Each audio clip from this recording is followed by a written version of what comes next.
Again.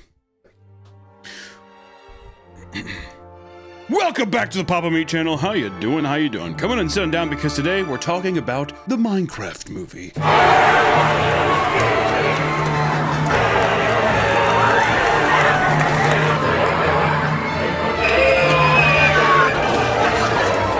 Let me just say, we're talking about, I think, the theater experience again. We did go and see the Minecraft movie. I didn't think it was, you know, I liked it more than the Super Mario Brothers movie. I liked it more than the FNAF movie. Even more controversial take. If anybody goes into the Minecraft movie and they're like, I like FNAF better. Well, I guess both fan bases are autistic, but... Well, we're not critiquing that. Really, we went into it because it was the same thing as when we went into the Wicked movie, right? We went in because what we found was people going hog wild, right? We mostly went and saw to see if there'd be anybody singing in the theater, which there was, thankfully. And this time, instead of gay people singing Defying Gravity, you have a bunch of teenagers screaming, hooping, and hollering, and throwing popcorn. Ladies and gentlemen, what are we in? This is the state of movie theaters right now. This is also advocates who push for just, I'm gonna watch it at home, right? Which is unfortunate because I do think the movie theater is a special place. And this pains me, Nick. I'm pained. My feeble little heart can't take it. Similar to like the Eras Tour too, with Taylor Swift, fans getting up and doing Oh yeah, circles. the Eras Tour. Well, there's a difference between, well here, I'm not gonna blame the Swifties for that, all right? I want to. The only people I blame at the Eras Tour is like the girl who's sitting outside the stadium and she starts crying when she hears the song. It was the song that saved my life. Well, I'm talking about when they were playing the theater. Oh, the theaters, yeah. Doing the cult mentality. Well, I mean, you know, it's a concert thing. It's a difference at least, right? So today we're gonna talk about the absolute pandemonium that's the Minecraft movie. From trashing theaters to body slamming theater staff. Let's Minecraft. To better understand how we got here, we have to go back to the beginning. When the trailer of the Minecraft movie dropped in late 2024, people were immediately taken back by how bizarre it looked, right? Remember people being like, what does that sheep look like, dude? Why does a sheep look like that? And you're like, it's Cube. It's Minecraft. Not a big deal. Which, once again, we saw the movie. Thought they did the zombies and pigs pretty good. No. I'll say it. Villagers. Love the villagers. The only reason I'd go back is for the villagers. I'd watch that every day of the week. People were already prepped for disappointment after finding out that the movie would be live action rather than fully animated. But seeing the grossly realistic texture on the iconic Minecraft characters greatly upset fans of the game. Like, this isn't cute and simple. What is this? You know what kind of remind me of? It was like that thing when it's like Minecraft graphics turned all the way up. Like those YouTube Talking about videos. RTX on and RTX. Yeah. It runs with that trend. The villager character specifically disgusted people the most. I mean, don't get me wrong. It's uncanny, but at the same time, I was like, this rules. They're so looking, and all they do is just yeah. It's so good. Other complaints stem from how the entire movie looked like an overly saturated green screen mess. Sorry to break it to you, the Minecraft world isn't real. You're probably gonna have to have some CGI, which I will say in defense of it again, there's a couple parts where they have practical Minecraft sets and it looks really sick. Jack Black and his sheep house, whatever, that was all practical and that looks sick. I thought it looked good, you know? Could you have done all of that? I think you probably could have with the budget you had, dude, but no, gotta make it digital. Which also, to be fair, if it was all practical, would that not take away from the fact that it's like a seat, like a game? Jack Black was asked by an interviewer about his feelings on the trailer criticism, and he said, quote, I was surprised because I loved the trailer. I was like, oh, this is gonna go over great. And you know, there's always so many people that are sensitive to everything you put out there. I love the movie, but now I'm like, I don't know. Let's see what everyone else thinks, because I don't trust myself anymore. Yeah, actually, in the interview, he seems kind of bummed. He's like, I'd be man. bummed too, man. You talk about, I've had a cash cow and Kung Fu Panda for 20 years. And now people are like, you're in too much stuff. He's like, God damn, dude. God forbid I work. God forbid I work. They love you till they hate you. They love you till, hey, don't I know it, dude. Don't I know it. Regardless, the movie was being marketed non-stop. And seeing that Minecraft is the most popular game in the world, there was no escaping it. Minecraft merchandise began filling shelves, with people finding it bizarre that official Minecraft merch now includes overweight man in his 50s wearing a blue shirt, which I did get because I love it so much. I also got, I used it back there. I cut a hole in them, doesn't matter. McDonald's started releasing the Minecraft movie meals and Happy Meals, appealing to adults as well as children. Each one included collectible toys, figures, and in-game items. I'm a big softie for vinyl toys too, so you better believe. I want the Big Mac Cube, Nick. I want the Big Mac Cube. What do I have to do to get the Big Mac Cube? Alongside its theatrical release, a pirated version of the film was uploaded to the internet. This cut included incomplete CGI and visual FX, which, you know, probably can't show it, but People say that's the true way to watch the movie. that's how we truly Minecraft. However, this did nothing to hinder the movie's success. It was released on April 4th and ended up being a massive box office hit. The movie made global earnings of $313 million during its opening weekend, making it the highest grossing video game movie adaptation in history, even beating Mario. I thought that was crazy. Isn't that wild? I don't know. You know, and we saw the movie. It was cringy, or I'm not gonna get around it. It's stupid. There's a lot of things where it's like a really tropey. You know, if you want a breakdown of old men talking about the movie, just watch Red Letter Media talk about it, okay? Because they don't know what's going on either, and they're talking about it like Siskel and Ebert. So you do what you gotta do with that, all right? The last line. When will the Lord take me? That's my last line. I'm sorry, I forgot that last part. Oh, okay, that's the important part. Yeah. All I know is that you had the Mimi moments. If I was a kid, I'd probably be thrilled by this. And here's the thing. I know. Put me down now, dude. I talk about fucking movies from time. I talked about the Super Mario Brothers movie. I didn't like that. It's for kids. It's for kids. You're gonna criticize a kids movie? Yeah. You know why? Because Puss in Boots 2, so good. Said it then, I'll say it now. How to Train Your Dragon. I thought the live action adaptation doesn't look too bad. Do I think Lilo and Stitch looks good in live action? No, looks horrible. All I know is that there were some moments legitimately got me to laugh. What can I say? I was chortling. Yeah, I was villager laughing. All right, so I don't know. I was gonna say, is it the worst thing of all time? No, it's not. Sorry, I'll say it right now. I'll die on this hill. Better than FNAF. And you know how many people are gonna be like, in the jail. Sorry, don't know what I'm supposed to tell you. It's easy to also assume that the Minecraft movie would have been in some way successful, right? But with that success, there were some downsides, and we have to talk about chaotic movie screenings. Preteens and teenagers went to the movie theater, and all hell broke loose. During a Minecraft movie, one specific scene has birthed a massive TikTok trend. Chicken jockey!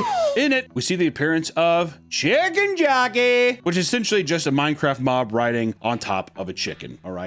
Is it a meme? Was it even that big of a in the game? Was it a big meme? No. I think it's just the trailer of him yelling, Chicken Jockey! Has now reached peak cinema, my friends. Kino to its finest. For some reason, audience members would film themselves saying the phrase, Chicken Jockey! Along with Jack Black before screaming and cheering at the top of their lungs. Chicken jockey!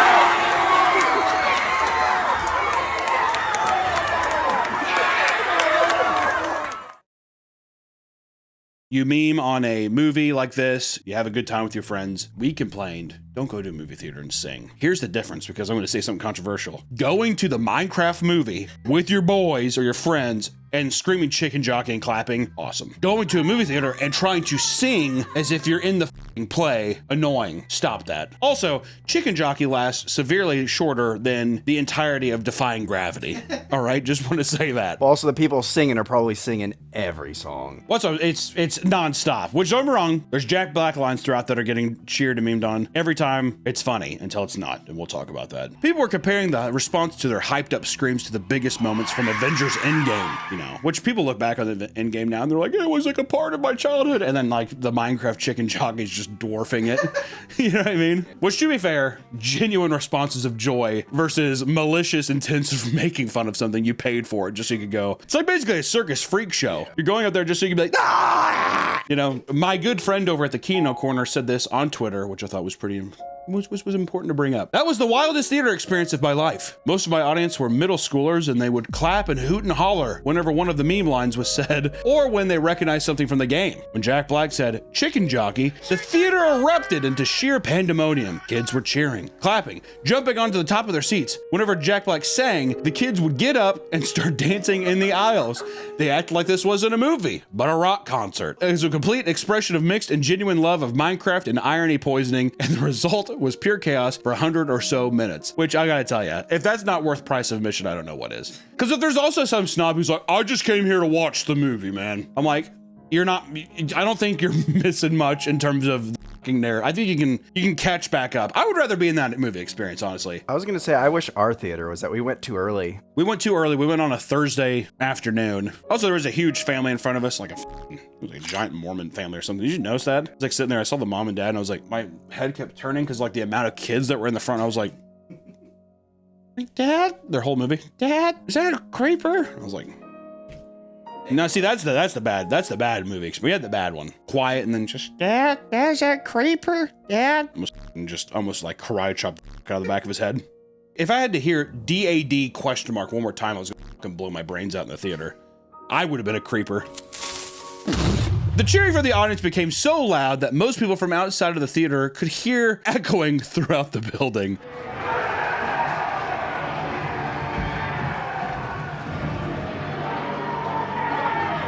Which is awesome. And as these videos began to blow up on social media, people began to escalate things. In some videos, moviegoers started climbing onto their friends' shoulders, imitating the chicken jockey as they threw their popcorn in the air. Now see, this is where I have to draw the line a little bit. Listen, there's one thing for you to even endanger your life, or you could cripple yourself by getting on your friend's shoulder in a dark movie theater and do, woo! And like take your shirt off and like throw it in the air like that. It's another thing to take popcorn and throw it across, or slushies and throw it across. Come on, bro. Come on. Listen, we can hoot and holler. What are we doing? Making a mess? Come on now. What the hell is this? And it never ends well. As soon as you start throwing stuff, never ends well. Never ends well. Like the You think a chicken jockey's gonna show up and theater? The theater? We can't put that in the video. Bleep all that. In many cases, this behavior extended far past just the chicken jockey scene. Some screenings had people screaming and cheering basically nonstop, which that's annoying, all right? Save it for the Jack. If you had just a Jack Black moments to be, I'd just be like, come on, dude, it's kids having fun. But if you're just sitting there screaming, ah! That's terrorism. All right, I'm gonna go ahead and say it. That you have committed an act of terror. And theater staff, let me tell you something, dude. Theater staff right now online is being treated like a substitute teacher. Theater staff were getting enraged by a large number of families leaving with their kids to request refunds due to the obnoxious teens screaming throughout the film. Refund multiple families now because of all the teenagers in here. If I have to do it again, you're all getting kicked out and leave. Sorry, can you please stop Understand? Stop recording. Oh, I got you, dude. I'm gonna tell a group of kids, stop it. Hey, you guys screaming and stuff is making me upset. What do you think a 14-year-old's gonna do? Who definitely made fun of a handicapped kid on his way in and like literally took a on a homeless guy. I'm just, what? Yeah, you know, it's gonna do nothing, dude. If anything, you have to just be like, you need to get like an older guy in there and just be like, you guys are funny, man. You guys are awesome. And that would probably shut them up. They're like, oh, what are we doing? Some older dude. Seriously, you guys remind me of me. Well, that's how you stop a teen. What if Regal Cinema started employing just like a 45-year-old guy just to kind of snoop around, just be like, you guys, you want to hang out after this? oh, the vibe killer. He's a vibe killer. He come and he just sat on a seat next to you and he's just like, you guys want to you guys like tech decks or something? He's like tech decking. He's got the full Minecraft creeper outfit, creeper shirt. Yeah, he has I thought you were gonna say the onesie, the creeper onesie. He's like, seriously, I didn't even know they made this in my size till this morning. Amazon's just that fast. Isn't that cool? If you had a guy that did that, I'm telling you, that would stop it. The whole audience would be like, we should just get out of here. You have to make it seem uncool. Right now, it's too cool. That's what I'm saying. You have to kill her. He's just like, dude, I plan on screaming. If a 52-year-old man sat next to a teenager and he said, I plan on screaming chicken jockey so loud, I can't wait to record it. That would kill it. Or if you had like just a wave of old people walk in and that was just for the chicken jockey part, it's like, yeah, we're part of a Facebook group that goes in and yells chicken jockey. We just think it's so funny what you guys are doing in here. That would kill it. Dead meme immediately. That's what they have to do, dude. AMC Regal, hit me up. Also, another thing is you pay other companies to go in on the chicken jockey thing and make it cringe. The new Minister of Finance's chicken jockey? No, this is not true!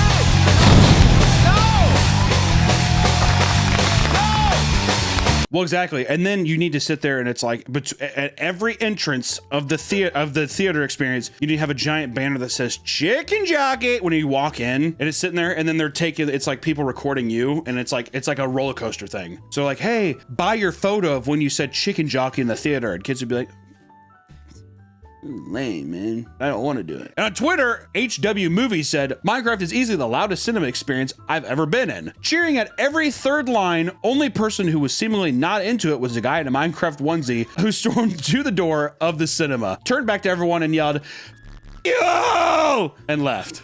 That would have, as a teenager, that would have been a golden experience. Golden. See, that was the thing. Back in my day, we didn't have any cool movies like that. You went and saw shitty movies, ironically, but there was no one else in the theater. And no one else cared. And there was also, there was no way to tell people that you saw it. It was just you and your friend group being like. Me and my friend group used to do our own memes and yell it in theaters.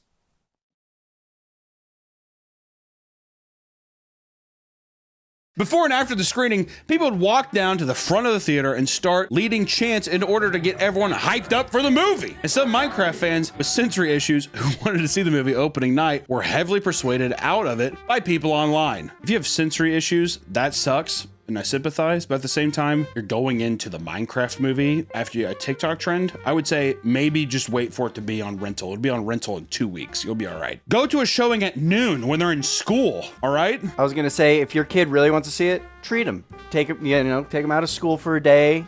Take him to the Minecraft movie. What is the problem with people taking their kid out of school for a day? If a kid is like, I can't, Dad, I can't watch it. If I sat there and if it was that bad, I would feel so bad. I'd be like, well, let's go at a noon. We're gonna go to noon screening. Because I'd feel bad. Theaters should do, hey, this is the chicken jockey screening where they encourage rowdiness. Yeah, but that doesn't work. See, because remember they did that. They tried doing that with the Wicked thing. Remember, they're like, this is the sing-along one, and people were like, I don't give a fuck. I'm going to the regular one. It's like a karaoke bar to them. The Wicked fans are all just like, I want someone to be upset. I want to sing in front of people who don't know that I'm back here. If I'm angry, baby, right? So if you did the chicken jockey thing, people are gonna be like, I'm going to intentionally go to the one where people are trying to enjoy it so I can ruin it for them. That's gonna be the name of the game. That's like Elmer Fudd trying to set up a trap for Bugs Bunny, dude. But Bugs, it's in here. Don't you want to come in here? The worst Elmer Fudd impression. The chaos that ensued throughout the movie would result in absurd piles of food and trash scattered throughout the theater floor. And a person online recounts their experience saying this. The crowd brought in tonight was the worst I've seen in a while. The amount of times I heard, chicken jockey, yelled at the top of these teens' lungs was way more than I can count. I love Minecraft so much and honestly love the movie way more than I thought I would, but these groups of people have been a wreck and a mess. For example, this is just one road that I had to clean, and many others were exactly like this. Which, to be fair, it's an absurd amount. It's to the point where everyone's just like, I'll take your largest tub of popcorn, 2 of them, and people throw them. I mean, there's videos of people like hurling them and slushies and stuff. I mean, it gets pretty absurd. There's that video of like the guy who, I don't even know if he brought his own He brought popcorn. bags. Yeah. And just started waving them out. Dude, brutal. One person documented the mess that was left after a Minecraft screening to find that someone even puked on the floor. He must have laughed so hard. He'd be like, we're kids. I shouldn't have drank, I don't do well with sugar.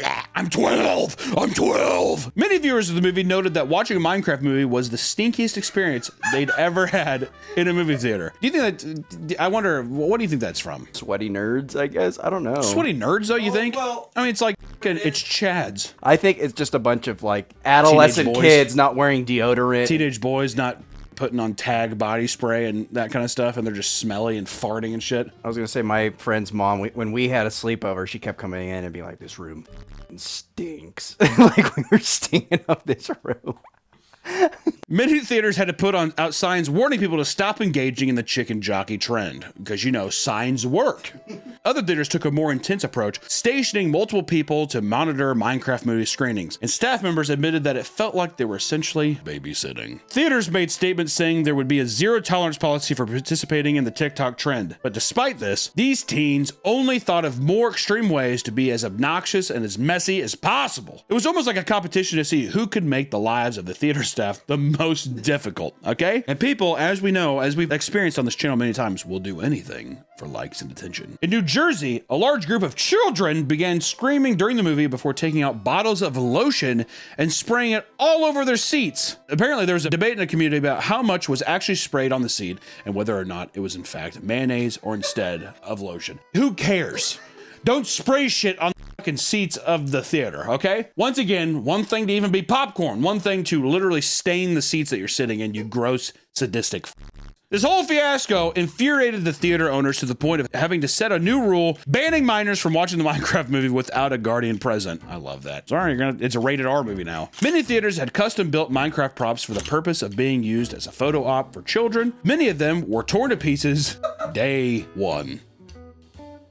Unruly mob, man. Things reached the peak of absurdity when people started getting physically removed from screenings. And some people were getting caught pulling fire alarms during Minecraft movie screenings to force evacuations. Others were removed after throwing their drinks directly at other innocent people in the audience, right? Which, you know, what are we doing? What the hell are we doing, dude? During one screening, the movie suddenly paused as police officers entered the theater and escorted groups of rowdy teens out. In other instances, a group of teens were crowding around the theater door before their showing. As one of the employees was trying to contain the chaos, a moviegoer body slammed him.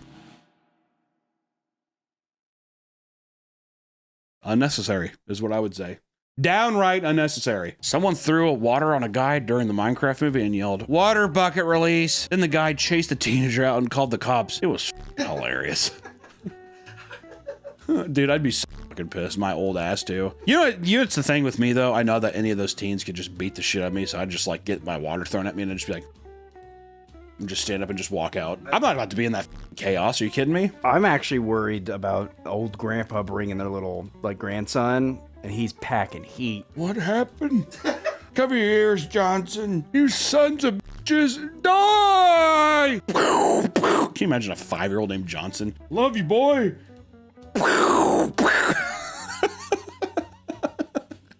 32 teenagers were shot tonight at the Minecraft movie after being unable to leave due to popcorn buildups at the door. In the subreddit, r/movie theater employees joined to collectively vent about their horrendous experiences working shifts during the opening weekend of the Minecraft movie. I love that this is actual time in our lives where we can be like, there's a place where people on subreddits can be like, God, it was a hard weekend. And other guys can be like, yeah, like they're coal miners or some shit. Kicked out 20 teenagers tonight because of the trend for this movie. Another user said, someone egged our theater last night. And another user even said, yeah, I had quite a few refunds that I let slide halfway through the movie because people were getting shoes thrown at them, popcorn and candy. It was a complete shit show and I felt bad for the families that were just there to enjoy the movie. Where some people will gladly be public nuisances for the sake of their own entertainment, others decided Minecraft movie was the perfect time to scream slurs. That's right, did you know that we're going into a racial and anti-Semitic part of this video?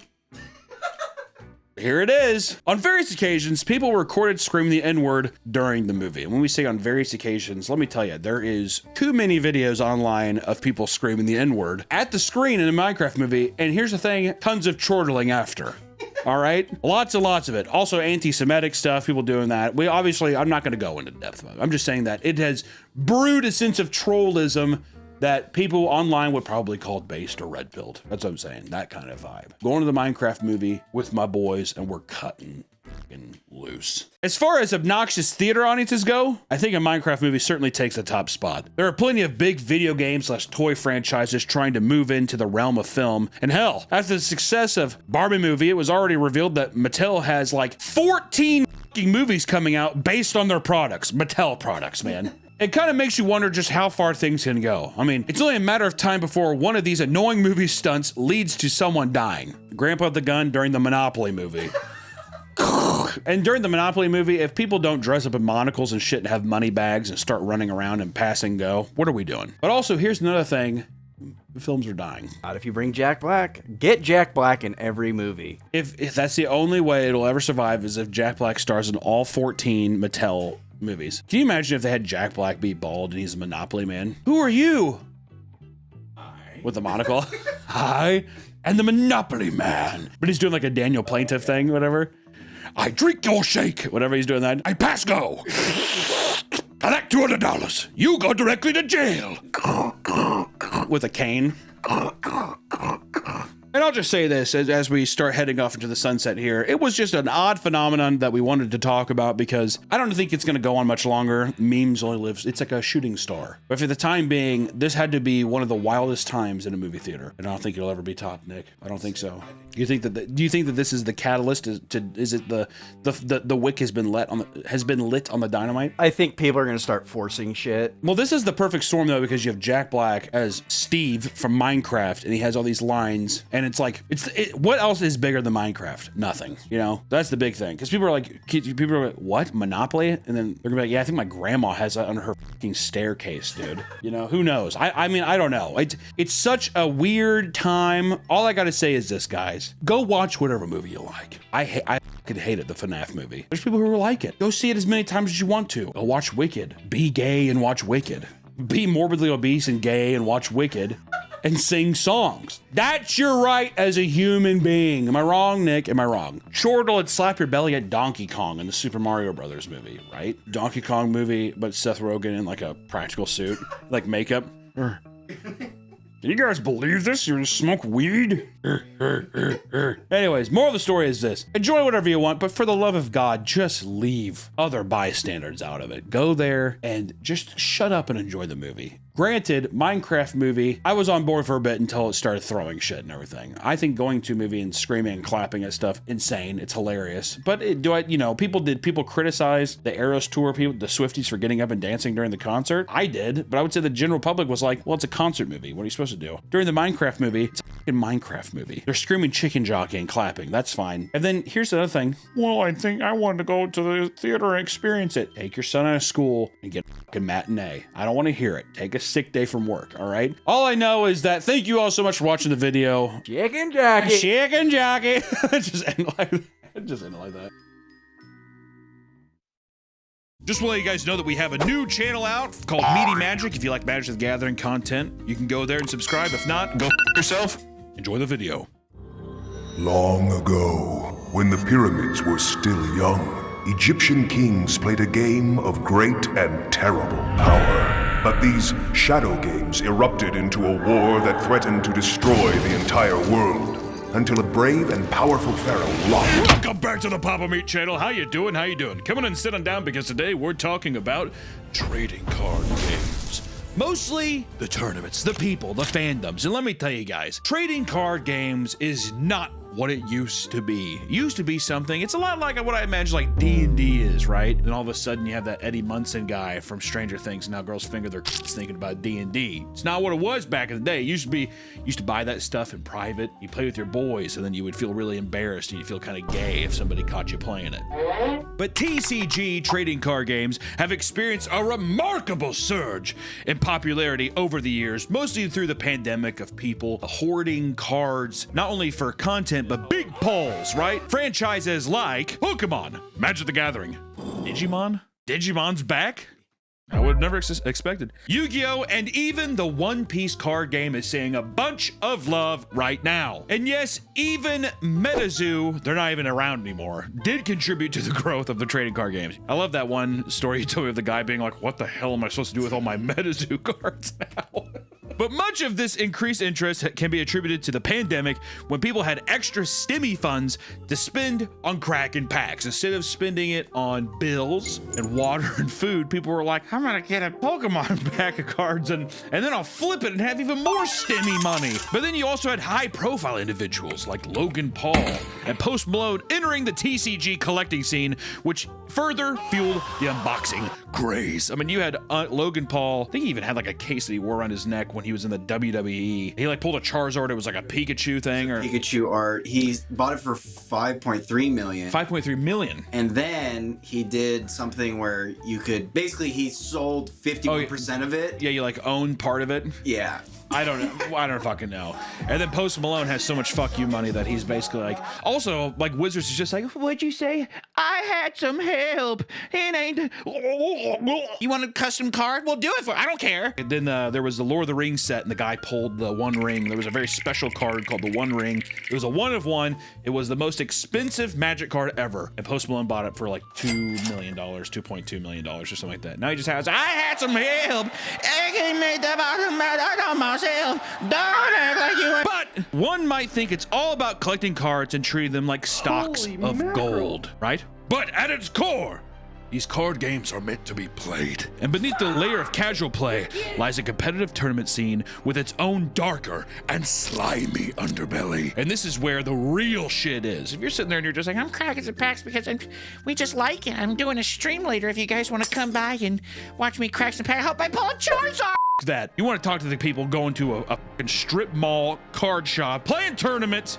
Everyone smells like hell, and it's like being. I would attribute it. This is gonna be a bold statement to say, but I would attribute it to trench warfare in World War I. I would say which one's worse. I don't know. Dying of toxic gas or sitting next to a morbidly obese guy with back pimples eating Taiwanese food right out of a wet styrofoam. Oh my God, one of those styrofoam containers. You know what I mean? He's just like, what'd you do?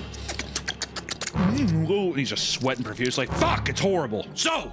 Let's take a look at the strange and stinky world of trading card games. Ladies and gentlemen, I hate to say it, but as with all good things in life, there are stereotypes of the trading card game player or the trading card game itself. Nerdy games such as this tend to bring out a lot of strange characters to public events and often attach negative stereotypes to the trading card communities. So this is where people sit there and they're just like, I'm not very social, right? They're f***ing social butterflies here, right? Just all they do is talk. My God. But first I want to talk about, most of them are found to be rather gross and pretty stinky. It's easy to look at them, right? It's easy to have eyes and a nose, right? The longest running complaint against almost every trading card player is that they have a reputation for being incapable of basic hygiene, unable to wash themselves, wipe properly. I have that problem sometimes. You know, I had a whole thing about people saying that I had no idea. How do you wipe? What do you do with your toilet paper? So I grab 3 sheets and then I fold it in half. So you do a fold? Yeah, fold. I've had some people say they fold or they wrap around their hand and it's a nice smooth thing like that. That's the toilet paper. Well, let me tell you something. What I do, I barely take any off of it and I bunch it up like that. And then I wipe my ass. But apparently I wasn't digging hard enough. All I know is that people were like, that is an inferior way, because my whole thing was that if I bunch the toilet paper like this and I wipe my asshole, then it acts like a tool and it scrapes all the surfaces, versus if it was smooth, it's basically mudding it down in your ass. All I'm saying is I sympathize with these people. They don't bathe, maybe don't wipe good enough, definitely don't brush them teeth. No deodorant, nothing, no clean clothes. The basic hygiene essentials, right? Stinky farts. Stinky farts, which if you fart and it doesn't stink, fuck yourself. I played this one game. I was, I think, in 2nd grade, and I had to forfeit because my player was farting too much. You're at a trading card tournament, Yeah. and so you forfeited the match because the guy was like, well, what happened was I was playing, and then my brother. you're like, it smelled awful. and a lot of new players are absolutely shocked at the smells that come out of local tournaments. I mean, if you better buckle up. It's so bad that a lot of local card shops have had to display signs outside stores urging players to bathe and to wear deodorant before attending events. The store owner has to beg and plead to its customer base, just saying, please put on some Old Spice before you come in, please. Just put on clean socks. But in 2024, a Japanese man recounts his experience at a Yu-Gi-Oh event where he overheard a woman expressing that this was her very first tournament. And already you know that sentence is gonna end in a different way. He noticed that she left the event early. First off, I want to say, why was he scouting her so much? I bet he was like, oh, she's so beautiful. I bet she was the only girl. Like one of the only girls there. He's just like... He noticed that she left the event early, and then he even made a tweet about it later, talking about his frustrations with the aggressive nature of Yu-Gi-Oh players, making it too hard for new players to come in. They're bullying people out of the game, god damn it. His tweet went, I still think, I hope people don't come to hate Yu-Gi-Oh. If you're a man, please be a little bit kinder to women, even if it's just a little bit. It sounds bad to say I'm going easy on you, so if I'm up against a man, I'll beat him to a pulp. No matter if he's a beginner or whatever. When the other person is a woman, hey, if there are more female duelists, there will only be benefits for men. So please support us. So it seems like if it's a woman, I will tip my cap and say, my lady, let's just have some fun and not be competitive. Is that what he's saying? Oh, this guy's a douche. Also, that makes the whole thing about him watching her so much more creepy, doesn't it? Where were you going, my love? Are you leaving so soon? But this post gained a lot of traction, and eventually the woman being referred to in the post found the tweet and responded to it. I saw this because it was circulating, but considering the circumstances, it might have been me, but I left halfway through because I couldn't stand the smell. It's not like I lost or was sad. I like how she's just like, it's a game. I was there because people were shitting their pants and it just smelled like salty peanut butter and shame. And then no wonder the numbers of female duelists aren't increasing. There are some stinky female duelists. She's like, there's some stinky pussy out there too, boys, don't worry. I like to think if I was a woman, credit card swipe, like that, and I'd say, I play my Yeah, okay, whatever. According to people who attended tournaments, it is not uncommon for certain venues to have deodorant on hand in case a player is accused of smelling unbearably bad. It has become a common topic of discussion. If you are throwing a tournament, why would you not just spend $40 on the event and just have them be like, bro, you know what I mean? At what point are people are like, sorry, you know? That'd be so embarrassing. Oh, fuck you. You know, I'd say good. Make it be, because then next time, guess who's gonna shower up? Probably not him. Yeah, I'm not going to learn. He's like mocking you. In the r/Pokemon trading card game subreddit, someone does it always smell this bad? I love that question. Does it? Like eyes glimmering. I played in my first tournament hosted in a game shop yesterday, and once the competitors started coming in, the place really began to stink. Like unwashed clothes or something. Mold is what they're saying. I still enjoyed myself, but I felt almost nauseous at times, and it's making me hesitant to go next week. Is this a common occurrence in the TCG world? Why does it have to be this way if so? And some people responded, the first time I walked into a comic/card shop with a tournament going on, it transported me back to grade school gym class when all the kids were just figuring out they smell, except it was adult men, mostly men. That brings me back because in middle school, I don't think I washed my gym clothes once. The entire year. Probably, yeah. Just like stinky piss and sweat shorts, whatever. Yeah. I feel like the big thing back then was nobody washed their shit, but then the only thing was like Axe body spray just came out. Yeah. So the people, it's basically just fumigating all the fucking walkers, just like, and you like visibly see the Axe in the air. Oh, it smells good, dude. And you like throw it back. You know what I mean? It's such bullshit. Yes, this is a normal thing. Lol. I didn't know until I started working at a card shop. Yu-Gi-Oh players tend to be the worst for it for some reason. That is true. That is undeniably true. I worked at a comic shop, and we would have, on Sundays, we would have Yu-Gi-Oh tournaments, and it was the smelliest fucking crowd. Also, they all worked at the Ford factory for some reason. I don't know what it is with Ford hiring meth addicts and fucking Yu-Gi-Oh players, but that's like their demographic. That's all they hire. Dude, you smoke meth?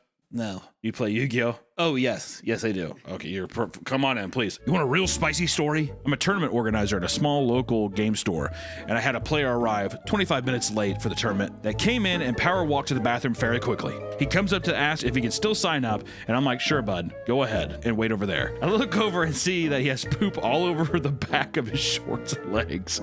I catch him before he sits down. I tell him he's got to clean up. Oh, I did. Oh, trust me, I did. Don't worry. So I had to very loudly argue with a player that had crapped himself in front of over a dozen players that he had not, in fact, cleaned himself.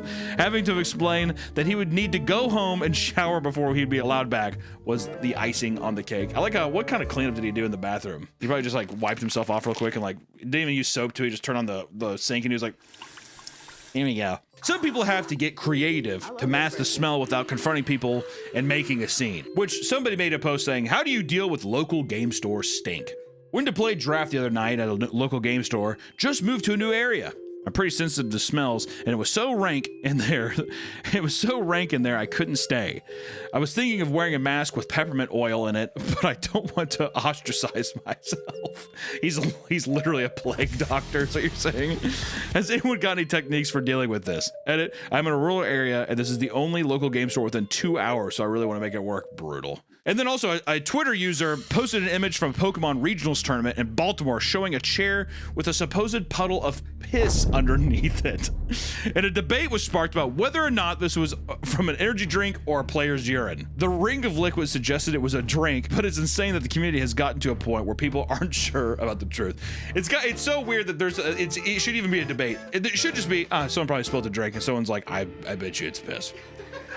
I bet you at this Pokemon tournament, someone just pissed on the ground and they walked away.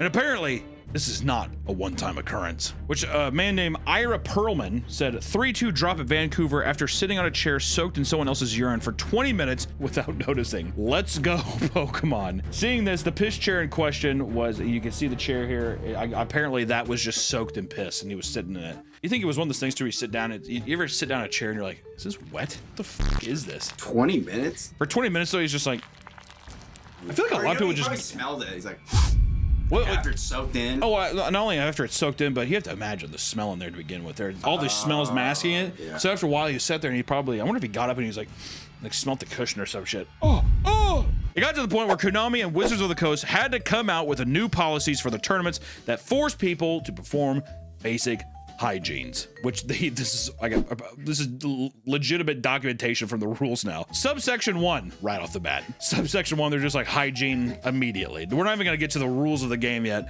Hygiene. What changed? Like, they're just like, what's new with it? This is a new section requiring all persons attending a tournament to be clean and wear clean clothes. Like how before they're just like, we didn't give a f, but it's good.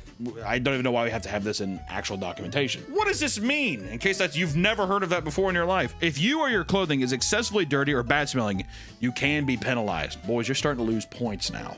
I was gonna say that's gonna get them. Oh, come on! Got my score. Fuck! Not only that, but the epidemic of plumber butt at Magic the Gathering events resulted in a viral series of images posted back in 2014. I feel like a lot of people have seen these. This man and the guy who did this meme walking around, which first off, I gotta say, if your ass crack is out for everybody to see, and in the photos you don't even see your face. I'm just like fuck off, because what's crazy is the man was later banned from Magic the Gathering events for the following 18 months for the stunt. So over a year ban for that. Doesn't that seem kind of excessive? And it was deemed unsportsmanlike conduct. Fuck off, dude. Your whole asshole is out for everyone to see, pimples and hairs and all that shit. Whatever. But what about another one? Next up on our little list of trading card stereotypes is that they're all socially awkward and cringe. This is also a fact. Are these really stereotypes if every single one of them are true? Some stereotypes are true. A lot of stereotypes are based on truth, I guess. You know, you have the viral video of the guy playing the game in the card shop and the kid across from him's obviously laughing, whatever.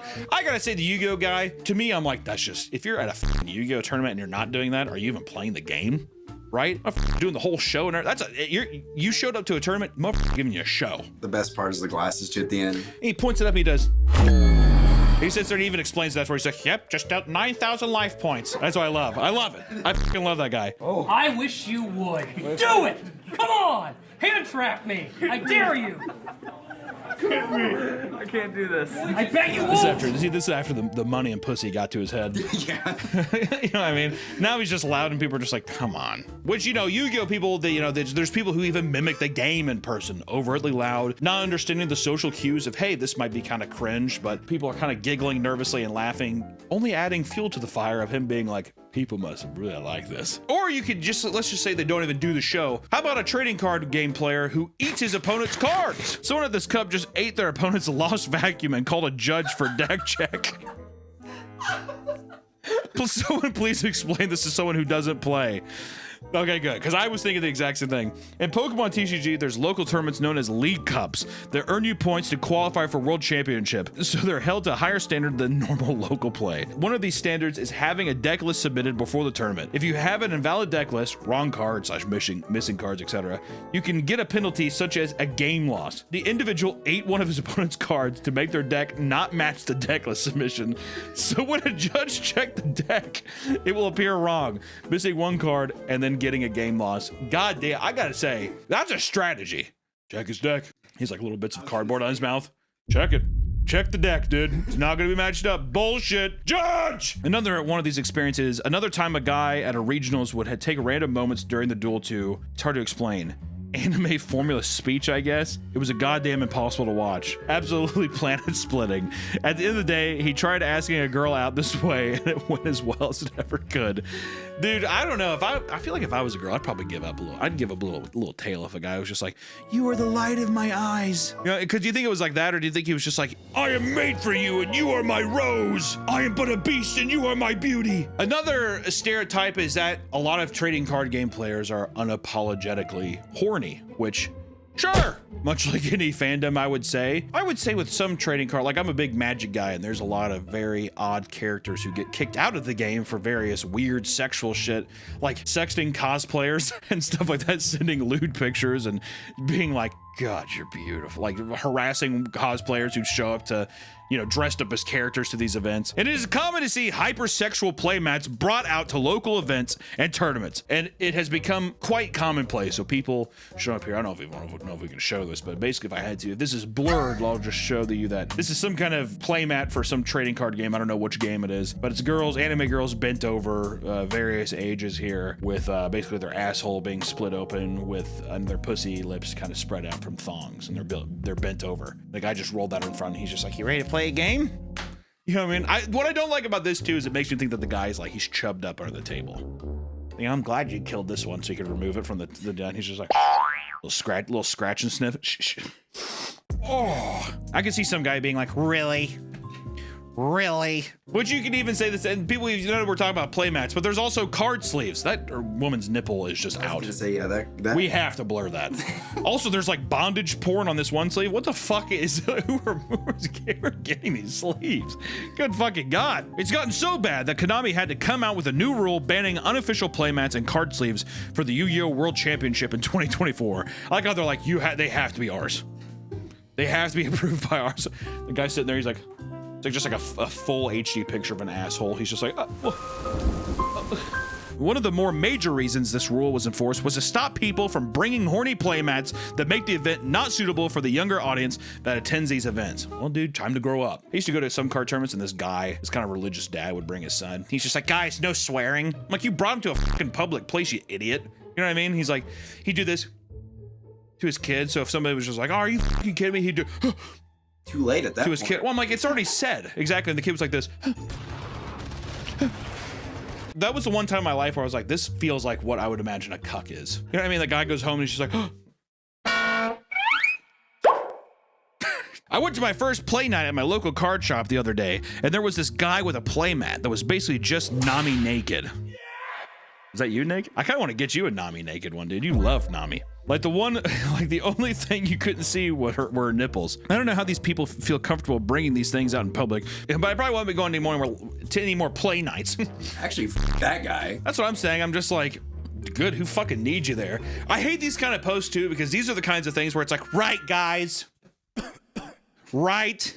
You can't even see her nipples, dude. What, you can't say have a big-titted woman on a playmat? You're gonna go, how do you feel comfortable with that? Come on. Oh, you know what? He's probably horned up and it's distracting his play. Yeah.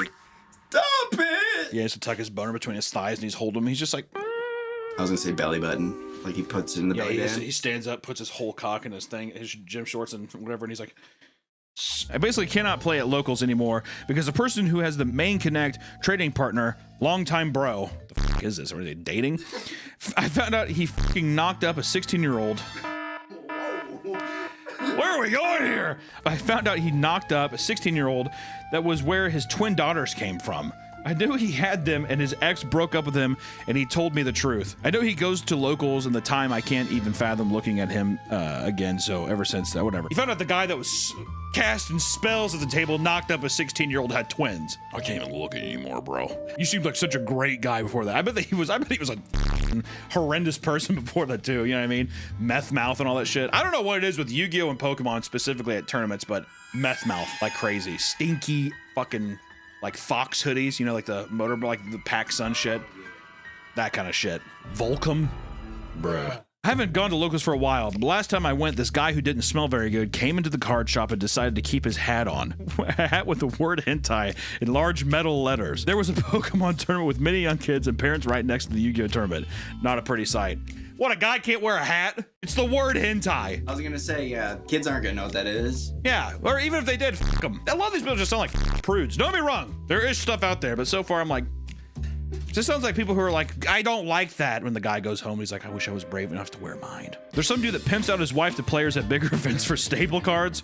Hell yeah. Like she'll suck your for a playset of Lightning Storm or something, or fuck you for a playset of Alibur. I don't know what any of that meant, but that's awesome. If you don't fucking attack me right now, I'm gonna fucking flip this fucking table on you, I swear to God. You know, what do we learned so far? Trading card game people are horny, they wear weird hats, they smell bad, and you know, they'll probably hit you up if you're a cosplayer. But there's also a more vindictive side as well. For a very small sect of people, there's a very violent outrage.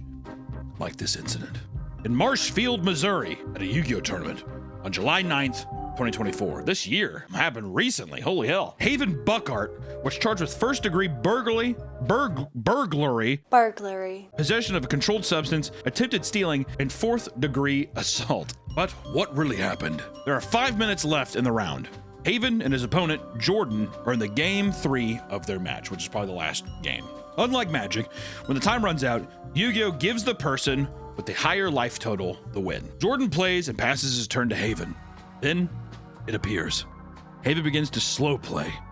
With 3 minutes left on the clock, Son of a bitch. Jordan asks him to play faster. Haven responds, Nah, you can shut the fuck up though. Jordan accuses him of slow playing. Haven says, Well, how about I punch your teeth out instead? Jordan begins to call 911. Others around call the head judge over to defuse the situation. This causes Haven to stand up and attempt to leave. But first, he wants his prize pack, which the rest of this is summarized in a post here. At this point, Jordan feels threatened as Haven also starts to stand up and calls 911. Players are calling for the head judge to come over to attempt to defuse the situation. Haven walks over to the register, turns the playmat he was borrowing and says, Give me my prize pack now! To which Victoria, the lady running the counter, unaware what's happened, says, Well, I'm about to do prizes here in a moment. The store owner, Jason, has now been informed of the situation and has to come over to attempt to figure out what has happened and is asking Haven questions. Haven is very aggressive. I didn't hear the full conversation, and Jason says, Listen, you are hereby banned from this store, our second store's location, and I never want to see you step foot in here again! Haven demands his pack. Like that's just all about. He's like, Give me my fucking Yu-Gi-Oh pack! Jason tells him that he isn't gonna get it, to which Haven puts his hand on Jason to push him out of his way and attempts to reach for the prize support pile. Jason, mind you, who is ex-military, as soon as Haven put his hand on him in an aggressive manner, grabs him and says, You need to leave now before this gets worse. They proceed to spin basically in a circle where Jason finally says, You done f***ed up now, mother. It picks up Haven and slams him into the floor to detain him. Haven is all, Oh shit, you just assaulted me! And they stand up and Haven starts to raise his fist like he's gonna swing. And as he does, 3 cops walk in, see the situation, and tackle him to the floor and take him out in handcuffs. But there's more. As the officers are escorting Buckhart to the patrol car, they see someone inside of Haven's car and identify him as someone with warrants out for the arrest for failure to appear for tampering with a motor vehicle. Fucking Yu-Gi-Oh, dude, I'm telling you. Before they're about to drive Haven Buckhart to the station, he tells them that he's overdosing on Gamerceps, saying that he used 30 to 45 minutes beforehand. They also found 4 grams of cocaine in his wallet, and he is currently in the Webster County Jail with a $50,000 bond. If that's not a way to end this fucking thing, then I don't know what I don't know. Give the fucking lunatic the stupid prize pack. I like how he's just like, I have honor, and you will not do that in my store. Also, I'm a veteran. Which, listen, here, and this is an important thing to say. No matter what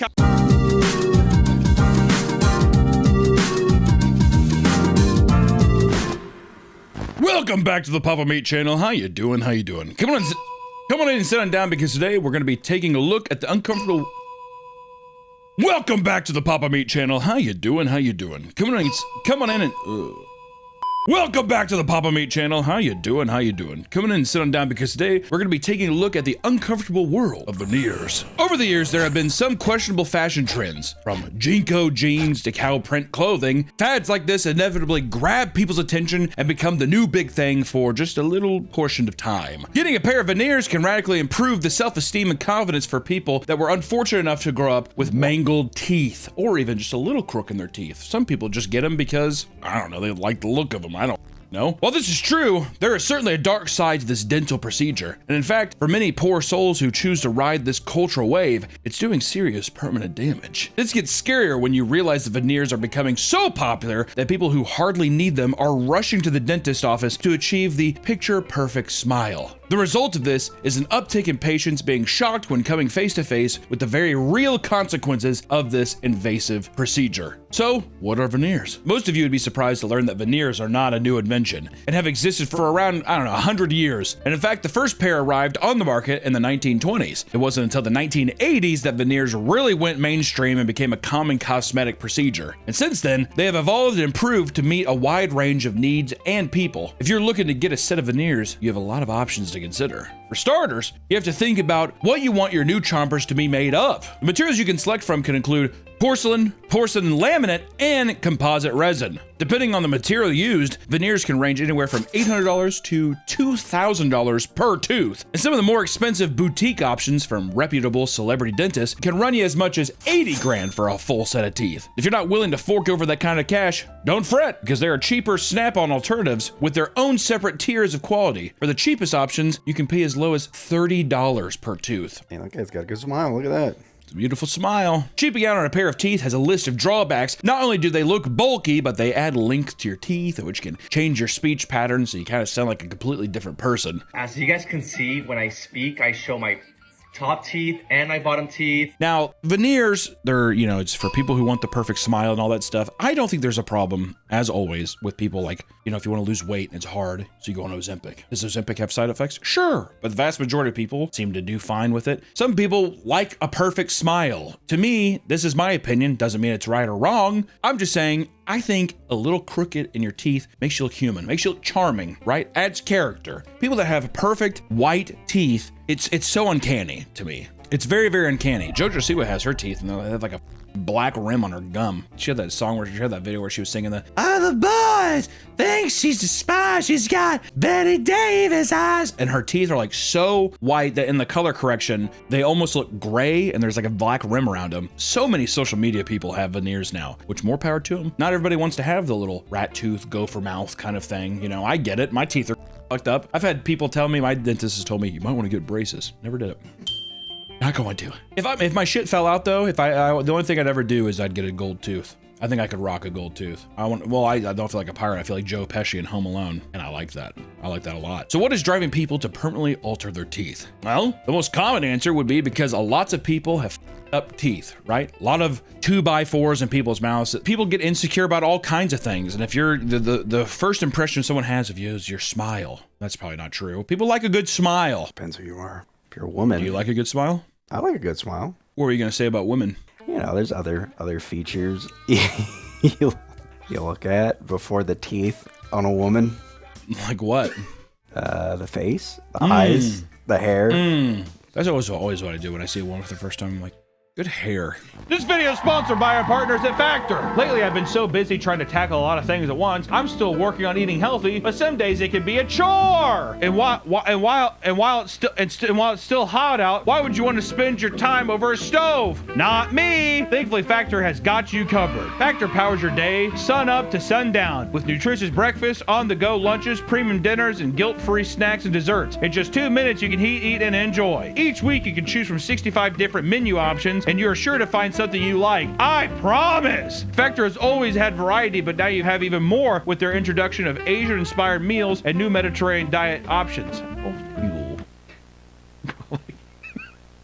These dishes are packed with protein and good-for-you fats. 97% of customers say Factor has helped them live a healthier life, and with options like Calorie Smart, Keto, Protein Plus, and Vegan, it's easy to see why. And the best part of Factor is that there's no prep work, no grocery lines, and virtually no cleanup. Head to Factor75.com or click the link below and use code PAPAMEATFB50 to get 50% off plus free breakfast for a whole year. That's code PAPAMEATFB50 at Factor75.com to get 50% off plus free breakfast for a whole year. Thank you to Factor for sponsoring this video. Now back to the episode. People I've covered in the past, like Layla from Secret Lives of Mormon Wives, have gotten veneers since the show originally aired. You know, look at that. I hate it. You don't like that? Too white. Throw some yellow and coffee stains on I was there. gonna say, put a little, it's unnatural, uncanny. Especially with bronze ass skin. You don't want to be popping that much, dude. They're a little yellow on there. JoJo Siwa spent $50,000 on her set of teeth despite having perfectly normal teeth before that. I had no reason at all. And her veneer technician told her that her teeth were small, miscolored, and had an odd shape. So she felt inclined to get new teeth. The only people that I think, like whenever Boogie got teeth, remember that? His whole video? That was first off, that's a painful video. But I was like, that makes total sense because he basically just has like broken glass in his mouth. My favorite type of veneer is when it's just one block. Yeah, the Lego piece. That's kind of what Jimmy's reminds me of, Mr. Beast. His teeth change in the one video. A normal human smile, we have some unevenness, a normal tooth situation. This is the next bit in this episode. Do you see what I'm saying, bro? Who is this? Many claim that he's done this because he's so content-brained, he's so fixated on the YouTube grind that he wants his teeth to be absolutely perfect, thumbnail ready at any moment's notice. Oh wait, do you think that with him? Like they changed his teeth and he's looking at the thumbnail and then he's probably looking at the thumbnail teeth and he's like, I mean, I would. I'm all airbrushed and shit, because he looks great now. He lost a bunch of weight and all this kind of stuff, and all of a sudden he's just like, all I need is to have one giant white tooth. As veneers become more and more common, thousands of young people find themselves going out and getting cosmetic procedures. What they don't always consider is the horrible consequence that comes with it. This is where the dark side of veneer begins to show itself. Ooh, white teeth, white straight teeth. When you go in and get your brand new smile, one of the first things a dentist will do is shave your teeth down to little itty bitty nubs. You kind of look like Christopher Walken in Sleepy Hollow when he's the Headless Horseman. He's like, ah! It looks just like that, I swear to God. This is because they have to cement your new veneers to your old teeth, which are too large to fit the mold. So you gotta shave it down. And this is where in the future people will be like, I can't believe people actually shave their teeth like this. This is the number one thing that is overlooked when people go in. People don't realize that most of the time this procedure is irreversible. They can't just, there's your tooth back. Then for about 10 to 14 days after the veneers are put on, you experience dull pain and hypersensitivity due to hot and cold things. So that's the same thing with whitening. That's why I'm afraid to whiten my teeth. Why would you want to whiten your teeth? You have perfectly fine teeth. Were you going to whiten your teeth? I was insecure in high school. Everybody was. Why people are getting this, because they're insecure. Unless they're like I smoked too much meth. I never brushed my teeth. I need new teeth. I want to be able to chew it. I had a grandpa. He like had meth mouth or something like that, and then he stopped. Like all of his teeth fell out, and he just never got fake ones. He just like gummed everything. I think his gums became really hard, and he was able to chew shit. He did. Is that what you're gonna do if your teeth fall out? I hope not, man. Like I said, I think if any of my teeth had to come out or something, I'd probably get something, dentures or some shit. I don't know. Other people experience increased saliva, and others have to learn how to talk properly. Most of these are short-term issues, but there are plenty of lifelong drawbacks. For example, you have to limit certain foods to avoid shortening your veneers lifespan and potentially costing yourself tons in repairs. And it's recommended to avoid eating hard, sticky, or chewy foods for fear of damaging or dislodging them. If you're not careful, your veneers might break off, or even worse, you could swallow them. One man claimed his veneer had fallen out 3 times within 6 months of getting it, and said the last time it fell out was while he was eating a salad. Another man said that his veneer fell off during his first solid meal and that he swallowed them while chewing his food. That happened to my dad's bridge. We were eating Italian, and he goes, uh-oh. They cut his asshole on the way out? I didn't ask him, but he did just clean it. It's biting back, son, it's biting back! The rare chance that your teeth are not fully sanded down, you could have them removed, but to do so, they have to use a heat gun and large metal hook and pry your teeth out. And then from there, they just like drill an actual drill into your mouth and they like hook it on.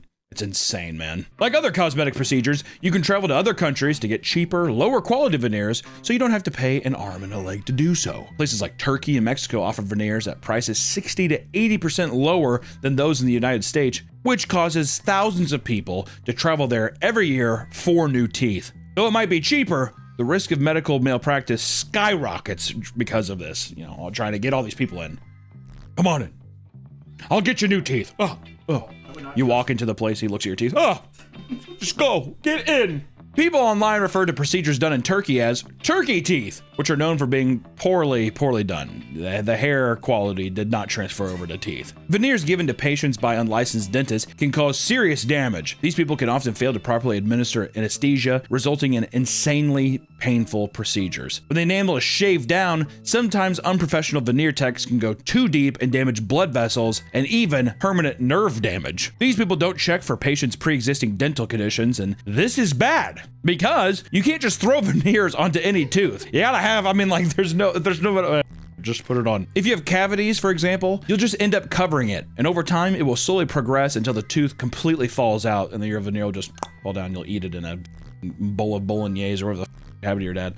That's why those who come back with turkey teeth have reported having poorly fit veneers. Moreover, they need to undergo additional dental work to fix these issues. And even if you do get a good set, there's a high risk of infection from dentists appearing in a dirty work area and unsanitized tools. Well, you know what? That's just a roll of the dice, dude. Roll the dice! They can also grind your teeth down so small that it gets rid of most of the healthy parts. Some claim that within 10 years, people will end up losing their teeth and will be left with absolutely nothing. This leaves you with one option: getting dental implants. Leanne was a mother of 2 living in the UK who decided to get turkey teeth in 2009. Like many other, her teeth did fall out and she needed a solution fast. So what did she do? She flew back to Turkey to get the dental implants. Did you not learn the first time, Leanne? Did you not learn? While she was there, she had her teeth removed and metal screws installed into her gums. She also got a bone graft and a sinus lift, all before the teeth would be installed.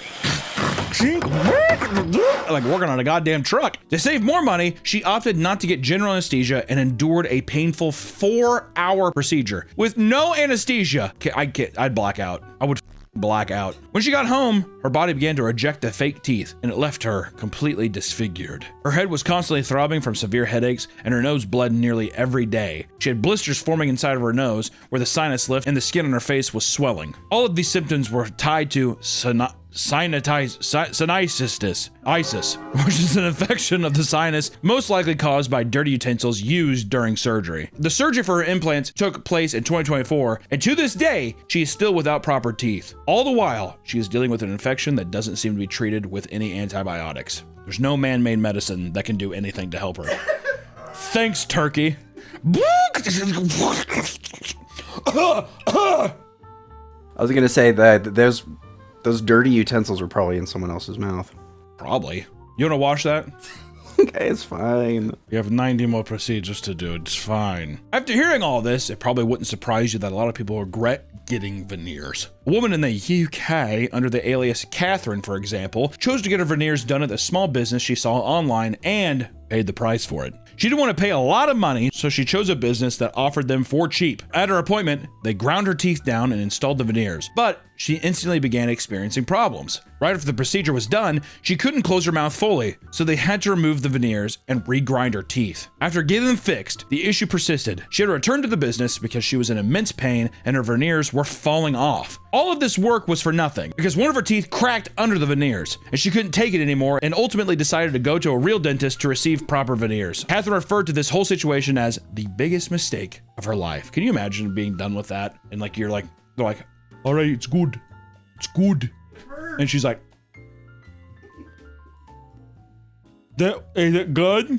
Like, I mean, like, you're not even able to shut your mouth. Everyone we've discussed so far are fully grown adults making their own decisions to get veneers on their own. However, some have had them forced on them against their will. In order to get veneers, most dentists insist that you be at least 16 years of age. This is because young children still have developing teeth and their jaw placement can alter over time, making premature veneer procedures the cause of intense future complications. One person took to the internet to share their mother forced them to get 2 veneers at 15 years old because she didn't like the way they looked. Thanks, Mom! Do you love all my imperfections?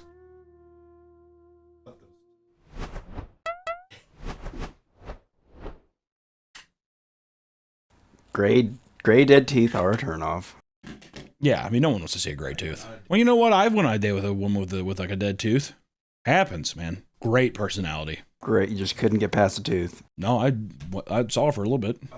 I didn't give a she has a little pirate mouth. I didn't give a I'm gonna give a hair to that bitch, put it on her shoulder. I'm like, I don't care, man. I'll play Captain Hook all day. Given that being a veneer tech has become a booming business, it was only inevitable that some people would exploit this opportunity for their own financial gain. This leads to the nightmare fuel that is veneer crimes. Veneer techs use social media platforms like Instagram and TikTok to promote their business, touting big discounts for a full set of them. Not only this, but they even teach their own training courses to make money from those trying to get in on these schemes. And of course, you can't just take a few classes and become a veneer tech. You need to become a licensed dentist. A woman from North Carolina named Andrea Joseph spent $2,500 for online veneer tech classes, indulging in a shortcut that claims to skirt past a typical 8-year dental school journey. Because why would you want? I don't want to do that. I'll watch this and I'll know everything I need to know. Easy peasy. So she used materials she bought from Amazon and eBay. She says she didn't realize what she was doing was illegal until she posted about it on social media. She was eventually served with a civil notice from a sheriff deputy that came from North Carolina Board of Dental Examiners. Joseph was shut down and her dentist equipment now collects dust. What made matters worse, ironically, was the discounted veneers she had previously gotten from a fraudulent dentist now cause her gums to bleed every single time she brushes her teeth.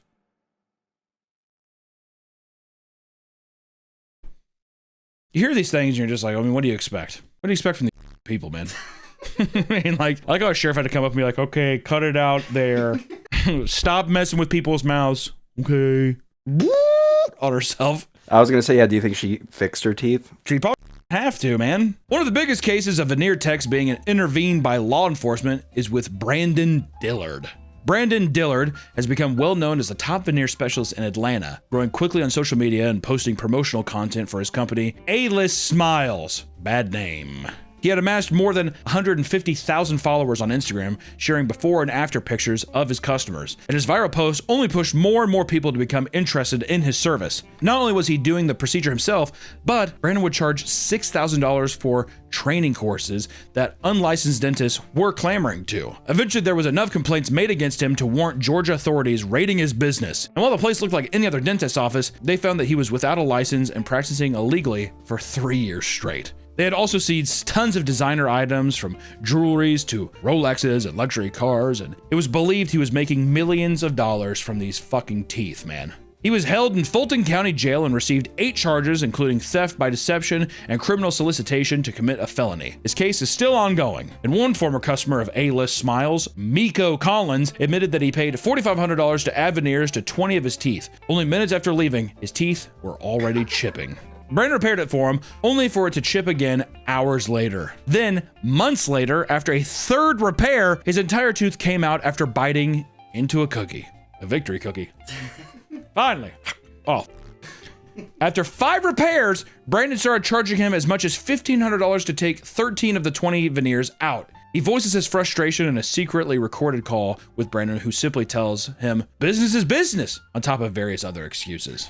Play low over here. I'm not doing anything for free. This is it. Business is business. I don't care about your review. My work speaks for itself. Can you imagine this is what your dentist tells you? They're rotting out of your mouth and chipping. What am I supposed to do? I gotta charge you. Other victims suffered abscesses in their mouths, lockjaw, and much, much more. Way to go, Brandon, you idiot. But there are many cases like this, with tons of people on TikTok emotionally venting about how getting veneers has ruined their life. One TikToker that goes by Winter Blanco reveals that she is in constant pain and suffers severe TMJ after getting veneers from the Smile Dental Center in Miami. They had done such a bad job that she can now hardly close her mouth at all. After visiting 10 different dentists, getting her veneers completely redone, trying various medicine, and more, she has now spent up to $80,000 only for her problems to still remain 2 years after the fact.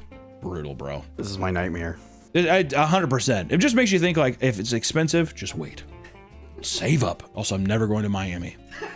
I refuse to set foot in Miami. It always ends up bad. I'm never going to Turkey either. I might go to Turkey. For the hair transplant? I think it'd be funny.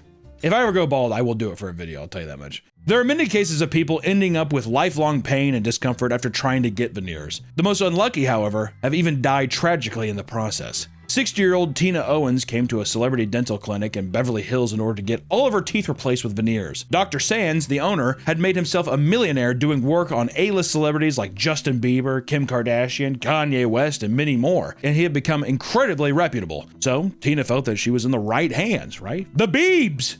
Kanye. Due to the improper use of anesthesia, Tina's brain was cut off from oxygen, her vitals were deteriorating, and she was rushed to the hospital only to die days later after suffering cardiac arrest and traumatic brain injury. It wasn't even the veneers that killed her, it was anesthesia. Anesthesia from the guy. Let's crank that up just a little more. The Dental Board of California began an investigation linking her death to gross negligence from the anesthesiologist, Dr. Hady Nassar. Dr. Nassar was fired from the clinic and was put on a 5-year probation, something Tina's daughter finds to be nothing more than a slap on the wrist, which is true. You killed somebody. All right, I guess just don't put her behind a tank. You get away from that valve. That spricket. We've named countless reasons to avoid getting veneers. The process is invasive, it's expensive, and incredibly dangerous, right? And of course, there are people out there who have genuinely, up teeth and might need these, sure. It's not hard to justify getting veneers in more extreme cases, especially if the alternative to that is lifelong embarrassment and low self-esteem. Can suck. Or if even functionality, right? Or for those who just want to improve their smile just to get a couple good notches up of your, just to have a little better smile, I think you can wait. Right? I don't think it's worth it. So if somehow you still want to get veneers, just make sure you're actually aware of what the process entails. Because once you go through with it, there's no getting those teeth back. Just want to say this too. Your natural teeth, the crooked little nature you have in your teeth, it's fine. You look good, right? And if someone comes in like, weird teeth, that mother insecure about something for him to, he's projecting, all right? If you got a rot mouth, you had a life of sucking the pipe and doing whatever, then get some veneers, man, because I don't think the meth smoke that up, will it? It's cosmetic surgery. If you feel good about it, who the cares also? Who cares what I think, man? Well, I think veneers look bad. Who cares? People are gonna look back on this time, they're gonna say Ozempic and veneers, those are the craziest things. And turkey hair.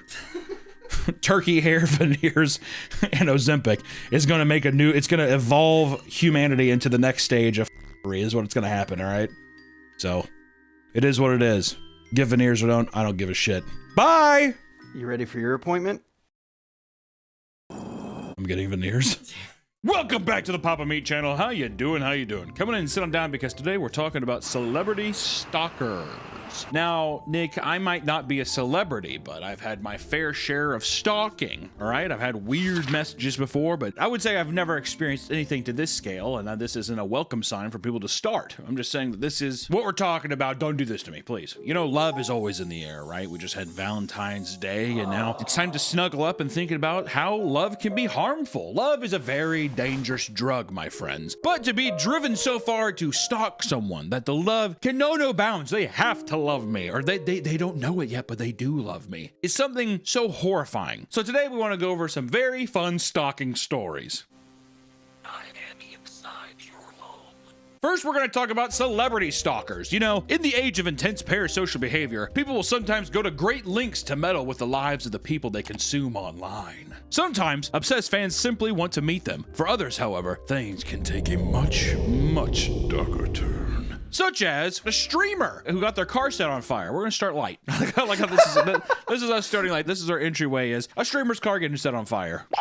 Come on in. Welcome to the stock zone. A streamer named Kylie Carter, also known as Just Foxy, was enjoying a vacation away when she received a phone call from her mother at 2 a.m. 1 hour later, it might have been a demon. In tears, her mother explained that someone had set her car on fire and that the police were on their way to investigate the situation. Upon inspecting the footage from her security camera, she saw that her car was damaged beyond repair. If you look at the photos here, it is absolutely f***ed. You can buff that out. Yeah, you know, you take it to the shop, they're just like, this is something I think we can save. We can probably restore this. Rewinding to the day of the crime, she saw a masked man calmly starting the fire before leaving the scene. He was later identified as 28-year-old man Farham Jami, who was suspected to be a viewer of her live streams, and it turns out that this person had traveled 700 miles from his home in New York to commit this crime. That's like a 10-hour drive, but only an hour and a half plane ride, so it's like, it's not the craziest thing. The fire had hopped from the car to her house, almost burning it down with her animals inside.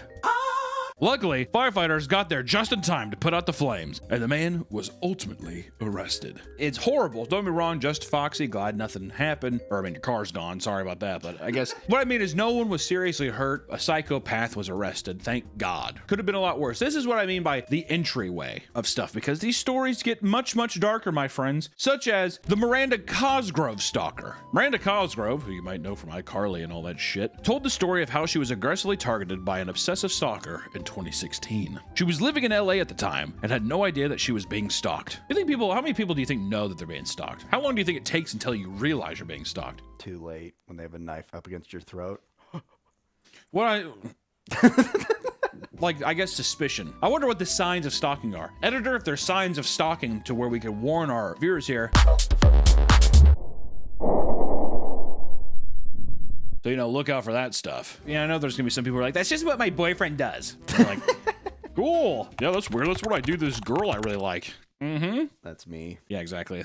Yeah, that's everyone here at the Meat Canyon Studios. I don't know, I like this girl, but I'm afraid to talk to her, so I just follow her home. I just want her to get home safe. Those are the kind of people, too, that see Nosferatu, and they're just like, dude, Count Orlok's kind of a baddie. Count Orlok's got that Riz game.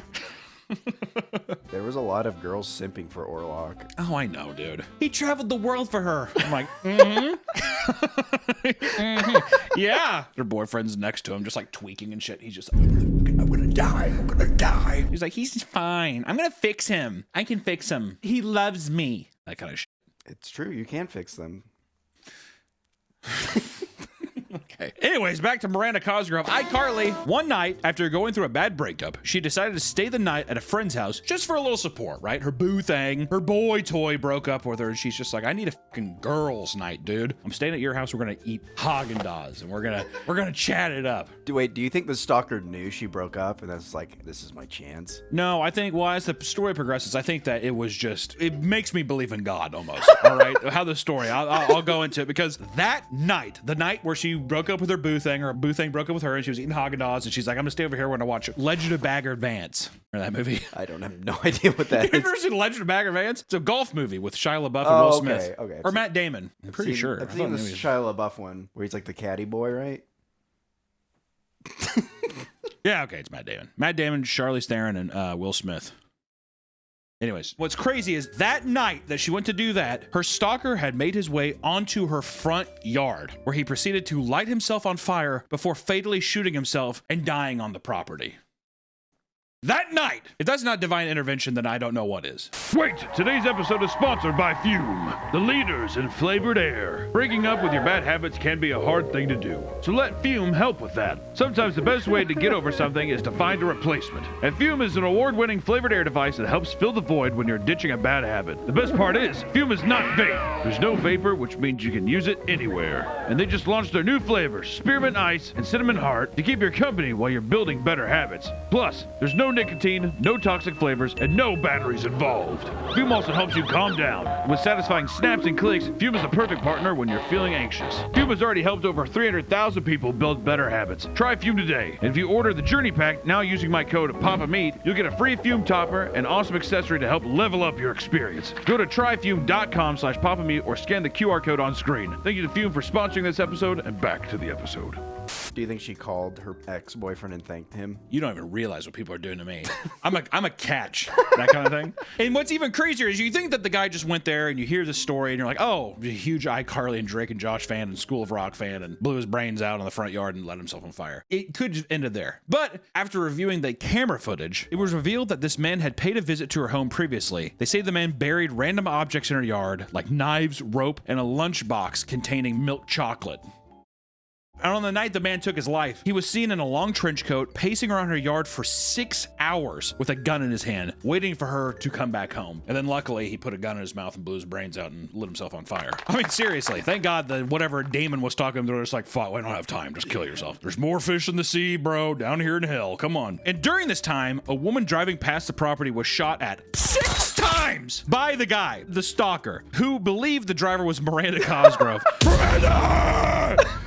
She's like a girl in a Prius. Yeah, it's the ending of Invasion Body Snatchers. That kind of thing. Just some girl in a Prius. The woman was not harmed and later met the actress at a charity event and told her what had happened. Wow. Hey, I was shot at by your stalker. She's like, what? I want to know the time frame too. I feel like you gotta preface that before you come up. You know what I mean? If you're just like, hey, how you doing? Nice to meet you. She's just like, your stalker shot at me. I'm totally fine. Because to me, that's like, you got some mental damage. And she's just like, by the way, he told me to send his regards. She's like, what? Pulls out like a Miranda Cosgrove admits that this event made her fearful to be alone in her own home, resulting in her often visiting friends and family out of fear of her safety. Of course, dude. Of course. My aunt, when she was like 12, I think, someone broke into her house, like while they were sleeping and they woke up. And then for like 3 years, she had like horrible insomnia and nightmares. Like that, that trauma of nothing even happening. If you wake up and someone's like, someone was in our house last night, so horrified to sleep at night and like suspicious and paranoia. So to have this happen to you, so targeted, there's no fucking way. Also, I would move out of that city. If I had the means and stuff, if I'm fucking Miranda Cosgrove, I am getting the fuck out of there. 100%, dude. You think that's the last iCarly fan in LA, bro? Nah. Or we can go to another celebrity like J-Lo. Everyone loves J-Lo. J-Lo stalker who camps in her home for a week. A stalker who was camping in her home for a week. Little vacation. We're gonna get to non-celebrity stuff too, but whenever I hear these stories, it's fucked up sometimes because I'm like, oh, thank God I'm not that famous. You know what I mean? Not yet. A lot of weirdos out there. You know what I mean? But in 2013, Jennifer Lopez discovered that one of her obsessive stalkers was living in her $10 million property for 6 days straight. Was she in the house? She would have had to been, right? The stalker's name was John Dubras, a 49-year-old retired firefighter who was in love with J-Lo and believed that they were meant to be. He would make odd posts on Facebook about his love for her, attaching strange images to them. You know, we see him here. He kind of looks... It's interesting how people can just look the part. You know what he kind of looks like? He looks like Jeremiah Sands from Mandy. That's what he reminds me of. Also, the amount of people who believe that they're dating celebrities online is crazy. Like schizophrenic people who are like, yep, me and... Billie Eilish. Me and Ariana Grande are in love. She's busy with work. Like that. And people fully believe it, dude. It's fucking crazy. Me and Elphaba, we're dating. Yeah, me and Elphaba, yeah. Flying around their house. The person's like tied up. Defying gravity. But anyways, this all accumulated in him driving to her home, somehow parking his car in front of the property without security guards noticing him. A $10 million property. How the f did he do that? Behind a little bush. He just pulled up. Yeah, he's in a Toyota Camry and it's just wrapped in twigs and leaves and he's just like blasting J-Lo's music. I'm still Jenny from the block. He's like... He took refuge in J-Lo's pool shed at first, sleeping on the couch and sneaking around to explore the property for 6 days straight. This property here, I could believe that. Look how wide open that is. I'm guessing, yeah, that pool house too. It's got like the little... The pool house is so far away too. It's not like it's in some cramped suburban neighborhood or whatever. This is like, it looks like an East Coast property or something. During that time, he would take photos of himself on the property and upload it to social media, pretending he was a man named David A. Lopez, who was her supposed divorced husband, which also I like. He's just like, if I pretend to be her divorced husband, it'll make sense why I'm here. It's like if my dad went up to me, he's like, I'm in your mom's house. I'm like, what the f are you doing there, dude? Get out of there. Most of the time was spent lounging around, right? He was just making himself at home. He was cleaning up parts of the properties and uploading strange photos. Really, him documenting was just the strangest part of the story. And of course, you know, he was masturbating in the yard, right? We have to put that in there because he was. He was taking strange photos. Was he taking pictures of him beating off in the yard? I don't know. Probably. Maybe. But according to the stalker, he did so because he believed J-Lo wanted him to, quote, spread his seed throughout the world. So he's going to spread it on the lawn. Miracle Grow. Neighbors noticed him wandering around with a, probably with a fucking hard cock beating off. They're like, hey, there's a guy beating off in her neighbor's yard. I can't even imagine what I'd do if I walk outside and I just saw a guy beating off and like coming on the grass. I mean, how would you even process it? Would you even intervene? I feel like I'd call the cops. Oh, that's true. I was literally getting ready to say, I'd probably just be like shut my blinds. I don't know what's going on. I don't want to get in the middle of things. Neighbors noticed him wandering around, but let him be, thinking he was a security guard. J-Lo with her security guards who are hard all the time. It's like old money. These people. I don't want to pry. Probably because they have like a fucking opium den in their basement and whatever. Probably have some people chained up down there and they're just like, don't get involved. I have a feeling that like a lot of like super rich people, they have that kind of shit, dude. We have 4 Dominican girls in our basement. Let's go out on the yacht for a couple of days. Let the heat cool down. I almost thought it's perfect to do a crime in a... we should not. I'm not going to talk about... I don't know where I'm going with this. Eventually, the guards found and confronted him, and police arrived investigating his car to find out that he was writing bizarre letters to celebrities, including Barack Obama. He wanted to spread his seed to Barack. Change. He was arrested and given a psychiatric evaluation, and soon after, when he was out of jail, he began calling J-Lo's mother, claiming to be her son, which landed him right back in prison and charged with stalking and burglary. I wonder how long he was actually in jail for. Or was his psychic evaluation so bad that they're just like, he's a fucking... Well, he would be in a loony bin. They put him in. Well, that's what you think, but I don't think like the asylums like that work anymore. I think it's like more so you get medically evaluated, then you're cleared, and then you can go back out or something. Or mentally evaluated, I want to say. We need to have it be a bit more severe here, right? We got to keep raising the bar, but also this is where it gets kind of serious, so not gonna be doing a lot of jack off jokes during this part. Just want to say that because Rebecca Schaeffer was shot by her stalker. Rebecca Schaeffer was an American actress that tragically lost her life after being murdered on her front doorstep. Jesus Christ, dude. Before her abrupt death in 1989, her career was taking off. It seemed that her rise to stardom grabbed the attention of Robert John Bardo, a 19-year-old man that was enamored with the young actress after seeing her on TV while in high school. For 3 years, he would send her gifts like stuffed animals and letters. Schaeffer was appreciative of the support and decided to respond kindly to one of them.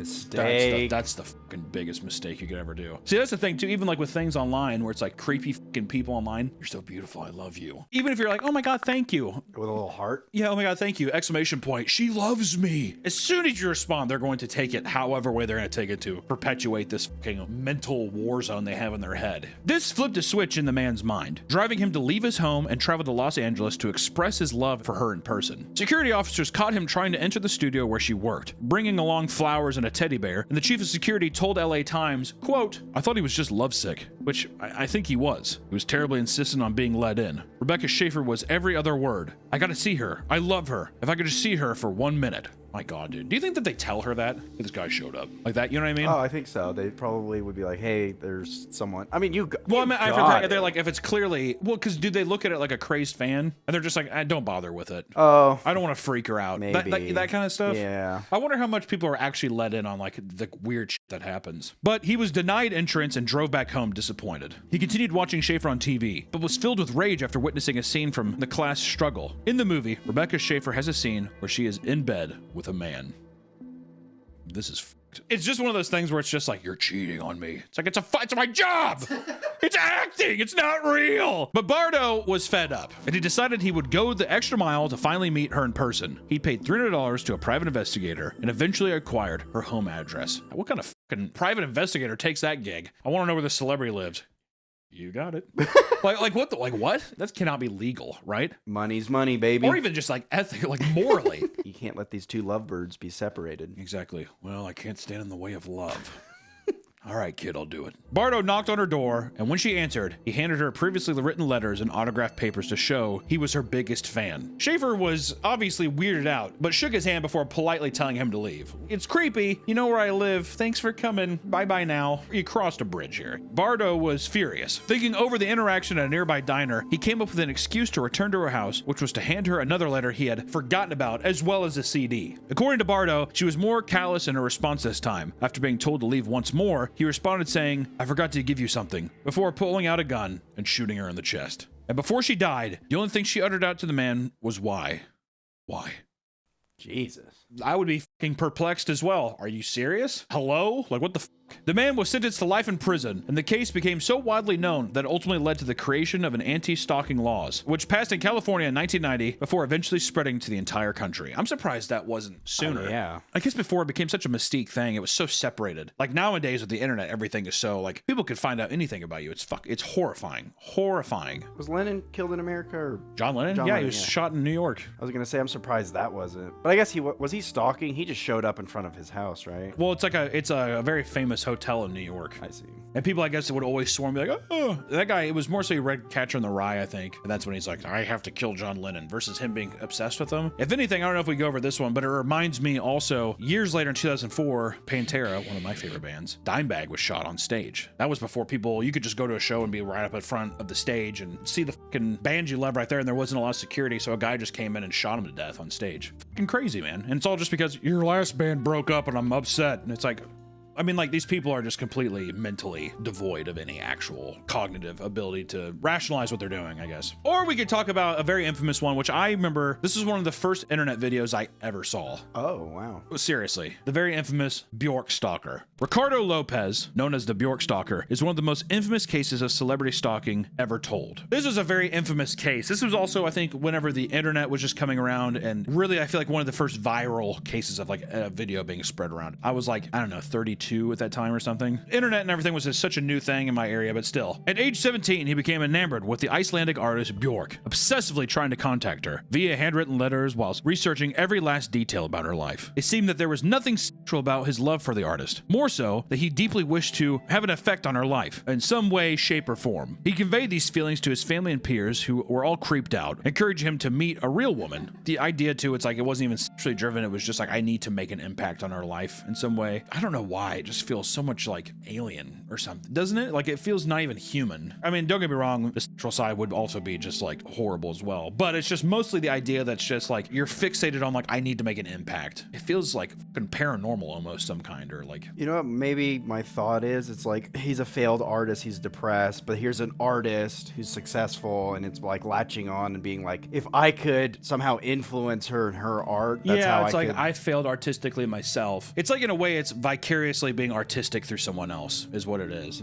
These feelings of his began to unravel as it was revealed in 1996 that Bjork was dating another artist named Clifford Joseph Price, also known as Goldie. The betrayal he felt transitioned into pure rage, and Ricardo felt that he had no choice but to punish her. He talked all about her, how he liked her, and once he met her, he couldn't, I'm just gonna have to kill her. He said he didn't like her. Well, I mean, like, exactly. I mean, I think it's always comes down to a primal thing. I think there's no way to discern that. It's like the same thing of like, it's not even like the person's looks. That's just, I like this personality. But really, it's like all these things are tied up with all this like fucking monkey primal shit where it's like, things are, you're attractive. I'm attracted to you, whatever. Once again, another case. How many of these, almost every case so far has been somebody is in the perception in their head that they are like, we're dating, or like, I'm in love with you and you don't know it yet. And then because they're now dating someone else, that's like the trigger that it sends them over the, over the edge. Because also I feel like it's like you've lost all hope. All hope is lost. It's the fantasy, and then once they start dating someone, it breaks the illusion. They're supposed to be me. Yeah, in a way. And at this point, he began a series of videotapes where he documented his journey to enact his revenge towards Bjork. He would ramble about his love for her while slowly developing a plan to get his revenge. One of his plans included a hollow-out book that would be programmed to release AIDS, tainted needles he would somehow acquire from a prostitute. This plan was a bust, and he eventually landed on a letter bomb filled with sulfuric acid, which would be mailed to her home in the hopes of either killing her or at least doing irreversible damage. My God. After he sent out this envelope of sulfuric acid, he planned to take his own life at the same time that Bjork would. He tried to line it up. I'm waiting for, as soon as the manager leaves, I'm going to do it. Whenever Bjork would open it, they would pretty much die at the same time. And in his final tape, titled Last Day, Ricardo is seen naked with his entire head shaved, painted red and black, which if you haven't seen this is the video that I saw. This is the video that made it around, whatever. One of the most frightening videos of all time, honestly. He props up a sign behind him labeled The Best of Me, September 12th. And while listening to Bjork's I Remember You, he tells the camera, this is for you, before shooting himself in the head. I think the goal was to have his blood and brain matter paint the sign behind him, but whenever you watch the video, he shoots himself and it just like oozes out of his mouth. It's I don't know. I wonder if you probably still find that video. Oh yeah, I saw it on Twitter. That's how I found this story. Oh, you found it on Twitter? Yeah, there you go. I wouldn't recommend looking up it. I mean, it's fucking brutal. I didn't watch it. I just saw the opening. This is the last song. After this, I'm dead. I didn't know. Well, I had no idea what it was. I'm just this 30-year-old guy who's like looking at this thing. The internet still fucking new. You're like, what is this? What the hell? His face is all painted. It's creepy. Also, even the Bjork music videos have this like weird style to them. So it's like you have this guy here, you have the Bjork music video going on in the background, and then yeah, all of a sudden he does it. It's nothing like a movie. I just want to say that. In movies, it's like instant whatever. It's yeah, whatever. Which a maintenance worker smelled his rotting corpse, which eventually led to police finding his body. They found all of his recorded tapes with the writing on the wall reading, the 8mm tapes are a documentation of a crime, terrorist matter, and they are for the FBI. After watching the tapes and realizing that he had already mailed the bomb, they had to rush to identify the exact address of the video in order to trace and seize the bomb before it did harm to anyone. In an interview, Bjork described the entire incident as incredibly sad, revealing that she struggled to sleep for a week afterwards. It's just kind of a very sad thing, obviously when somebody shoots their face off, I'm not sure if I'll dream very properly for a while. Even so, she sent flowers to Ricardo's family. Bjork's a champion, man. It's such a weird area. I feel so bad for these people being completely tormented and like also living in an alternate reality of everyone else. It doesn't take away from any of the crimes that they do or, the tragic things they do. They need to be held totally accountable for that, but it is also tragic. Very, very sad. Pivot that into Taylor Swift, an also giant pop icon, and her many stalkers. Fucking goddamn, dude. Taylor Swift, tons of stalkers. Too many. The price of fame. As you can imagine, Taylor Swift is no stranger to stalkers. After all, she is the most famous, probably musician in the world, I would say. Bigger than Michael? Bigger than Michael Jackson. Yeah. She basically employs more security guards than the president does at this point, but it seems to be because she's in constant danger from creeps and crazy fans fanatics. I mean, it's the same kind of thing that Michael Jackson did, where it's a kind of fandom that goes past where even the sight of you throws people into hysteria. You can like falling down. It's a god. I mean, she is a new religion, literally. She even admitted to carrying army grade bandages with her to her shows in the situation where she's stabbed or shot on stage, and she has to do a fucking military thing of plugging the hole. I'm guessing is what that is. And here is just a few of these kooky little instances, right? We could talk about in 2018 with Eric Swarbrick, a 26-year-old. Eric Swarbrick, a former client of Taylor's record label at the time, began sending letters to the CEO insisting he introduce him to Taylor Swift. That's fucking crazy. A person on the inside becoming obsessed. I mean, how many famous people does he run through? And to be enamored by this person? Jesus, dude. The letter started rather innocently, but became more and more aggressive over time. 40 letters later, he began to talk in a more violent and sexual nature. He even drove to BMLG in person to deliver the letters personally before being detained and arrested for trespassing. He was relentless, now sending various letters that contained straight up threats, as well as insist he would take his own life in front of the staff. Bit of a weird bargaining chip there. He was arrested and later sentenced to 30 months of prison for stalking. Should it not be longer? I mean, that's almost 3 years.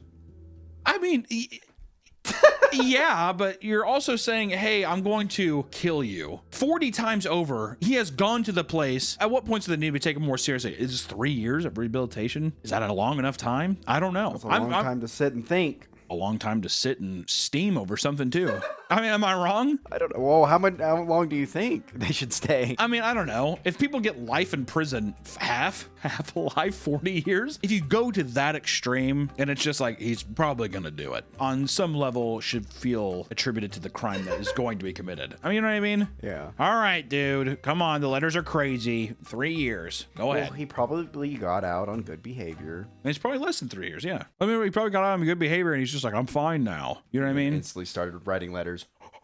Yeah, Ice Spice.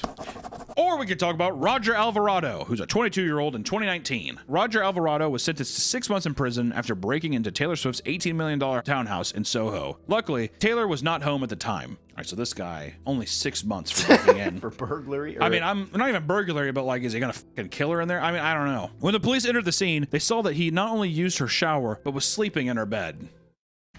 He was waiting. 6 months.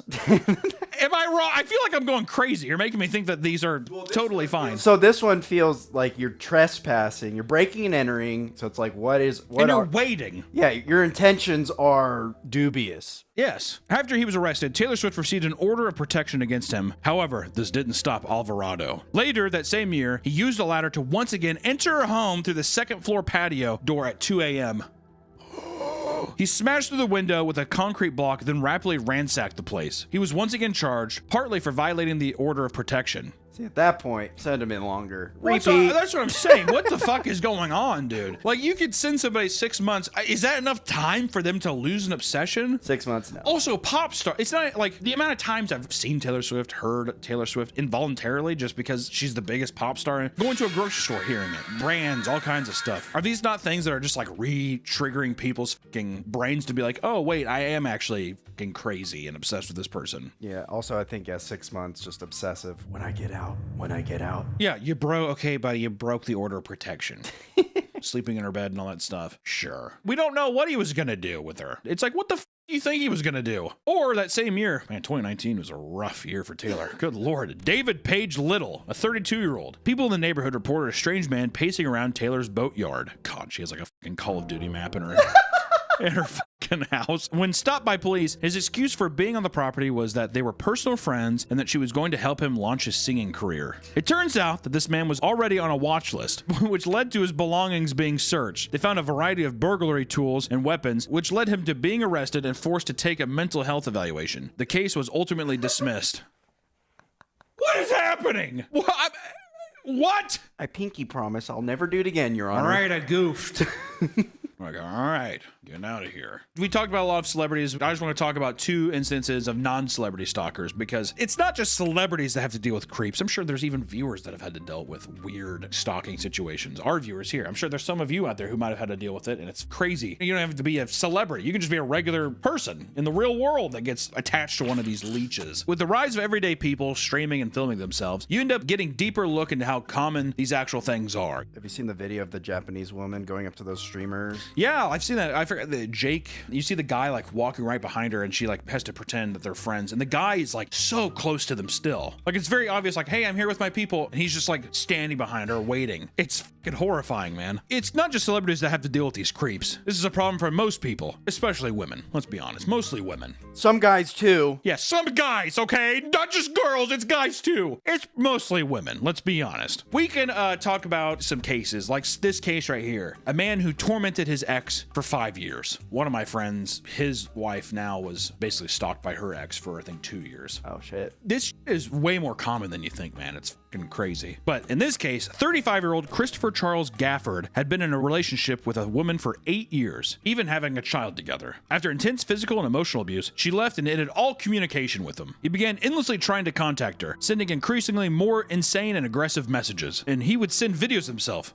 You know, videos and pictures of himself, you know what I mean? And even make serious threats like insisting that he would, quote, rip her parents' heads off and down their necks. Can you imagine getting a pic and all of a sudden she's just like, also, remember, you know your mom Mary? I'm ripping her fucking head off and down her neck. I don't even know how to fucking process that. Just looking.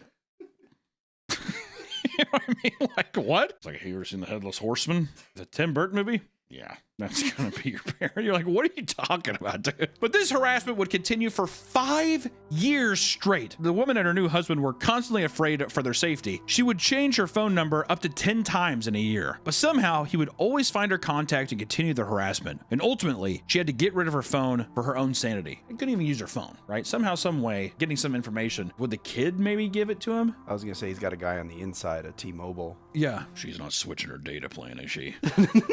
Yeah, does she know the rates? But Gafford then acquired the husband's contact, and the abuse continued. The threats started to become more demented, like how he intended to basically assault their daughter. Gafford was successfully ruining many aspects of their life, even from far away. After enough threats to their local daycare, they decided to expel their daughter to save themselves the headache of putting up with the harassment. The daycare expelled them? The daycare is just like, get her out, we're tired of the calls. Which, here's the thing, my knee gut reaction is I'm like, a bunch of pussies, dude. Also, like, way to just like, we don't want her, we can't protect her. But also, I wonder how much of it is them being like, we're getting harassed for the safety of other people, we cannot watch this person. I mean, that's realistically what it is. But my knee gut reaction is I'm just like, cowards. But for the safety of other people, I get it. How did they not find this guy?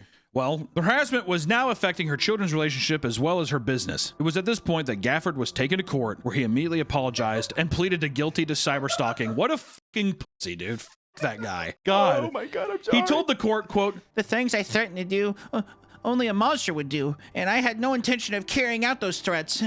Fuck you, dude. Attention-grabbing son of a bitch. Like, seriously. Because he was previously convicted for physical abuse against the woman, his claim held no weight. He was sentenced to 10 years in prison, after which he would no longer be able to use a computer or access the internet without court approval. See, where is that? With the other places, right? And I'm sure, you know, you say, how do they not know where he's at? I think that it's probably difficult whenever you share a child with somebody. But still, even then, I wonder if the new husband was just like, I'm going to go over there and break this guy's legs. And, you know, the person's just like, no, don't. He's just not right in the head. Because also, if you're with somebody for so long too, just because they transform into a monster, you don't know the mental tolls and physical tolls that happen between something to where maybe even fucking shell shock from something or fucking PTSD from that relationship of just being like, just don't even fuck with it. Just let him do his thing. You know, it's better off that way. So funny though. Only a monster would do that. You know, he did that because she probably showed up and he's just like, see, I'm such a sweet guy. It's just manipulative bullshit. Him. Or we could talk about an infamous case of the Narcy Novak murders. In Florida, a horrific case of stalking led to the gruesome death of a talented couple, Bernice and Ben Novak. Bernice was a former model that worked for big names like Coca-Cola and even Salvador Dali. Her husband Ben was the builder and heir to the luxurious Fontainebleau Miami Beach Hotel. And while he passed away in 1985, Bernice was left with a considerable amount of money. Very wealthy. She was left with a lot of dough. Together, they retired to a wealthy neighborhood to live the rest of their lives comfortably. One day, in 2019, Bernice was found dead at 87 years old in her garage in Fort Lauderdale, Florida. Her death was believed to be caused by a nasty fall, not too uncommon with women her age, right? Life alert. Hello. Exactly. Didn't have the clicker. The case seemed to be cut and dry until 3 months later, when it was revealed that her husband had a 53-year-old long-lost son named Ben Novak Jr. that was found gruesomely beaten to death in a Hilton hotel. Ben Jr.'s wife, Narcy Novak, had found him half naked on the floor, tied and covered in duct tape, with his eyes cut out of his head. Jesus. And after reviewing Narcy and her daughter's key cards for the hotel, it was discovered that Narcy was the only person to use it to get into the room that day. She soon became a suspect, and after agreeing to a lie detector test, she failed 5 times. Do you think she's just like, it failed once, or like, oh, this isn't looking good? She's like, do it again, run it again. Yeah, like an Amex card at a place. No, it's good. It's just kind of a weird chip. Just read it. Yeah. The case became complex, leading to further investigation to Bernice's passing as well. Detectives that were at the scene of Bernice's death had been suspicious for a long time because her injuries went far beyond of a simple fall. You know, like in hindsight, you're like, oh, it's just a fall. But then when you look at it again, you're like, why does she have a giant crowbar-shaped marking on her back? You know, like one of those things. But after all, her entire body was injured, and her knuckles and teeth were bashed in. Where the f did she fall from? Well, it was 6 flights of stairs. It's like, what? Meanwhile, Narcy, who was a former stripper, was revealed to be incredibly malicious after stories came out about her bizarre antics. The former stripper thing isn't be a stripper if you want, I don't give a f. But I think it's more so that like parts of her past were unraveled that maybe even the family didn't know about at the time. You know, like was she playing a character? Who knows? And once in 2002, Narcy tied up her husband while she ransacked the place of cash and other valuable items, and Novak was later released and contacted the police. So even before she fucking robbed him, and she still stayed with them? Or he stayed with her? Or he stayed with her? Well, she's a crazy drug, my friends. Speaking to the police, she insisted that this was merely a sex game that got a little out of control, and began showing them pornographic fetish photos to make it seem like it was just, we were just really into weird, sexual, strange acts, right? It's just role play. Have you heard of it? One of these photos depicted naked amputee porn. Amputee porn? Amputee porn? Novak, humiliated, backed away from filing charges. After considering a divorce, he decided to begin having an affair with a porn actress named Rebecca Bliss instead for $300 an hour. It's cheaper than the divorce. Yeah, he's just like, get cheaper than my alimony. Which Narcy found out about this and had a reason to believe that she was going to be left for a measly sum of money from their prenuptial agreement. Despite him being the heir of a multi-million-dollar estate, she's just like, I'm gonna get divorced. I can't compete with this $300 fucking Groupon of a prostitute. He's gonna leave me nothing, and he gets millions and millions of dollars. That's not fair. Allegedly, this filled her with anger and jealousy and fueled her desire to orchestrate a revenge plot. She hired an assortment of associates, including her brother Cristobal Velez, to murder both Bernice as well as Ben Novak Jr. in order to inherit the family fortune. According to some of the hired goons, Narcy was even there to see her husband's death. She helped by handing them a pillow to muffle his screams. The truth behind Bernice, however, was that one of the other goons was told to beat her to death with a monkey wrench. God damn, dude. Why? Why her? Don't kill her at all, but I'm saying, like, can you not just shoot her in the back of the head? What the f did she do that was so bad? Make it seem like an accident. Yeah, make her fall. Well, I guess that's true. Yeah, make it. Throw her down her steps 8 times. Break her knuckles. Break her knuckles and teeth with a monkey wrench. People will think she just fell. It's like 2 steps. Narcy and her brother were convicted for murder, among many other charges like stalking and money laundering. They were both sentenced to life in prison without parole, and Narcy is no longer able to inherit anything from her husband's estate. Everyone involved in the murder was charged to a lesser extent after pleading guilty. It's like a mixture of like a bunch of like famous fucking murder cases or whatever. It reminds me of like the Black Dahlia murder in some weird way, where it's just like this mysterious thing, except this one, people are just stupid. You're gonna get caught. You're going to get caught. It's insane.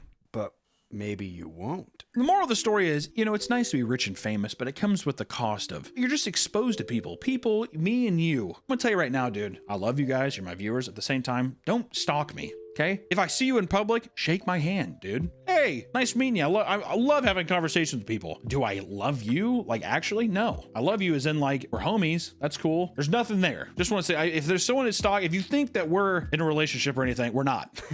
I just want to put that out there, I guess. You know, if you think that, like, we could be best friends, we couldn't. It's not an organic way to do it. There's nothing natural about it. But that's the price that comes with me being a personal figure. Something I have to deal with. But even people in your real life that you work at FedEx and now one of your coworkers, that's shit that's real too. So I just gotta say out there, from both ends, if you're being stalked or something's fucking weird, tell somebody. Get help. You know what I mean? Don't just be like, he's just crazy. Or she, you know, it's fine. She's just emotional. Find help immediately. And also, if you're secretly in love with somebody and you're doing things that you think are romantic, they're probably not, dude. Move on. That's me. I did that. Really? Well, just giving gifts to someone who didn't want them. Oh, sure. I mean, there's a difference between giving gifts and being like, I like you, and then taking the hint and moving on versus how long have you been doing this? Have you even talked to this person? Oh, yeah. No. Is this real? You know what I mean? It's that kind of thing. Look at the signs, right? Turn it around.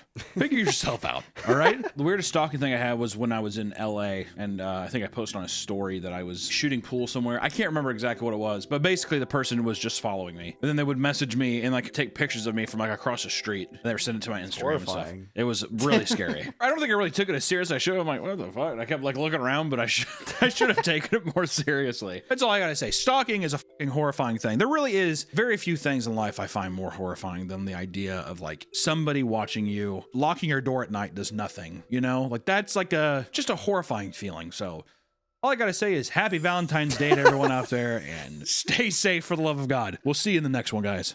Bye-bye. I love you. I love you. I love you. Yeah, I love you. I love you. I love you. I love you. Please don't leave me. Please don't leave me. Please don't leave me. Please don't leave me. I'm so sleepy, but good thing I have Melvin's Macabre manga to help me. It's only available till January 1st, then it's gone. Welcome back to the Papa Meat channel. How you doing? How you doing? Coming in and sitting down because today we're talking about secret societies. Now, when the word secret society comes into mind, what do you think?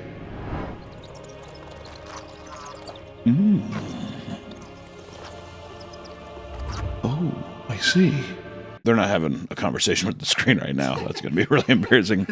Does robes come to mind? What about masks? Perhaps candle-holding men discussing devious schemes? Were you just thinking of Eyes Wide Shut? Seems like it. What if I told you what you've heard of secret societies isn't just goofy movie tropes? Would you believe me? Yeah. A secret society is basically any group or organization participating in activities while sworn to the utmost secrecy. Can't tell anybody this. Illuminati. Beyonce. She ate a child. I love watching Beyonce Illuminati videos. That's the only ones I ever believe. Look at the earrings. Saturn earrings. Search after a Saturn associated with their called. All the other ones, I'm like, nah. I'm like, Beyonce, I bet that bitch did do something. You know what I mean? There are many examples of secret societies throughout history. Some that are still running to this very day. Today, we're going to talk about the strange, mysterious world of secret societies. More specifically, one that people believe is powerful enough to shape the state of the entire fucking world. I'm talking, of course, about Bohemian Grove. Bohemian Grove, I think, is by far the most popular conspiracy theory, secret society thing of all time. People have been sneaking in there for I don't even know how long, looking at a giant goddamn owl statue. I mean, it's basically like ghost hunting. They just like walk around, they're like, oh, what is that? What is that? And they just see like a truck drive by. What the hell? Oh my God, guys. Oh my God. Truck just drove by. But it gets played up a lot for horror movies because I think that it's nice to think that, well, it's not nice, it's just, it's easy to believe that wealthy people would get together and run the world as like a book club. That makes sense to me. You get together, you do unspeakable things, but you do it with your bros. And they're all politicians. They're all George Bush and Mitt Romney. All the politicians, you were like, I don't like that guy. But Bohemian Grove is a secret society that the world is wildly fascinated by. It's been running for over 150 years and is still going to this day. It originated in San Francisco in 1872. According to Sam Singer, a member and club spokesman, quote, it's a group of gentlemen who are really genuinely, no, I'm serious, interested in arts, theater, jazz, and of course, rock and roll. Nothing else. Cigars and brandy. Don't look in the basement. And women were banned from entry. This is a men's club, okay? No women allowed, just the way it's supposed to be. It was a private, men's-only club. Women were furious.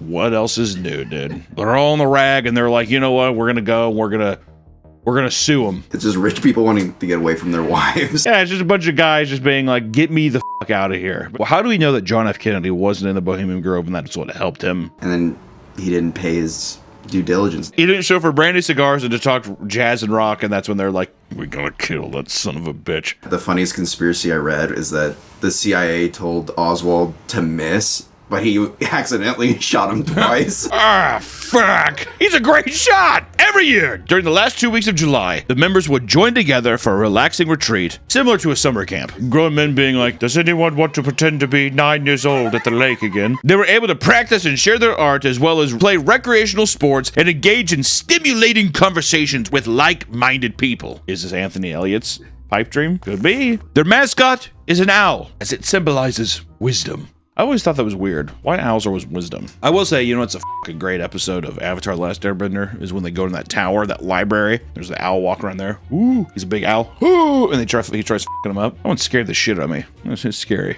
Did you see Secret of Nim? That owl me up. I never liked Secret of Nim. I hate you.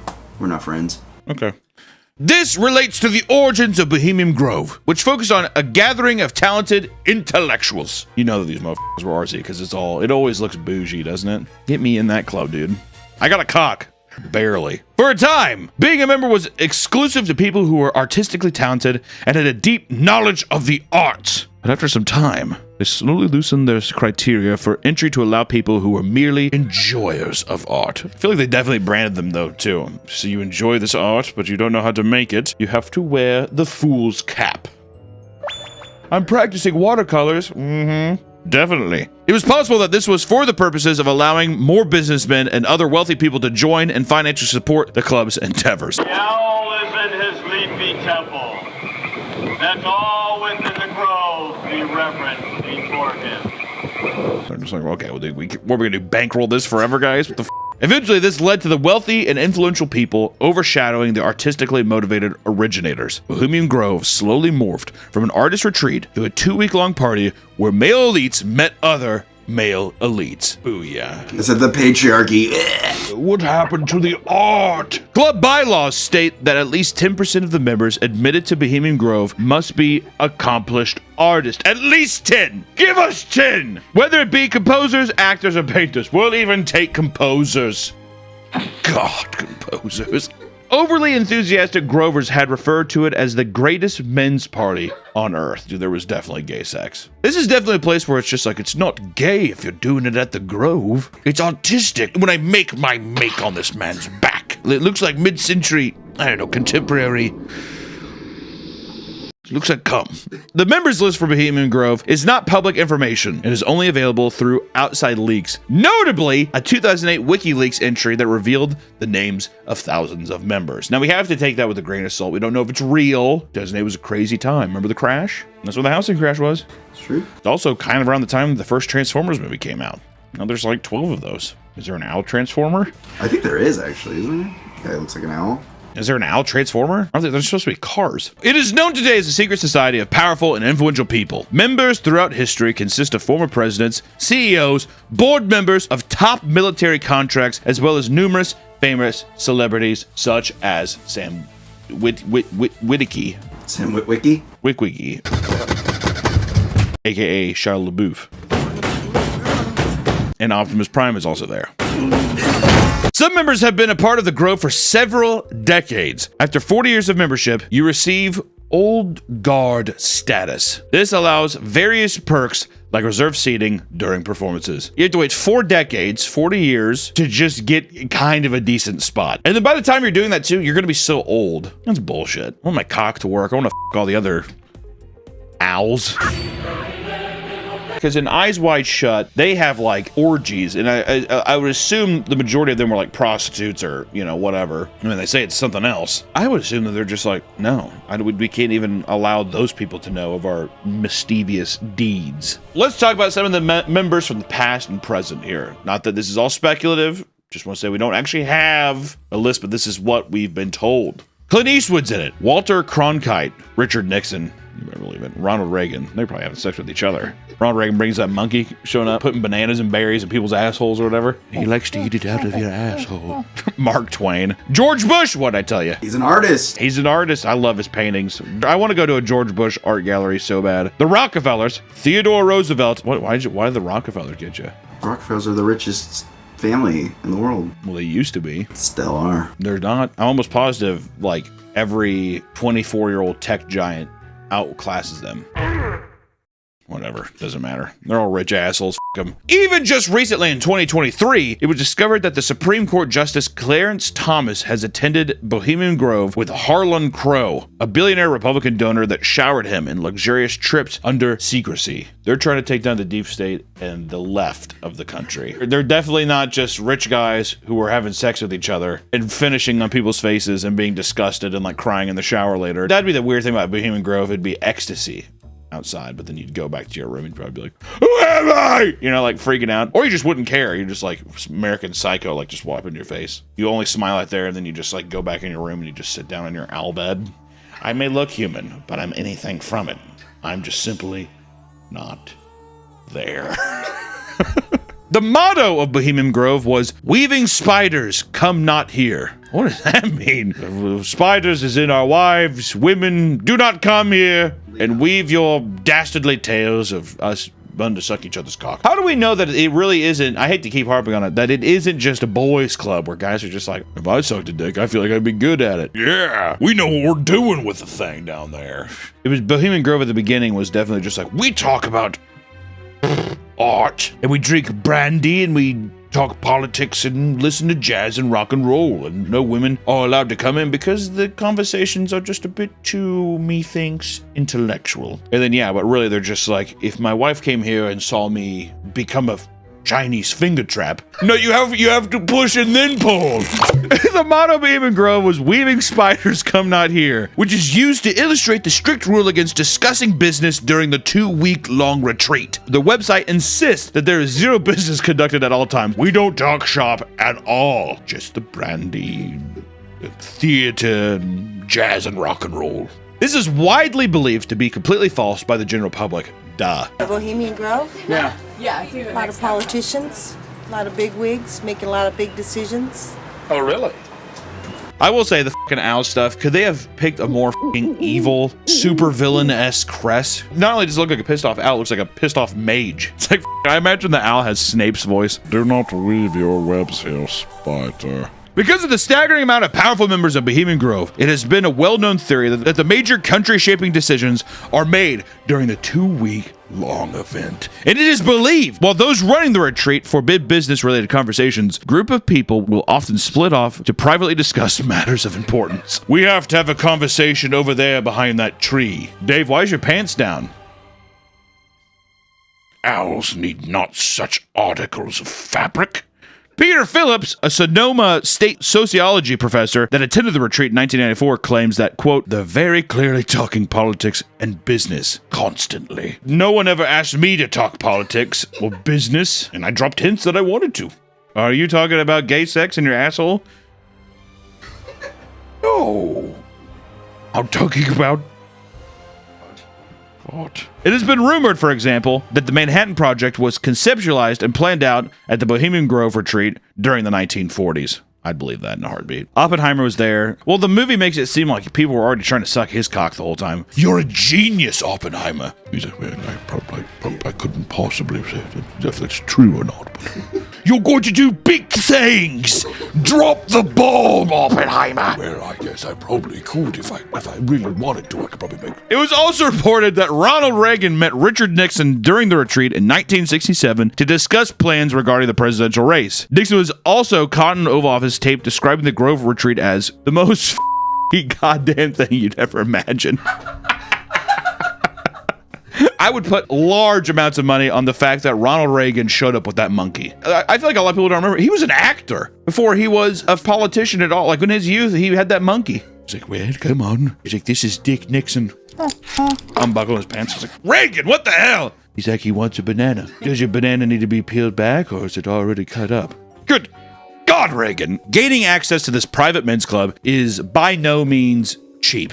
Okay, you gotta be wealthy, or you gotta be a good artist. But I feel like they're just like, you gotta be a wealthy, good artist, bud. You can kind of color in the lines. We'll say you're an artist. Not only do you need to be invited by several former members just to apply, but you are added to the wait list that is supposedly absurdly long. You'd be waiting 10 years before you were even considered for a role. Is this true? I don't know, but it sounds right, so we're gonna say it. When you are finally able to join, it will cost you around $25,000 initially, plus yearly dues of $5,000. That is substantially lower than what I expected. In 1899, the club gained so much notoriety that they were able to rent and later purchase a 2,700-acre plot of land in Monte Rayo in California to run their annual retreat. From there, they continued purchasing the surrounding land to expand their campground. It featured various dining venues, theaters, and several smaller campsites that varied in theming and luxuriousness. There are over 100 camps, with many having servants assigned to them, and it was noted that many members brought their own chefs and servants along to accommodate them as well. This looks like fucking Disneyland. This does look like Disneyland. I guess that's the thing too, is whenever all these YouTubers sneak in, right? It's always abandoned, but that's just because it only happens for 2 weeks a year. 2 weeks is a long time, dude. If I want my back shot fixed, I feel like give me 3 days tops. In 1931, a smaller club building was built in both Sonoma and San Francisco, featuring dining rooms, libraries, art galleries, theaters, shops,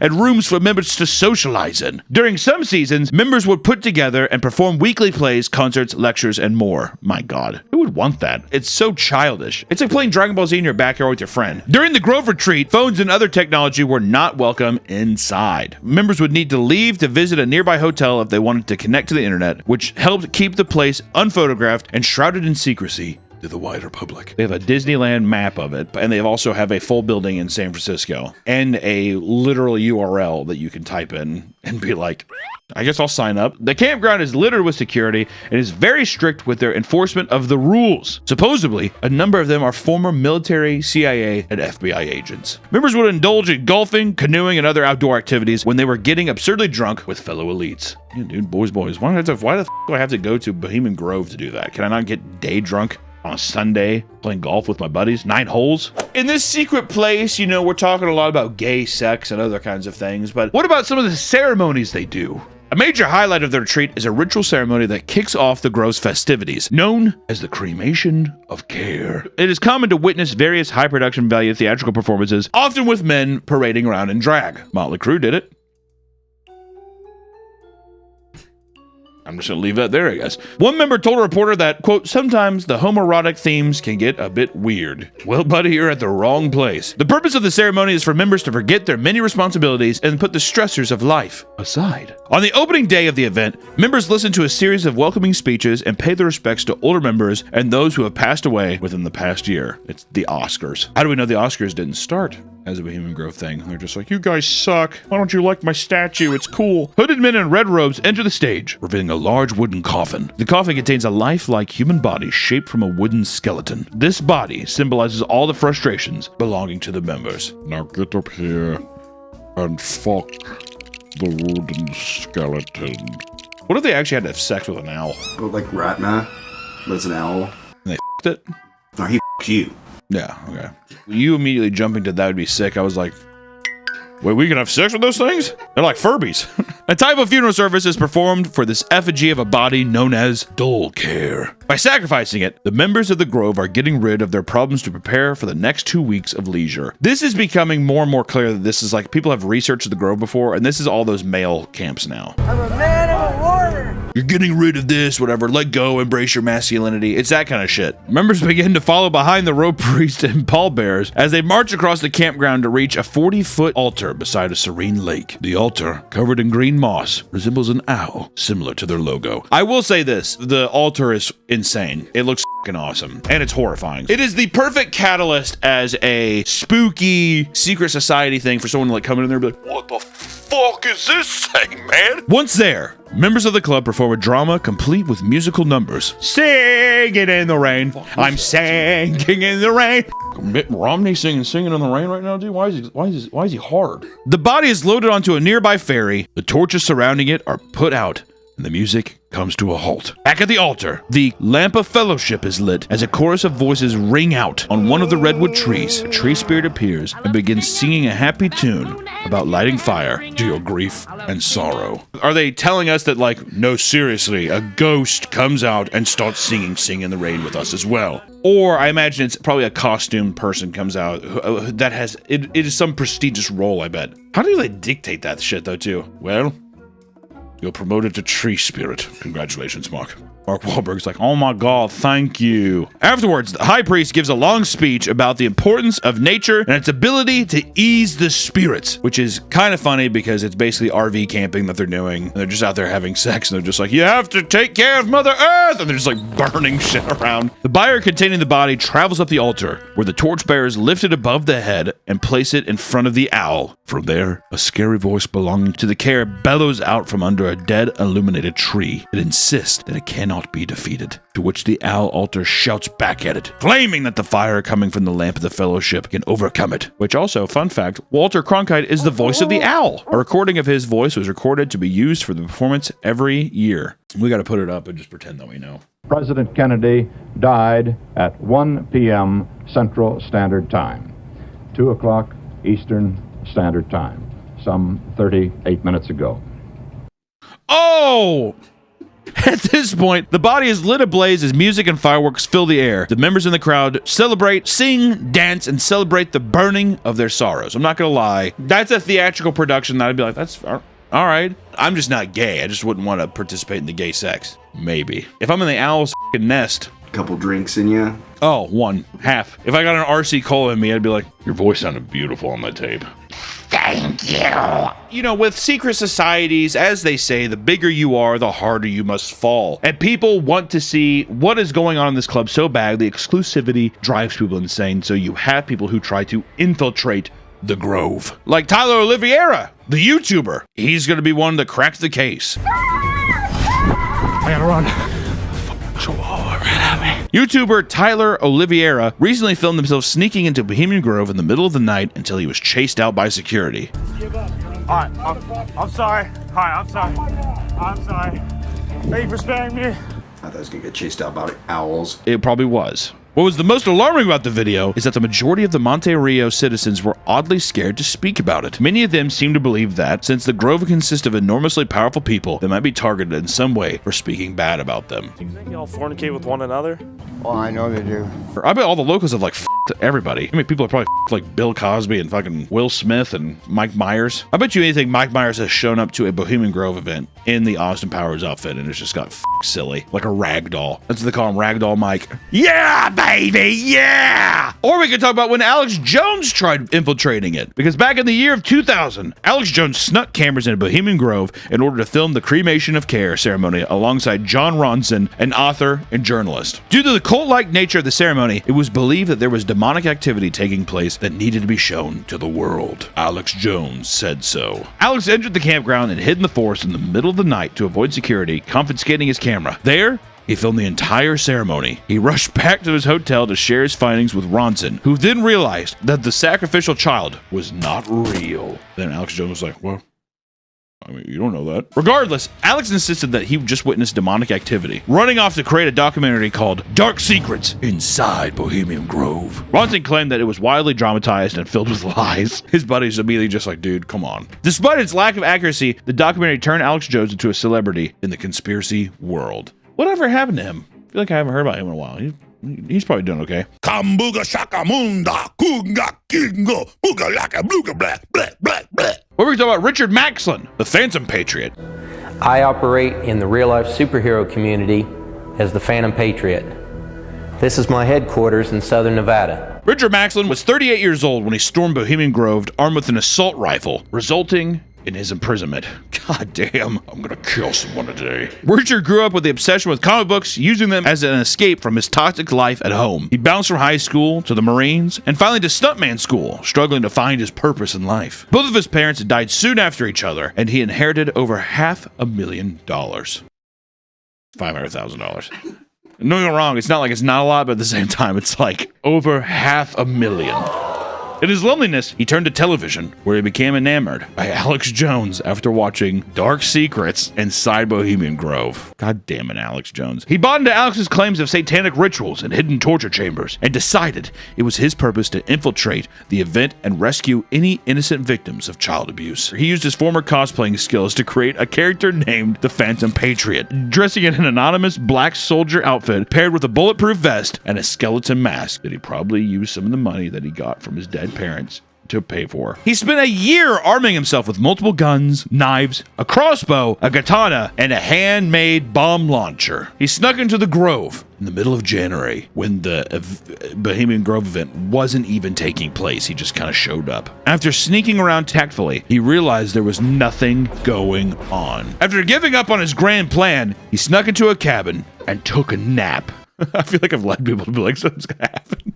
The next morning, he decided to set fire to the mess hall in order to feel like he accomplished something. Sadly, the sprinkler system put the fires out. The fire alarms began to ring, and he was soon confronted by the authorities. He surrendered almost immediately after and was sent to prison for 6 years. That pivots perfectly into the reality of the situation, right? Part of the allure of the Bohemian Grove is the air of mystique that fills the conversations about it, right? Like a lot of things in life, people want to believe in something because it makes reality so much more fantastical when usually that's not the case. And it helps that there is rarely footage or, photography of the retreat, which gives potential members an exaggerated idea of what to expect, and this leads to an increase in the memberships of the Bohemian Grove. But the reality of the Bohemian Grove is that while there are likely some wild business deals and conversations between people of influence, it's just a part. People get together every once in a while. People do the same thing at Kanye's listening parties up in Wisconsin, Diddy's whiteout parties. Two respected members of society throwing parties. Just like that. And according to people on Reddit who have worked seasonal jobs at the Grove, it's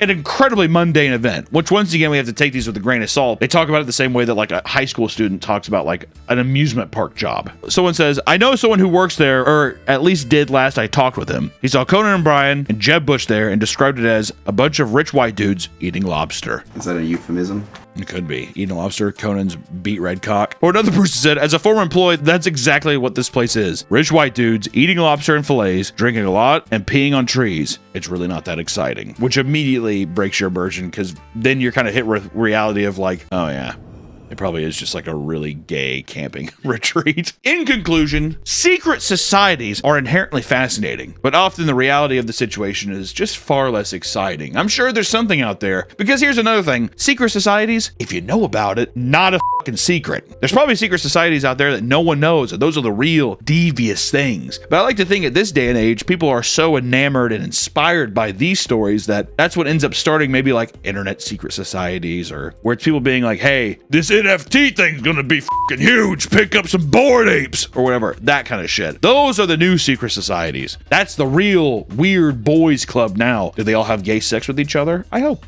I think everybody needs a little loving, dude. But I think Bohemian Grove is nothing more than a glorified fraternity for old rich boomers who want to relive their youth and talk to other rich people. That's probably what it is. But maybe one day we will dive deeper and find something more secret, more ancient, more horrendous that does end with gay sex and child sacrifice. Maybe. We'll never know. But until next time, my friends, be on the lookout and watch out for any strange owls that might appear outside your window.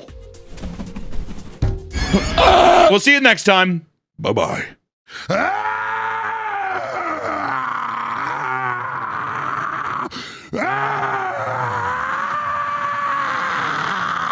We're gonna beat these people. I'm not trying to be dramatic here, but it's been a hard fight. These people hate our children. How you doing? Come in and sit down, because today I have a giant zit on my eyebrow. See that? Look how angry that motherfucker is. That's huge. Is that crazy? Jarvis Enhance? Okay, Garmin. Jarvis Enhance? Video speichern. Isn't that crazy? If I close my eyes, does it look like a Cyclops? That looks like your third eye, yeah. Should I just close my eyes this whole video? Anyways, today we're going to be talking about bus drivers. I'm sure many of you watching have memories of waking up early in the morning for school and getting on the bus, right? I know I did. It's probably one of the most unpleasant experiences that most of us have ever shared. Don't know why, but the bus is just kind of an unsettling place, filled with unsettling kids. Whether it's the thick, warm body odor or the obnoxious screams from other passengers, there are plenty of things that make bus rides absolute hell. At least for you, the ride gets to end as soon as you get to your destination. Bus drivers have to spend grueling hours dealing with all kinds of unimaginable horrors. So together, we're going to look into some of the most horrifying public transportation stories ever told about buses. It's a bus video, a big bus video. There's way too many videos of like drivers getting up and be like, "Get down!" If I see you out of that seat again, you're gonna get kicked off this bus! A bit unruly. You know what? I'm gonna go on a limb here and say it's a bit uncomfortable. Me watching a 58-year-old woman screaming at like a small child to sit down. And the kid being like, I know you are, but what am I? I think the kids deserve it. It's the unfortunate reality. It's the unfortunate reality. We're seeing like a minute of this bus driver's life. This is... Hey, how long have they been doing this? I know you are, but what am I? I think I'd snap too. I wouldn't be mentally strong enough. I bet you every single bus driver has thought, what if I just went onto oncoming traffic or like went off a... Miss Driver? Jesus, take the wheel, take it from my hand. 'Cause I can't do this all. And Jesus grabs the wheel. He's just like, we're going down. Jesus, why? If you're a bus driver, then you're trained to deal with all sorts of emergencies. This may not truly prepare you for the sheer amount of bodily fluids you'll encounter on the job. We're starting with body fluids. I'm getting it out of the way first, all right? Where there's gonna be other stuff down the road, but we're getting bodily. I mean, you know what we're talking about. Come on. On long bus rides, people are usually on their phones or reading books to pass the time. These pastimes are not perfect and can cause motion sickness, which can lead to large messes. While driving through a hilly region, a bus driver named Sammy had someone throw up on the bus from motion sickness. It happens, right? Not gonna fault somebody for, sometimes it's a long ride. If you know you have motion sickness, bring a fucking bag. That would be a little more courteous. Or I think that it's odd to me that it isn't treated like airplanes. There's a little baggie. Surprised. One time I had Jack in the Box tacos, and then I threw up instantly. You've told this before. Oh, I have. You've told this before, and I was like, you shouldn't have gotten it. I threw up in a 2-liter like plastic bag. And then for the whole ride, I had it there for like a 3-hour trip. Because you were in the back because your mom was driving. Yeah. Why do we do this? No more! We have discussed this story in length. As the vehicle continued to go up and down, the vomit slushed from the front of the bus to the back of the bus, causing the entire bus to reek vomit. And the rancid odor of the vomit was too much, and other people began to throw up as well, uncontrollably. In total, 12 people threw up on that bus, causing a tidal wave of vomit to go back and forth over the floors of this bus. Sammy, finally fucking through her burnt nostrils, decided to pull over and let everybody out. But there was so much barf on the floor that people had to climb over the seats to avoid stepping in it. I think at 3 people, I'd be like, we should pull over. 12 people! Yeah, it took one person to start having a reaction. Over and over again. Let me know if anybody threw up looking at this. Nick, stop. Puke bag. Puke bag. I can make myself throw up. Ready? I thought you were going to commit to it, and I was going to do what? Read it. No, say I think Oh, what? Say what? School buses don't come with bathrooms because the routes are typically not that long, right? We're not going to stop and pull over on a school bus. You're in for the long haul. And in some cases, this can result in horrific bathroom emergencies for unlucky bus drivers, needless to say. Just before his shift started, the driver rushed into the office bathroom and nothing would come out. Don't you hate when that happens? I gotta go, but nothing's coming out. So he thought he could make it through the shift. Not even 30 seconds. All right. I like how he's like, I can power through the shift. And not even 30 seconds after leaving the parking lot, a pain in his stomach put him in a dire situation. Just turn around. The biggest problem was that the bus had currently one passenger, the man's own daughter. Unable to think of a better solution, he grabbed a small trash can and filled it with diarrhea as his daughter watched in horror. The guy's like, it's lava! Whatever, and she's just like... Whenever you have painful diarrhea, do you like put your feet up on the toilet like a gargoyle? No, I've heard some people do the power squats like that. For me, I just let it go. I hate I hate the poops that are like almost a giant knot. Oh yeah. It feels like a giant knot coming out of your asshole, and you're like, I do the squirms. Ooh. Oh, fuck. You know what I mean? Oh, this one hurts. Oh, and then finally, oh. I've had some knots sometimes where I leave the bathroom perspirating. You're sweaty. I've built up a sweat. I'm like, pull the toilet paper up.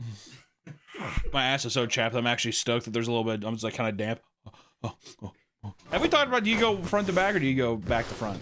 Front to back. Do you go in between your legs or do you go behind? I've done it before.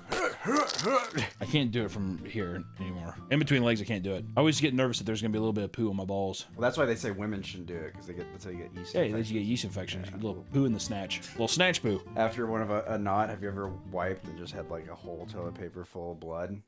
No.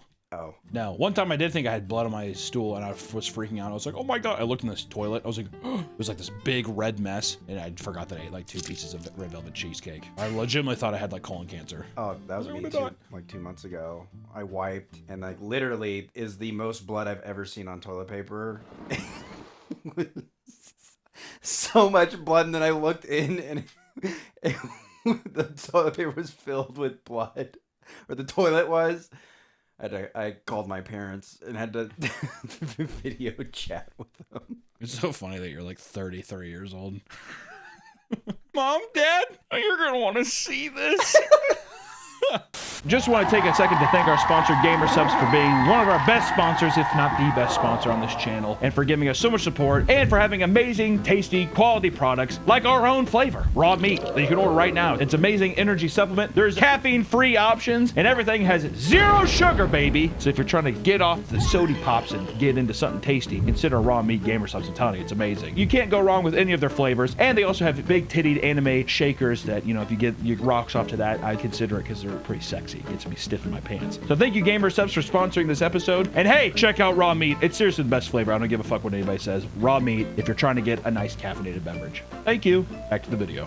Which, the little girl, don't forget where we're still talking about the guy having diarrhea in the trash can. His daughter had to hand him Kleenex wipes to help him finish the job. Kleenex in my bag! She's like, why don't you be a brave little soldier and get daddy his Kleenex? Get your ass over here! I bet it was like that. I feel like I'd be in too much shock. For as a child, I would definitely be yelling at you as a parent then. I'd be like, you walk your ass over here! You wanna go home? I wanna go home! Well, what else am I gonna do? Am I gonna get up, ball swinging around, poopy butt, go grab my Kleenex myself? You're gonna step up, dude. You need to step up for your dad. Afterwards, he bagged the poo and threw the bag out onto the road so he could begin his route. Sir, you might have pooped in the bag. You don't need to litter. Is it litter if it's poo? It'll wash away in the rain. What if it's a plastic bag? Oh, I thought that. Oh, I guess it's the bag. Yeah, well, the bag is. But if it was just poo, like if he dumped the poo out of the bag, That's the same thing as not picking up your dog poop, I feel like. it's runny. It's diarrhea. If my dog has diarrhea, what am I gonna do? Pick up the diarrhea in a plastic bag? You try. Yeah, you kind of have to try it to where you can be like. You almost like want somebody to walk by, so you're like, he's sick. Yeah, the dog's like. Later on, when the man was taking the children home for the day, he could see another bus swerving around an object on the road. At first, he thought it was a dead animal, only to realize that it was his bag of diarrhea, which had popped open on the road and smeared everywhere. This video started pretty gross. Are you still with us? Okay. Don't worry, people are dying later on the video. It'll get normal soon. You can skip the poop. Yeah, just skip the poop and blood and all that stuff, and the dead bodies and crashes are later, don't worry. Many large cities offer public transport, but most of their citizens choose not to ride because of how dirty and dangerous it can be. People have literally been beheaded and cannibalized while riding on a bus. So it's no wonder they don't feel safe. I mean, God damn, dude. Who knew this bus video was gonna be the most gruesome video we've ever done? Holy shit. We've done a video about a family that like didn't feed their kids, and the bus video is already it's starting to step up. Holy shit. Given all this violence, it's no surprise that drivers need to stop and take a break every once in a while. Before boarding a bus in New York, a man peered through the windows to see the driver sitting in a passenger seat and pleasuring himself. Well, we gotta release some demons. That's mean beating is what that is. Probably a guy came up, he's like, hey, well, nice riding, fat ass. And he's like, oh. He's mean beaten. You think it was quick, or you think he's enjoying it? I think he probably, I mean, if he's in the passenger seat, I think he's kind of taking his time. Also, the peer through the thing, what is this, like a prison bus? The guy's like in the front seat, like, he's just like, don't look at me, I'm mean beaten. His back was to the street, and both the porn and his, both the porn and his member were completely visible to every person walking by. Well, that's a fetish. Yeah. That's a guy that's wanting you to see. Don't look at me! Balls and cock pressed up against the window. I want to be like this at the Museum of Natural History in New York. I'm surprised there hasn't been a guy that's broken into one of those exhibits. You know, the cavemen and Oh. And there's like just a naked guy in there with his like balls and asshole pressed up against the glass, starfishing it. Looking back at you. It's like one of those street performers who stays still for hours. Yeah, he's all spray painted in silver. What if it was just he was that, but only his asshole was spray painted silver? Is he spreading his cheek? Yeah, he's spreading his cheek, his asshole. He's like pressing against the glass. Pressing the glass like a little starfish. They call it, it's the chrome starfish. And he's looking back at you. Got jaundiced eyes. That's art. But they let him sit there? Yeah. Man, that's history. That's basically history. Being a bus driver is a big responsibility, and sometimes it's simply too much for people to handle. This is when we start to see just how bad bus drivers can get. In 2018, one bus driver went viral for losing his temper after passengers began criticizing the way he ran his bus. Hey, what the hell is this, buddy? He's like, oh, you motherfucker. As soon as an older woman begins to give him pushback, okay, we'll see this coming, some old broad talking to me, come on. He parks the bus and begins screaming at her like a retired drill sergeant, telling her that his job is insanely stressful and he doesn't want to hear any back talk. Just get off the bus. I'm having a stressful day. I don't want to hear any back talk. He tells them that if they don't like the way he drives, he could quit his job right now and make them all walk home in the middle of the night. You know who would walk home? You want me to just quit right now? Does everybody want to fucking walk home? You want to walk home? I don't care. We'll all die tonight. Could you just open the doors, please? I don't think I am. I think we're all dying tonight. That's what I'm telling you, man. They're bus drivers. As people start to tell him to calm down, that's never, first off. Hey, another quick fact. If someone's freaking out, never just be like, hey, buddy, calm down. It's the worst thing you do. Sit silently. Don't say a thing. Just never interact. Don't look him in the eyes. Never look him in the eyes like a horse. But he began to scream, just let me vent and don't talk back. Let me just vent. I'm just venting. Just let me vent and don't talk back. Just ignore me. Just ignore me. See? Exactly. I don't want anybody to actually give me any feedback. I'm just looking. This is me. Hey, can a boy vent? God forbid a white boy catch a little emotion. Those are my favorite things now. During his crash out, he realizes that he's being filmed and screams that he doesn't care if he gets fired. Go ahead, you can record me. I don't care. I don't care if I get fired. I'm sick and tired of people.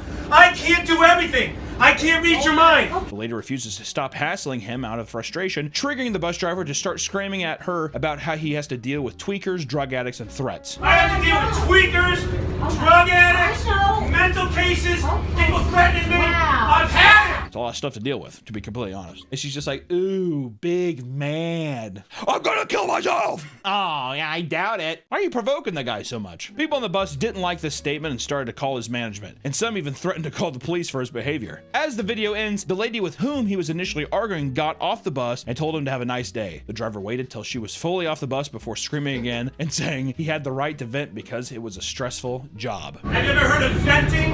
I have a right to vent. This job sucks, and I have a right to vent. What do you think, Nick? Valid crash How out. do you legitimately think that's a valid crash out, or do you think the guy went too far? I mean, I think with any crash out, it sounds like he went too far. It's just bad day. And what did she even do? What did she even do to provoke him? Oh, see, I just thought you were saying, what does she even do? I thought you were just questioning her character immediately, and I was like, don't put Nick behind the wheel of a bus. I'll tell you that right now. Motherfuckers be crashing out left and right. You don't know what I deal with! Raging against your rider is a quick and easy way to lose your job. So, many drivers have found other ways to relieve their stress. In New York City, a school bus driver faced serious consequences after encouraging kids on the bus to fight each other. I'm not leaving until you guys fight.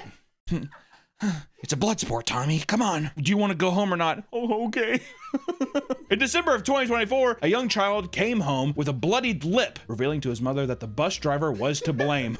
You gotta talk to the bus driver. Did he hit you? No. He orchestrated the fight club on the bus.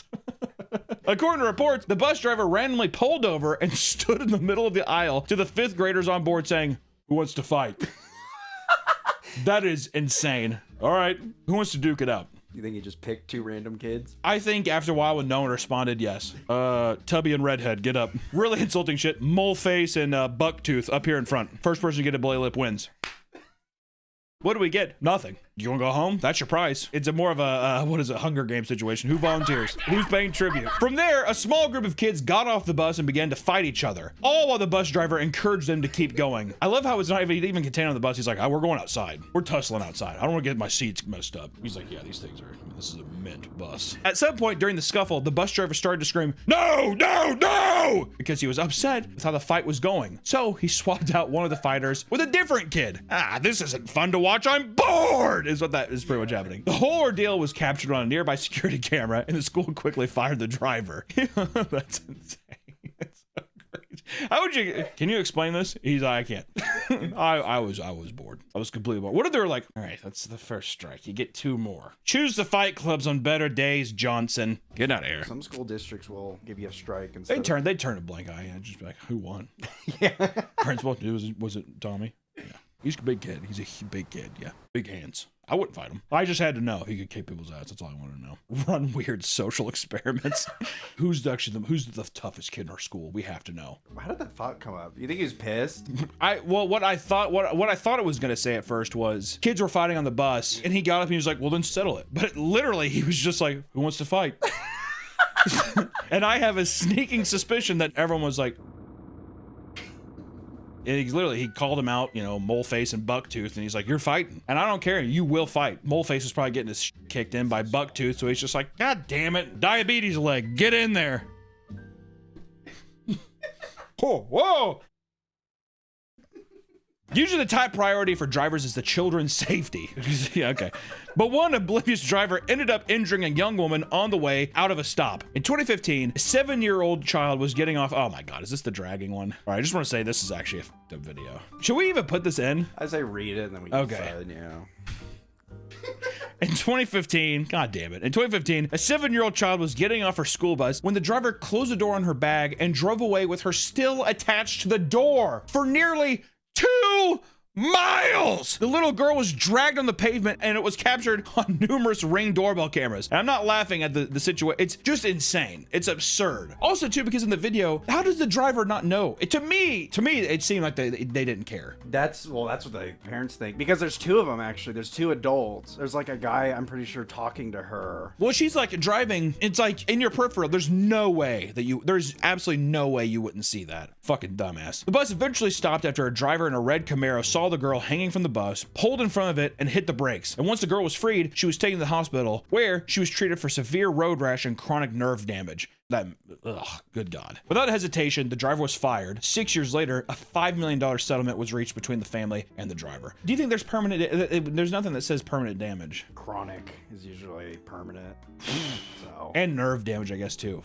Man, the $5 million's not enough. No. If anything, they need to fucking take that stupid bitch and drag her for 2 miles. Exactly. Have her have a fucking tiny ass backpack on there, flail around like an idiot, and they do it all day. I mean, looking at that fucking Ring doorbell, it's glad that once she got on, she didn't like get sucked under the bus and ran over. Well, I mean, it's horrible what happened, but I'm just mean like I'm glad that she's alive and okay. Granted, her life will never be the same because of this fucking idiot, but I'm just saying. Driver needs to be dragged. The driver needs to be dragged. Even if it was just negligence, it's just like it doesn't matter. Yeah, it does not matter. Driver needs to be dragged. They're supposed to. I mean, like it's crazy because bus drivers are usually supposed to wait and make sure like kids. Almost every time I was ever on a bus, what happens is they have a good day. All right, bye. A parent was on the doorstep and they'd be like wave, and then the bus driver like okay, would just be like all right, bye. I mean, what the fuck was that, dude? Good Lord. Driver needs to get dragged. Actually, you know what? I think our bus driver, every stop, she would get off and wait for everyone to get off. And even that, to me, like, there's no way it could add that much time to your drop off. You know what I mean? You're not a city bus. No, I mean, what you're on some fucking giant. These aren't adults, they're children, for the love of God. Certain amusement parks, like Universal and Disney, are so large that they have to bus customers in from the parking garage. I had to do that at Disney. It's absurd. Too far away. Long bus ride. Long lines. For them, what is supposed to lead to a day of fun can become a nightmare very, very quickly. If you were dreading the wait times for rides once you got to the park, you'd hate to hear how long some can wait for the bus, which I will say, it's insane. Just to get on a bus to go to the park. Oh yeah, when we were trying to leave too. Oh my God. If you close Disney out, give up. Give up on life. It's done. Seriously. Multiple guests have reported waiting an hour and a half in the sun for a single bus just to take them to the fucking, which at that point, I'm like, I would just walk. An hour and a half. I'm like, you would make it in time. It's an inconvenient walk, but I'm like, just walk. Walk to the parking garage, my God. There's a list of reasons for long wait times. One of the more shockingly common complaints from Disney fans is their hatred for disabled passengers. We gotta, I'm not saying this. I'm saying that's what the Disney adults are saying. Disney adults are like, what do you mean? I'm not even. On more than one occasion on the r/Walt Disney World subreddit, people have complained about how people of disability scooters are making the buses worse. One person vented about waiting in a long line only to be booted off the bus to make room for a scooter and its family, who arrived just moments before. I've been waiting. Oh God! No, please! No, please! Go ahead. Guy's no legs. He's like, oh, thanks. Sorry, I know it's a bit of a no. I'm just sweating my ass off. I'm really sorry. I just giant like what was it, aliens from Toy Story cup or whatever. Drinking Orange Crush. God, I am dehydrated. I'm so thirsty. Fuck you, Scooter. Another person was waiting in line watching as a woman struggled to park her scooter on the bus. Multiple bus drivers have tried to address this issue, but despite it being out of their control, they still get yelled at by numerous guests for allowing the disabled to skip lines and get on before them. Oh, really? It's so gross when I hear. I'm like, where do you have to go? Where do you actually have to go? You know what I mean? If anything, if it's that hot, I get it. Where you're like, dude, I'm exhausted. But still, it's a fucking disabled person, dude. My God. Really? And I love when people do the look around where they're trying to like rally the troops for someone else to be like, yeah, that is bullshit. Really? And when it doesn't happen, they do. Guess it's just me. I guess I'm the only person that actually. Okay. You guys are sheep. Once you've made it on the bus, the suffering only continues. Amusement park drivers are notorious for purposely overfilling the buses in order to shorten lines. A woman and her husband were forced to stack both their stroller and baby on their lap after the bus driver allowed a family of 10 onto an already packed bus. The woman tried to get the attention of the bus driver, saying, I don't think they're all gonna fit, but the driver ignored her and packed everyone anyway. Let's go. What makes these bus rides even more miserable is that they're poorly constructed and not safe for passengers in any way possible. In 2010, a bus driver had stopped at Epcot and was waiting for guests to board when another bus rear-ended him. During the crash, 47-year-old Jean Valentine's legs were crushed, leaving him critically injured. He was rushed to the hospital and treated for injuries. Following the crash, he sued Disney and won $1 million settlement. See, sometimes, dude, if I'm 47, don't need my legs for. Crush him up, grind him, and let fucking old Mickey pay me. Pay me out, dude. Pay me out, is what I would say. $1 million's too small for legs? I feel like at 47, you'd be like, $1 million's fine. Honestly, a buck and a quarter. You know what I mean? Just anything, literally anything, just to stop. I mean, at 47, life's done. What else do you have at life? Grandkids. It's torture. It's a prison sentence. They're not even your kids. Your kids' kids. Didn't I already just do that before? They say the grandkids are the best part. Well, I guess that's true because you can be like, oh, I'm having fun with them. All right, take them home. Yeah, once they start getting... All right, leave. Oh, he's fussy. No, I already did my time. Thanks. Unfortunately, some of these bus rides turn deadly, like in the case of a 9-year-old boy who's riding his bike through a Disney campground when he was struck and killed by an 81-year-old bus driver. I just want to go on record and say I think every person over the age of 70, they should not be allowed to drive. Well, how am I supposed to get around? Dig a hole and lay there until you die, is what I would say. Life is done. All right. What did I say about the 47-year-old? You're 70. You had a good run. Dig the hole and lay there. Okay. Well, how am I supposed to go play pickleball with my... I'm like, dig the hole and lay down. For some reason, a lot of people have ingrained hatred towards bus drivers, and it scares many new applicants away because of the violence they may face. Most public buses require passengers to pay a toll before finding a seat, but some can't afford to, causing, well, heated confrontations. While driving his route on a cold winter morning, a driver picked up a drunk man carrying a sack of pennies from a bar. Oh boy. I see where this is going. Oh boy. The drunk man told the driver he didn't have enough to pay for the fare, so the driver told him that he wasn't allowed on. The driver pointed to the sack of coins, but this angered the drunk, causing him to yell that he didn't want to use that money. These are my pennies! As the driver tried to remove him, the drunk swung the sack of coins around and smashed it over his head before he could even react. The driver collected himself and tackled the drunk to the ground, calling the police to have him arrested. After the incident, the driver received 7 weeks of paid leave before his company almost forced him to return driving the next day after getting hit with a fucking 6-pound sock full of pennies. That would fucking hurt. I've seen a video of someone getting hit over the head with pennies. Oh, it didn't look nice. If you've seen a video of a man getting hit over the head with a sack full of pennies. Well, I think Nick, or do you lie sometimes? No, it's two girls. I'm pretty sure it's a girl. You produce this video for this thing, or you're a liar. Editor, you're the decider right now.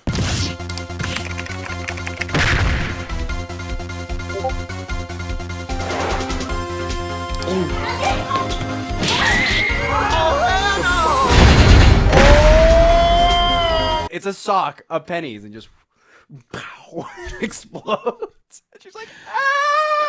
Those videos make me cringe, man. I can't do it. It's just, it's like that one. Remember that video that went viral? That woman that hit that girl with a shovel. Oh shit, yeah. That is absurd. Every time I see those videos, I'm like, it's like that lockup reaction where you're like, oh God, I hate that. Bus drivers getting fired for doing the right thing is a regular occurrence. After picking up a bus load of kids on his route, one driver started to smell a foul odor. As he continued to drive, he started to feel sick and noticed other kids were showing similar symptoms. Soon, they began complaining of headaches and nausea, and the driver realized the bus was filling with exhaust fumes. Oh my God. Man, that's horrifying. He pulled over, unloaded all the children, and called the office to send a second bus. To his surprise, they flat out denied him and got angry for him not fulfilling his route. Eventually, they had to send another bus to pick everyone up, but they fired the driver for not doing his job. I just want to say that's a hero. And also, that's a sign from God who is just like, dude, you were going to get in a wreck one day. This is a blessing. I think it might have been a blessing in disguise. Well, yeah, what is he supposed to do, drive and all the kids die? Yeah, exactly. Get off the bus. The kid's like, like trying to crawl off the bus.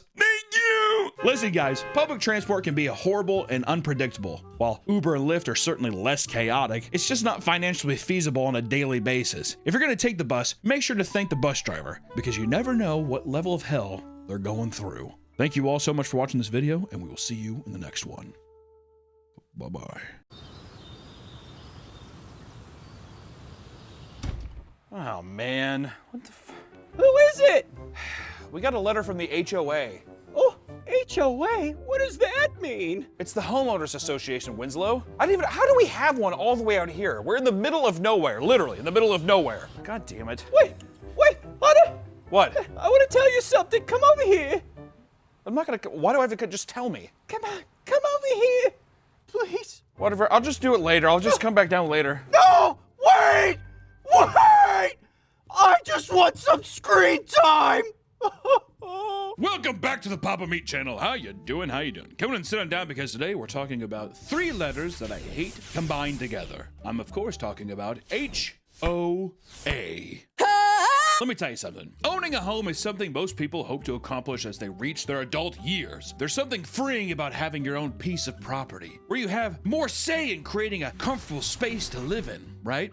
However, many future homeowners may not realize that they don't have as much freedom as they may think. A significant number of communities in the U.S. are overseen by something called the HOA, or the Homeowners Association. The HOA is run by a board of directors that enforce rules for all residents that own property within the community to follow, right? So your neighborhood has some fucking goon council that sits around, and there's the people who are like, your fence can't be that high. You know, and some of their goals include maintaining the upkeep, the safety, and property value of a neighborhood while also providing amenities for homeowners and aiding in resolving resident disputes, right? It's basically daycare. If you're in a HOA, you're in a daycare. Hey, listen, your car's a bit loud. You coming? Can you just slow it down? And can you also just, I mean, come on. You're being a bit loud. You know, it's that kind of stuff. Cut your grass. Yeah. So actually, you left your trash cans out in your driveway. That's a fine. I can't leave my trash cans in my driveway. It makes the neighborhood look bad.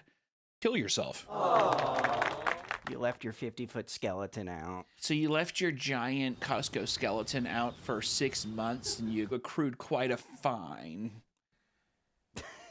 In order to do this, they often collect quarterly, monthly, or annual fees. That's right. You get to pay for someone to treat you like a child.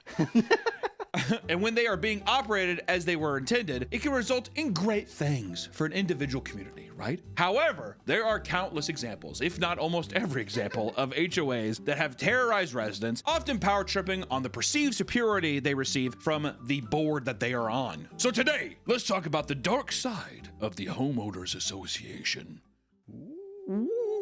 Yeah, the right ghost. Ohio, Gaizma! Is that wrong? Listen! Gamer Subs is branching out, evolving. Yes, we've had Gamer Subs, the delicious, nutritious energy drink we have raw meat with. Then they even have V-Card, the game!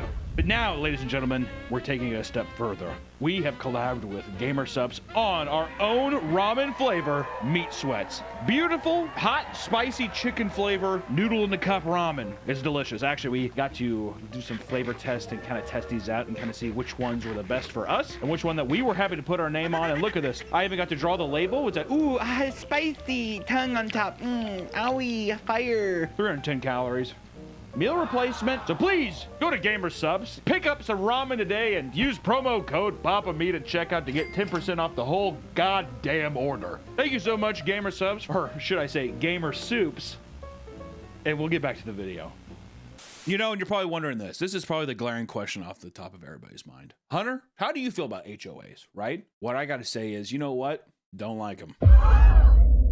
Controversial opinion, said no one. The HOA is necessary for, like, if a guy, which you couldn't even do this anyway, I was gonna say, just paints a swastika on his house. The police would be called. They can't do that. This is honestly what I think. If you're in a neighborhood you like and you're like, this is nice, I'm gonna keep my house nice to where I can sell it one day and the value of it is only going to increase. But the guy next door painted his house in polka dots and no one wants to live next to the fucking polka dot house. I understand the frustration there. At the same time, if I just spent $350,000 on a house, it should be my God-given right to paint the motherfucker in polka dots. No one should tell me. Also, no one should tell me how tall I want my fence is to cut my fucking lawn. Is it annoying to look at? Boo-hoo, bitch, is what I would say. Or if I was that distraught, honestly, I'd just be like, what could I do? I'm not saying that I advocate for people being slobs, because I don't. I'm just saying that, like, there's got to be a better way besides everyone is affected by rules because of, like, some bad eggs. That's what I gotta say. And also, I do think HOAs are just a huge pain in the ass. They can be expensive at times. Like, if you live in a really nice neighborhood, those fees, those monthly fees, it's crazy. Bananas. In Texas, I think we're paying like 150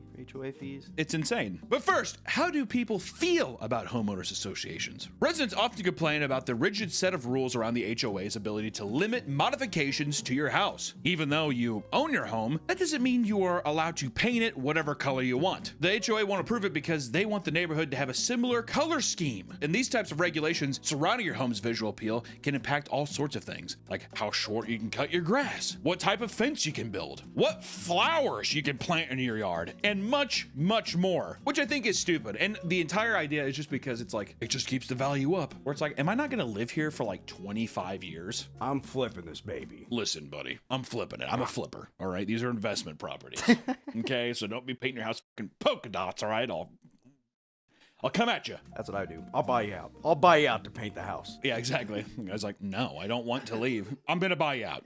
And this inevitably will result in some anger-inducing situations. Like with a father who had to tear down the treehouse he built for his child during the pandemic. Wouldn't you love that? Hey, buddy, I'm gonna build you a treehouse. Thanks, Dad, I love you. Yeah, so actually, no, you can't build a treehouse that's in your yard. To me, I'm like, dude, you. This is getting me riled up. I'm getting like pissed.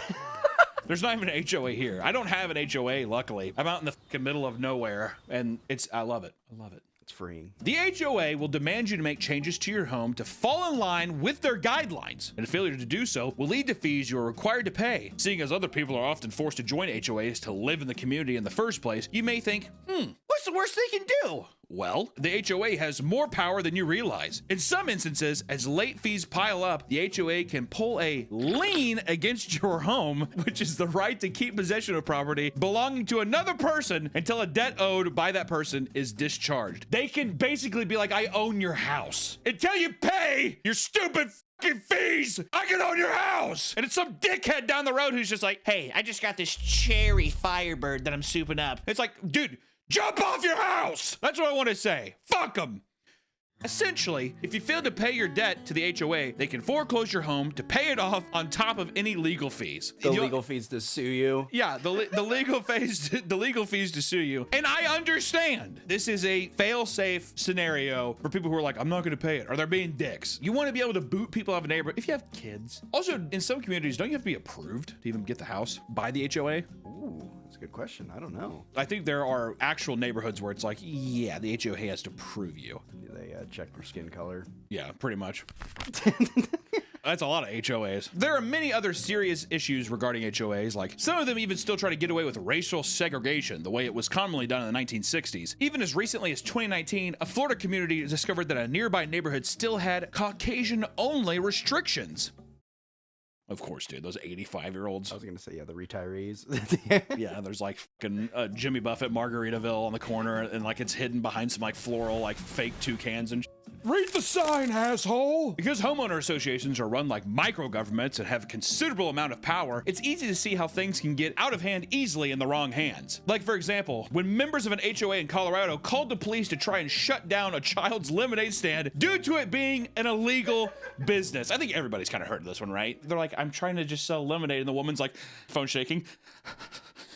Get out of here! Get out! Well, the worst part is, I think the police had to fine him. They did. Well, they're like, well, I mean, I guess I'm sorry. What a pussy, dude. I'd be like, actually, ma'am, can you come here? And I'm like, I'm gonna shoot you in the chest if you don't go home right now. And my body cam footage is off. This is not even me joking around. I have a fucking Dodge Charger in my car. I will ram you off the fucking road. You can't say that to me. I'm like, I'm gonna bust your teeth out with my fucking gun. That's what I'd say. And then I'd go over and be like, do you guys take American Express? They're like, no. And I flip the fucking table. They are so widely mocked and criticized that there's an entire genre on sites like TikTok that focus on creating fake rage bait HOA confrontations. The classic camera, yeah. Yeah, the classic camera thing. We can put up a little video of it, but you've seen it before too. This key is not working, and this is the master key to all the houses. Did you change the locks?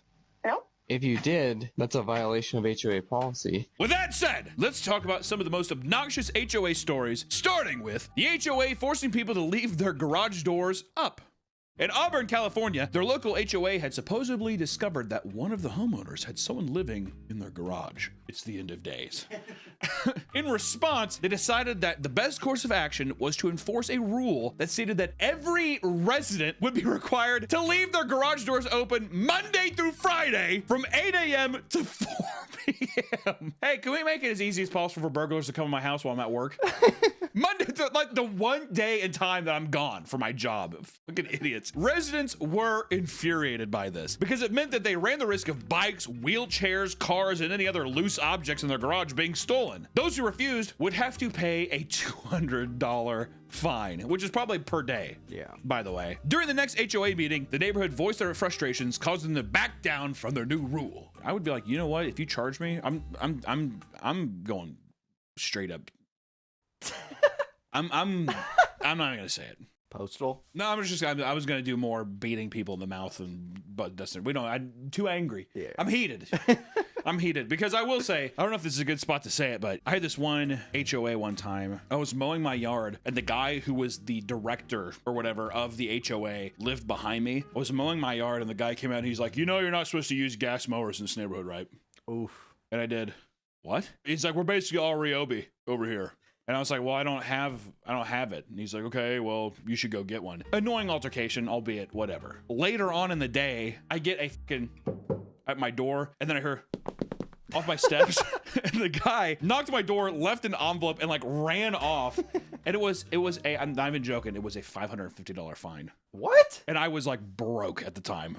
Fucking broke. Where was this? This was in Kansas City. Really? Yeah. Oh. And I sat there and he lives right behind me. So I like walk around. I'm like, are you serious? He's like, buddy, honestly, I hate to do it, but it's just if you let one person do it, everybody's gonna start doing it. I'm like, it's a gas lawnmower. It's fine. I was like, also, I'm like, how can I get the fucking mower if I have to pay this? He's like, listen, like I said, I hate to do it's like, it's that kind of shit. Yeah. It'd always be like weird, petty stuff like that. Anyways, I hate HOA so much. Yeah, that's horseshit. But if you thought that HOA decision was stupid, that's only the beginning. Let's talk about the $250 Gatorade bottle violation. Rachel, a mother on TikTok. Mom talk. Play a clip.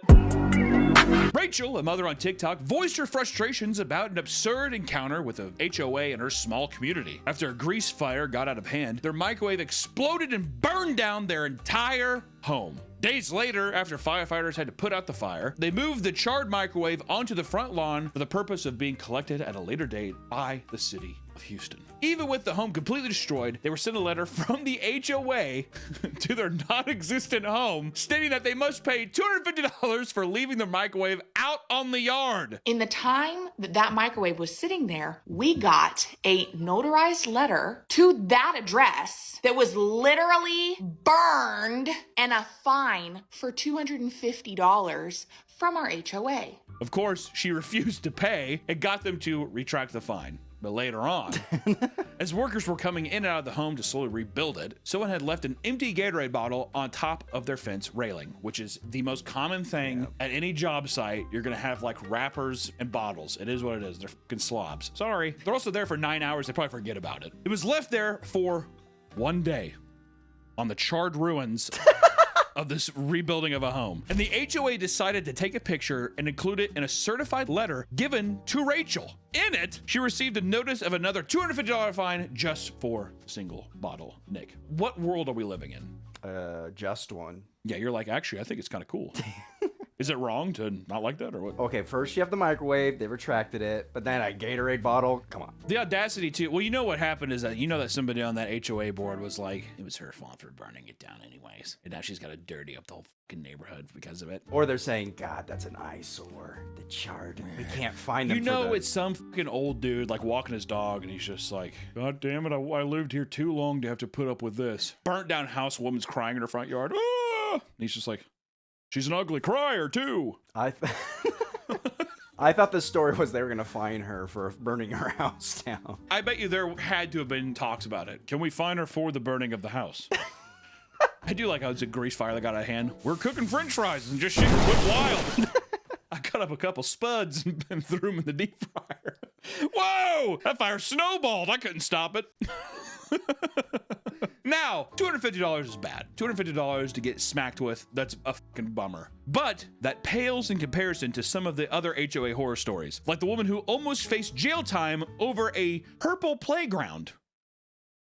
Was going to prison for a purple playground. Oh God, Jesus Christ, here we go again. A family in Lee Summit was terrified after being hit with various threats from the homeowners association regarding the playground in their backyard. Their backyard that no one else can really see, behind their home, not even the front of the home. Marla and her husband had built it for their kids from scratch, finishing it off with a purple tinted wood stain. The kids were overjoyed. However, the HOA did not approve of the color. They were given a notice and a fine. The family contested it and won, but the HOA would not let up. 1 year later, they were given a letter explaining that if they did not take down the playground within a couple weeks, they could expect to see some jail time.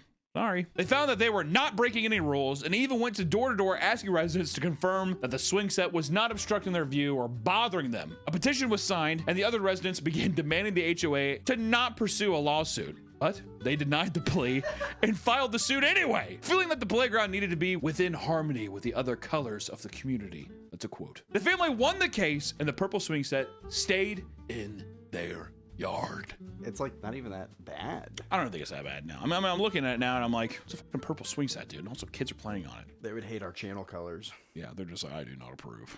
I do not approve of these colors. Ooh, almost threw up a little bit. If you thought threatening to send a woman to jail over the color of a playground was a bit excessive, just wait until you hear about the man who was fined for giving away free water during a heat wave. It's like that Curb Your Enthusiasm bit. It is illegal for anyone in the state of Georgia to provide food or water to voters in line at the polls. What? You can't do. Oh no, you're making a big mistake. I'm sorry, baby, I forgot. In 2024, a heat wave hit Arizona residents with record-breaking temperatures. David Marth, a good Samaritan living in Goodyear, helped out neighbors by leaving out a cooler filled with ice-cold water. For all the people enduring the heat, hey, if you were passing by and walking down the street, grab yourself a nice thing of water. On me! On me. I'm the one who has the Costco membership, Kirkland Water for All. His local HOA were angered by this, saying that community rules are against advertising and giving out water bottles from a cooler that's visible to other residents in the driveway. Buddy, listen. You can't be promoting free water. That's against policy. Essentially, the cooler and the sign cannot be visible when he distributes the water because they need the neighborhood to look visually consistent. I like how it's like, you can hand out the water, but we cannot see. I cannot take a look at that cooler. Get that cooler away from me! Because of the weird rule, he was fined $50 a month, and this ramped up to $100 a month after it seemed that David wasn't giving up. Soon enough, the fees reached $475 a month! Obviously, residents couldn't care less about visual clutter of a single cooler being put in someone's driveway. And in fact, many of them were vocally supporting his decision to do so because, you know, I don't know, it's hot and it's free water. Apparently, this This was something that David had been doing for years. That is, until the HOA suddenly decided it had to be stopped. For some reason, this time, you know, it's just one guy. We don't know who it is. Some nosy neighbor, dude. Oh, you know what? He probably, for years, he's been trying to get on the HOA board, and he finally got it. Trying to get on the HOA board, but also it's one of those things where it's like, I bet you anything, David had like a killer cookout, and then that motherfucker never got invited. So as soon as he, yeah, exactly, he's like peeking over the fence. Look at his bratwurst and stuff. Oh, it smells good. Like, yeah, yep. Not inviting him over at all. And then finally, when he gets a taste of power, he had to throw himself on it, dude. He had to enforce those rules immediately on my boy David. But out of protest, David refused to back down and refused to pay any of the fines, despite neighbors offering money to cover it. In an interview with a local Arizona news station, yes, this made the news, he simply stated, quote, just come get a bottle of water. Chill. How sick is that? And have a bratwurst. And have a fucking bratwurst. You know who you are, and you know you're not invited. The guy's like, has like a glass of scotch in his house. He's like, David, do you need anything else, master? Sometimes HOAs can greenlight fees that are incredibly cruel, despite insane financial toll it can take on residents. Like when an HOA surprised a homeowner with a $15,000 fee. What do you think justifies that high of a fee before you... The only thing I can think that justifies a $15,000 fee is one, you like destroy someone else's property, something like that. Like if you painted a giant on your house or something weird where it's like painting your house polka dots, is it annoying? Yes, but at the same time, do I think it really devalues your home? I don't know. I really don't think it does. But that kind of stuff, I think that legitimately, like, you're just hurting everyone. Yeah. Not only is it super offensive, but like you're actually fucking with our money now too. Yeah. You know, which I don't know which one's worse. A TikToker named Britton Brody posted a video where she detailed a horrific situation going on in her community in Orlando, Florida. My ass is never retiring down there, dude. You don't want to go to... No, I don't want to go to Florida. That shithole. Back in 2022, she had bought a condo at the age of 21, and part of her fees on top of her mortgage was a $315 HOA fee. That's what I'm saying. Is that fucking ridiculous? Oh, so you have to pay this, and don't forget that. It's like buying an apartment, unless you're in New York, makes no sense. Because then you have to pay building maintenance fees. Yeah. At one point, a company had approached the owners in that neighborhood about buying their homes from them to convert into apartment buildings. Soon after they reject this offer, a new board of directors came in and increased the HOA fees for every resident. I wonder if he's in on this business scheme as well. For Brittany, her fee jumped up to $414, and soon after, it raised to $651 a month. That should legitimately be illegal. That's something them trying to kick them out, right? Well, they're trying to strong arm them to be like, you're not being kicked out, we're buying your property. It's that kind of shit. Yeah. Eventually, a letter came in that explained that there will be a vote on May 15th to decide on a life-changing new measure. Essentially, after the Surfside condo collapse of 2021, a new mandate was passed requiring condo boards to have fully funded reserve to cover any potential costs like maintenance, repairs, and more. To raise these funds, the HOA would ask for a special assessment fee, asking for a range of, $11,000 to $22,000 per owner, depending on the property. And for Brittany, this meant her 810 square foot home required $15,000 in fees. What? This is the kind of person where I'm like, if hell is real, you are going to hell. Like there's no, it's Owners were shocked, obviously, especially after finding out that half of the fee would have to be paid 2 months later. I don't know where I personally would come up with the money. Like, I have a full-time job, I work 40 hours a week, but I do not make enough money to have that much money saved up. With the other half being due 1 month after that. So basically you have 2 months to scrounge up $7,500, and then next month you gotta pay the other half. You're cool for that, right? You living in this 810 square foot duplex, you're good for that? Okay, cool, just making sure. At this point, the community came together and created a ballot with the goal of voting to recall the current board of directors to replace them with actual residents. Why that wasn't done in the first place, I will never know. They also hired an attorney to help look into the situation. The word had gotten out, with her TikTok going viral and local news stations picking up her story, and in the end, the board was fully replaced with people who had an actual interest in looking out for the residents and raising money in a way that wouldn't financially cripple everyone in the community. Happy ending. You know what's, and I'm saying this to you, I have no idea. You know for a fact too that those old board of directors, bunch of old people. Oh yeah. I don't know what the fuck it is with old people wanting to hoard gold before they. What are you gonna do with it? Sleep on it. You might make a little bet out of it. Might be nice. My bed's made of cash. Smother with her $100 bill pillow.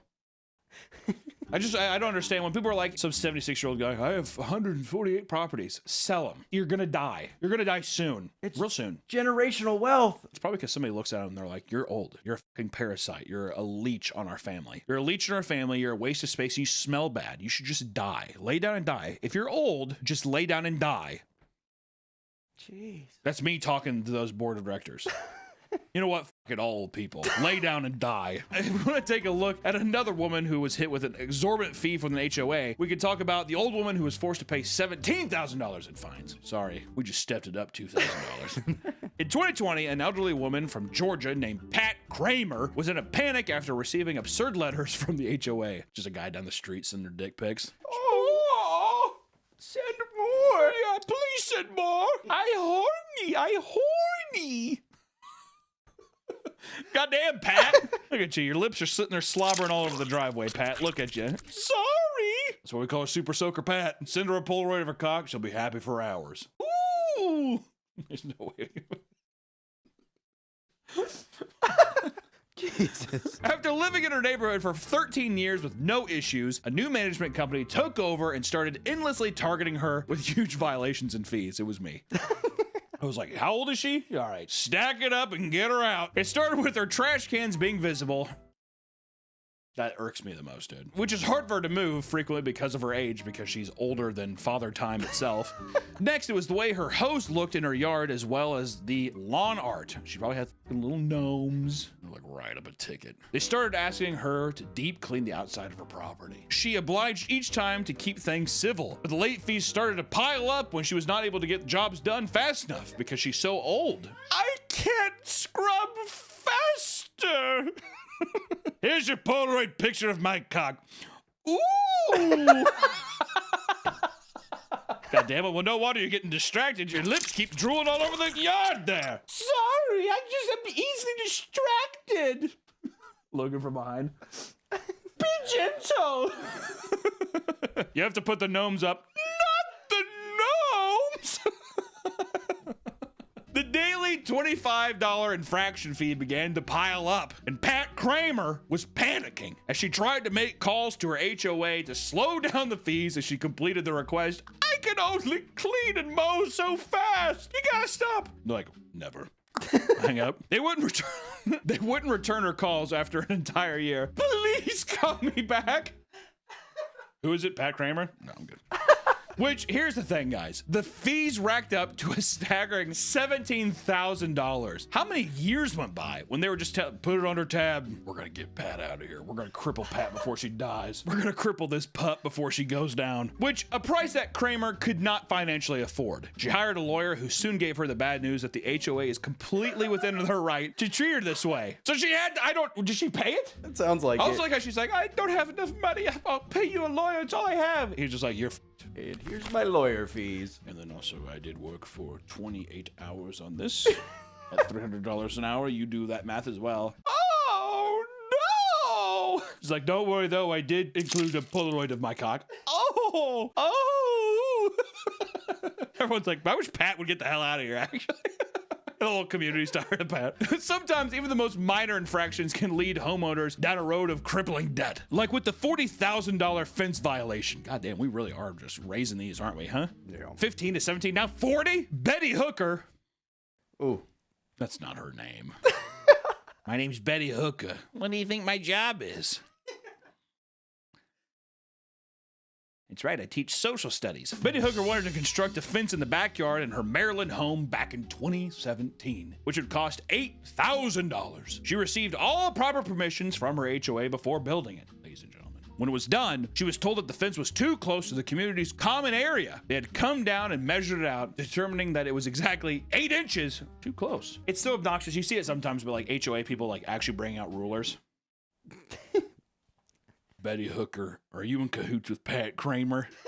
No! Betty thought that this was absurd, and likely the dispute was more about enforcing silly rules over obstructing common community zones. The HOA wasn't going to let this go, however, and months later, after notifying her that they would seek legal action if nothing is done about the fence, Betty wanted them to pay for it, and the lengthy dispute resulted in an official complaint to the county court by the HOA. Betty was certain that the judge would understand how silly this was, right? But she actually ended up losing and was being forced to pay a daily $25 fee that would start from back when the violation was first brought up. What? Yeah. Huh? Well, I like how she's like, this old man's gonna know what's up. He's like, it's 8 inches too.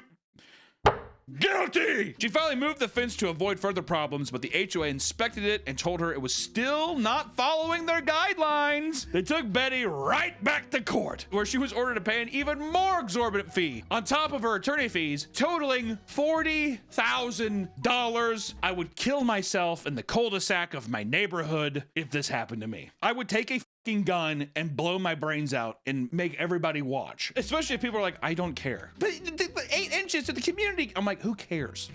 Is it on her property? Yeah, who cares, dude? If it was going into other people's yards, I'd be like, well, it's f***ed up. That's not your property. 8 inches to the, I can't, sorry. 8 inches is huge. Oh, trust me, 8 inches is huge.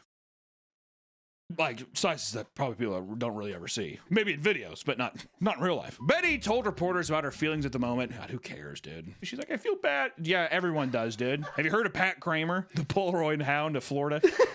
And Betty was claiming it was, quote, devastating, mentally, emotionally, and financially. But it didn't stop there, because the HOA wanted to seize her home to pay for the debts. The issue with the fence was becoming more and more trivial. The fence itself only had less than an inch encroaching into the community's common area. Less than an inch. See, that's more normal, though. Yeah, that's normal size. Yeah. Not small, normal. Not small, I'm just saying normal size, normal. Fortunately, the HOA had broken rules as well. The rule in their governing document claims that the fines were improperly assessed in an abusive way and that the homeowners were not given proper due process. Because of this, the fees were all dropped. Thank God.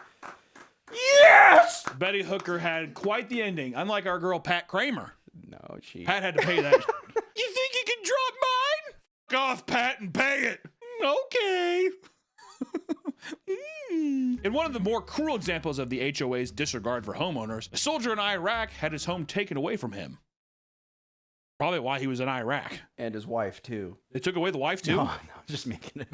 He probably lost his house and wife. Michael Clower, who was a captain in the Army Reserve in Iraq, returned home in Frisco, Texas, to find that his $300,000 home had gone into foreclosure. His wife, May, took care of the 2 kids while her husband was shipped out to Iraq and soon slipped into a deep depression. She was terrified of losing her husband, to the point where she avoided checking the mail in fear of getting news of his death. Because of this, she had missed the HOA's letter alerting them that they had $800 in dues that needed to be paid.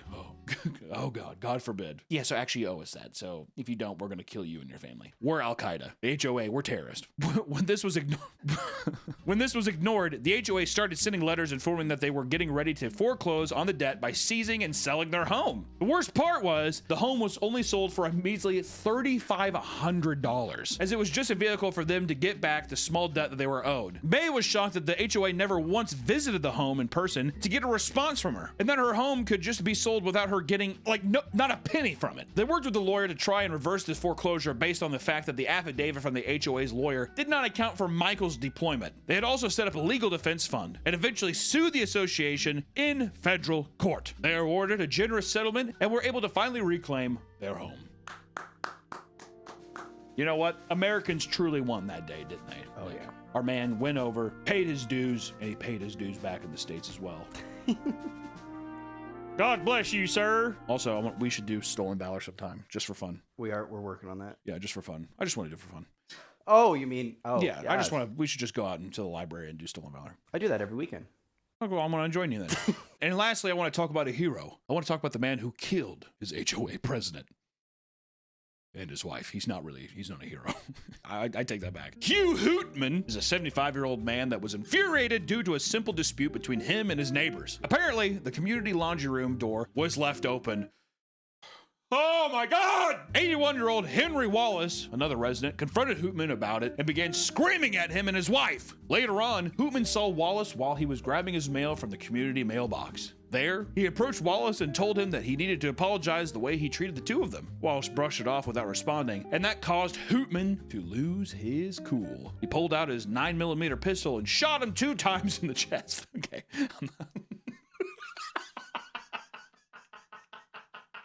I'm just gonna laugh at it, sir. I'm It's just so stupid. You apologize to me right now. No. Right, it doesn't matter. I'm not going to justify why I laughed. His wife, Ginger Wallace, was also the HOA president. Rushed out of the apartment screaming for help. Ah! Hoopman fired 2 more shots at Ginger, killing her as well. And afterwards, he simply took a seat on the couch of his apartment and told his wife, quote, "Call the police. I just shot Henry and Ginger." He turned on King of Queens. The sheriff believed that Ginger, being the HOA president, played a role in the confrontation and only further pushed Hootman to do what he did. He felt horrible for what he had done. No, he didn't. But it was too late. He was given 2 consecutive life sentences. Listen, here's the thing, y'all. HOAs, I don't like them. Respecting your neighborhood, that's something I can get behind. A neighborhood is a great community place. Being friends with your neighbors, right? I remember when I was growing up making friends in my neighborhood, it was one of the best times of my life. And I'm glad that I got to do it. I live out in the country now. But neighborhoods are communities. You need to have respect for them. But at the same time, we need to figure out some kind of different methods besides the HOA. I don't know what it is. I'm not saying that I have the answers, but all I know is that this is fucked. This is absolutely fucked. So please, if you're on an HOA board, be kind. And also, why don't you try being fucking human, you reptilian pieces of shit. Seriously, I'm advocating this. This is not a joke, and I don't want if there's a prompt on the screen, they're fucking lying. I want you to say right now that if you know where your HOA is at, the director, the leader of the HOA in your neighborhood, eat some like rotten meat, get diarrhea, and that's what they deserve. Sorry, you signed up for the job. Oh, you came back! Thank goodness! Here, come quick. I have something to tell you. Hunter doesn't want you to know who did 9/11. Hey, wait. But I know who it is. Wait, no. Hey guys, real quick, we got some merch available. The I Control Fire shirt and the Ozempic shirt back by popular demand until December 7th. So feel free to click the link in the description or in the comment section, wherever the hell it's at, and pick up some merch. See ya. Welcome back to the Papa Meat channel. How you doing? Hey, come on and sit on down. Today we're going to be talking about some of the biggest frauds in history. Do you think I'm talking about Enron? I could be. What about that one guy on Wall Street that was like a giant pyramid schemer? He was like money laundering or something. His name Monk? Nope. That's the show about the germaphobe detective. That's a good show. So was House. Nope. I'm talking about 2 of the people that I hate more than anyone else in the entire world, the Warrens. In the name of Jesus Christ. Listen, the Conjuring franchise is one of the largest horror universes ever in cinema history. It is the most profitable, I can't believe that too, by the way. The Conjuring is the most profitable horror franchise of all time, spanning 11 movies and generating billions of dollars, okay? Annabelle. Take my money. I mean, like, what? One of the main reasons for this is that most of the movies are allegedly based on true stories that the Warren family have experienced, right? It's spooky because it's real. These are recountings. These are basically documentaries, Nick. Basically, the Conjuring movie. Go and show a scene from The Conjuring. That happened. Remember this scene?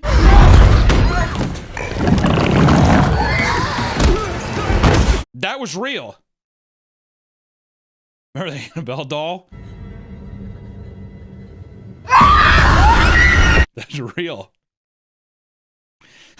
Those who have watched all the films know how insane some of their hauntings can get. And over the years, the depiction of such tales has led many to question whether the Warrens truly live this chaotic life or if it's all smoke and mirrors, right? Yeah! After years of digging, many skeptics have delved deep into these stories to prove that everything the Warrens did was either fake or done for profit. What? Which one of my favorite? Yeah, well, I know. It's odd. Profiting off the skepticism and the religious beliefs of people? No.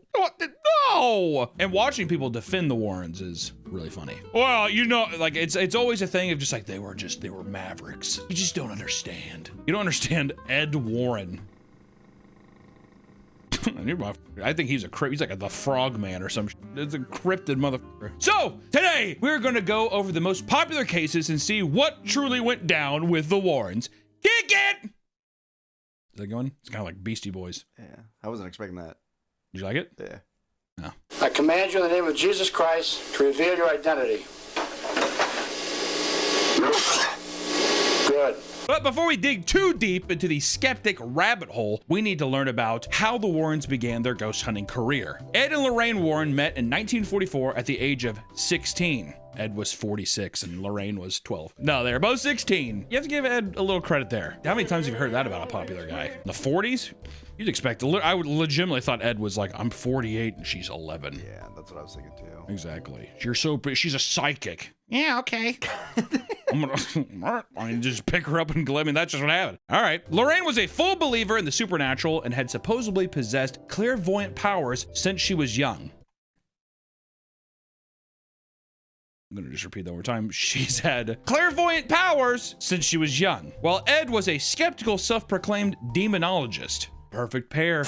Yeah. Also, I love the idea of a skeptic demonologist. I don't believe in this, but I put all my thought and energy into it. I think all this shit is like wacky, kooky, but seriously, that's my entire life's work. But that's how you get people to believe you. Because That's, you have to have the skeptic there. I doubt it's that, right? And she's like, trying to talk to the dead or something. Well, that's the thing. It's kind of like X-Files. Do you think they're based, Scully and Mueller are based on? I think it kind of a little bit of everybody's based off of Ed and Lorraine. I think they are that infamous. You have to have the skeptic with the believer. Because the people who watch this shit believe. The thing that people like is watching the skeptic get turned. That's how you do it. You know what I mean? Ed and Lorraine, smart about it. Smart.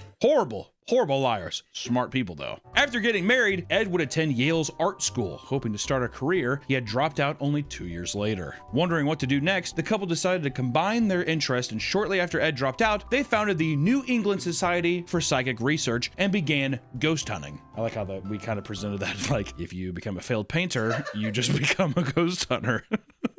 According to their foundation, the Warrens spent their lives investigating more than 10,000 cases of the paranormal. As staggering as that number is, it's easy to see how they amassed this many cases given their unique methods. The Warrens would travel around to places rumored to be haunted and park outside the home, and from there, Ed would begin painting the home and make sure to include a ghost or specter somewhere in the painting.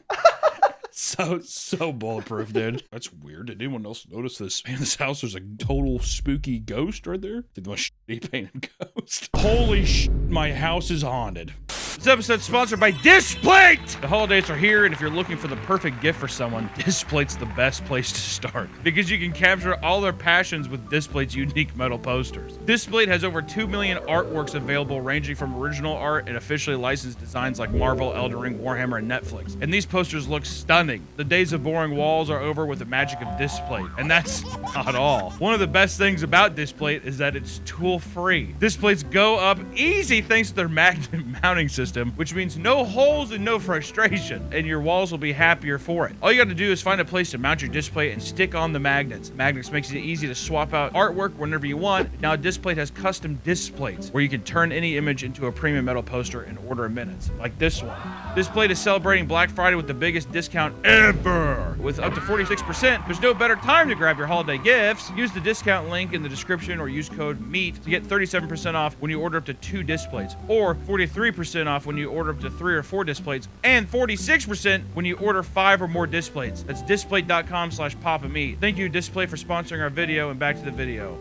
Yeah, it's supposed to be like proof of like, I saw it, so I painted it. I bet he was fucking bummed when like cameras became more and more readily available. He's like, damn it. It's the fucking painting business, I guess, with the spooky ghost paintings. All right. But then they would approach the homeowner, show them the painting, and tell them that their house has a dark spirit, while Lorraine used her gift to give specific details. So he'd be like, yeah, there's a ghost here. Lorraine told him. She's like, yeah, he's spooky. He's tall. I like to, it's insane to think in the 40s too, people were just like, oh my God, please come in. You know what I mean? Oh yeah, letting them in. Yeah. Oh yeah.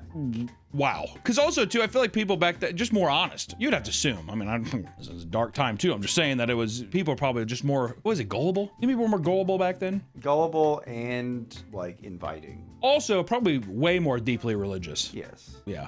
You said what? You have a ghost in my house? Yeah. Come right in. Yeah, fridges are new. And they don't understand that fridges pipes move. They're like, I've been hearing tapping, and I don't know what it is. I bet you even the fridge manufacturers were like, it's a ghost. I don't know what to tell you. The fridge is fine. Their whole shtick was essentially fear-mongering people into believing their situation was worse than it actually was. And furthermore, it provided Ed with an easy way to make a career in painting without relying on any actual artistic talent. Just kind of be like, you have to, not only we rid this ghost, but you have to buy this painting and hang in your house. You have to love it forever. all right. I kind of want an Ed Warren original now.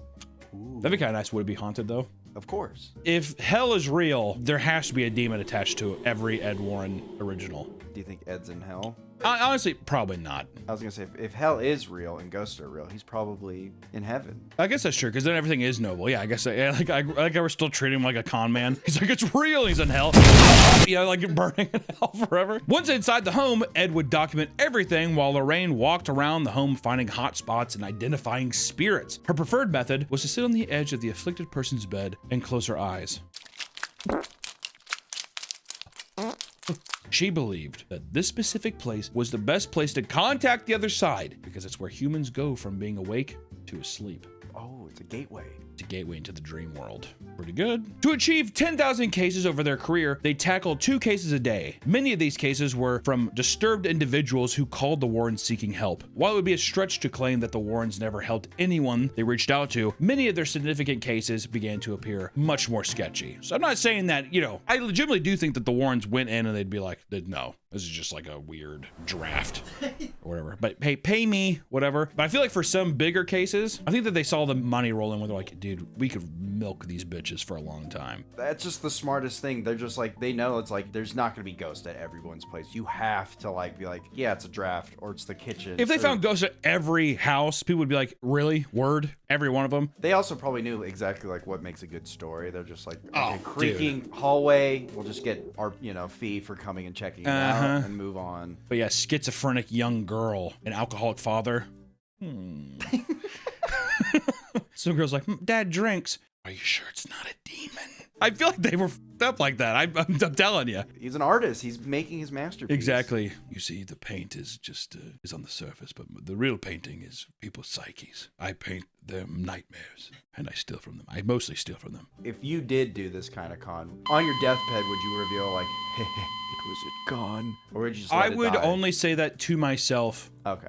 Privately, but I would say it out loud to kind of have that a little bit of satisfaction. But I would never. I can immediately tell you, as soon as I put myself in that situation, I would never, because they were so showboaty about it. I don't think that they could like die knowing that like their name was smeared. Yeah. They want to have a legacy. Exactly.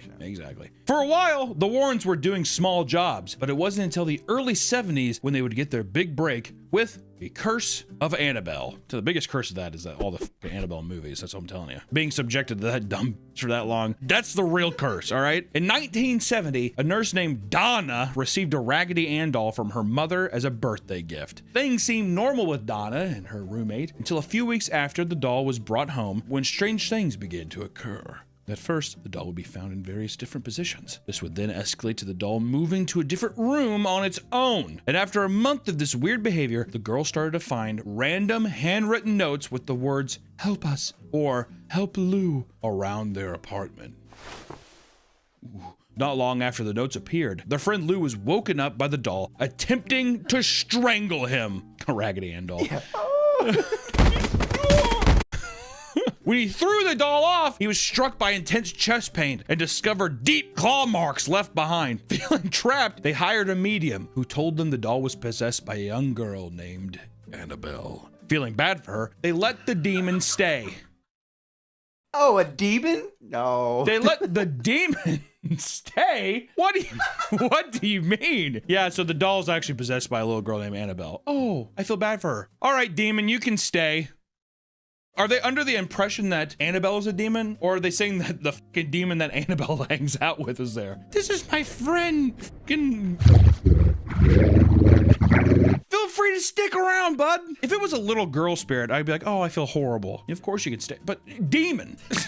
It's just such a jump. And things only got worse and worse. Yeah, causing the local priest, Father Cook, to contact the Warrens, and after inspecting the doll, they said it was not possessed, but in fact manipulated by an inhumane force. So what I think actually happened is, she's like, oh my god, I feel bad for you, little girl, you can stay. Of course, you know, like the demon takes off its wig and its little dress, and it's like, I'm actually a fucking demon. I think is what happened. Yes. After their investigation, Father Cook performed an exorcism, and the Warrens took the doll home. The Warrens claimed the doll caused them to swerve and almost crash during the trip. Couldn't be Ed's alcoholism. That's actually so great to think Ed's like trash. Can you believe look, doll just almost made me wreck? Lorraine's just like blacked out in the next scene over.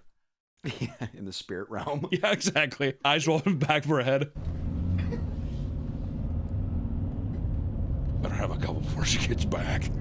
They also alleged it once levitated in their house. After being locked away, it allegedly caused the death of a man who mocked it by crashing his motorcycle. This thing looks fucking stupid. Once again, after a couple Ed Warren Mai Tais, no wonder. Yeah, you're fine to drive home. Ed, I feel sore. Get the hell out of here. I like to imagine he rolled up on the bike and made fun of it and he crashed. Hey, that doll's stupid as hell.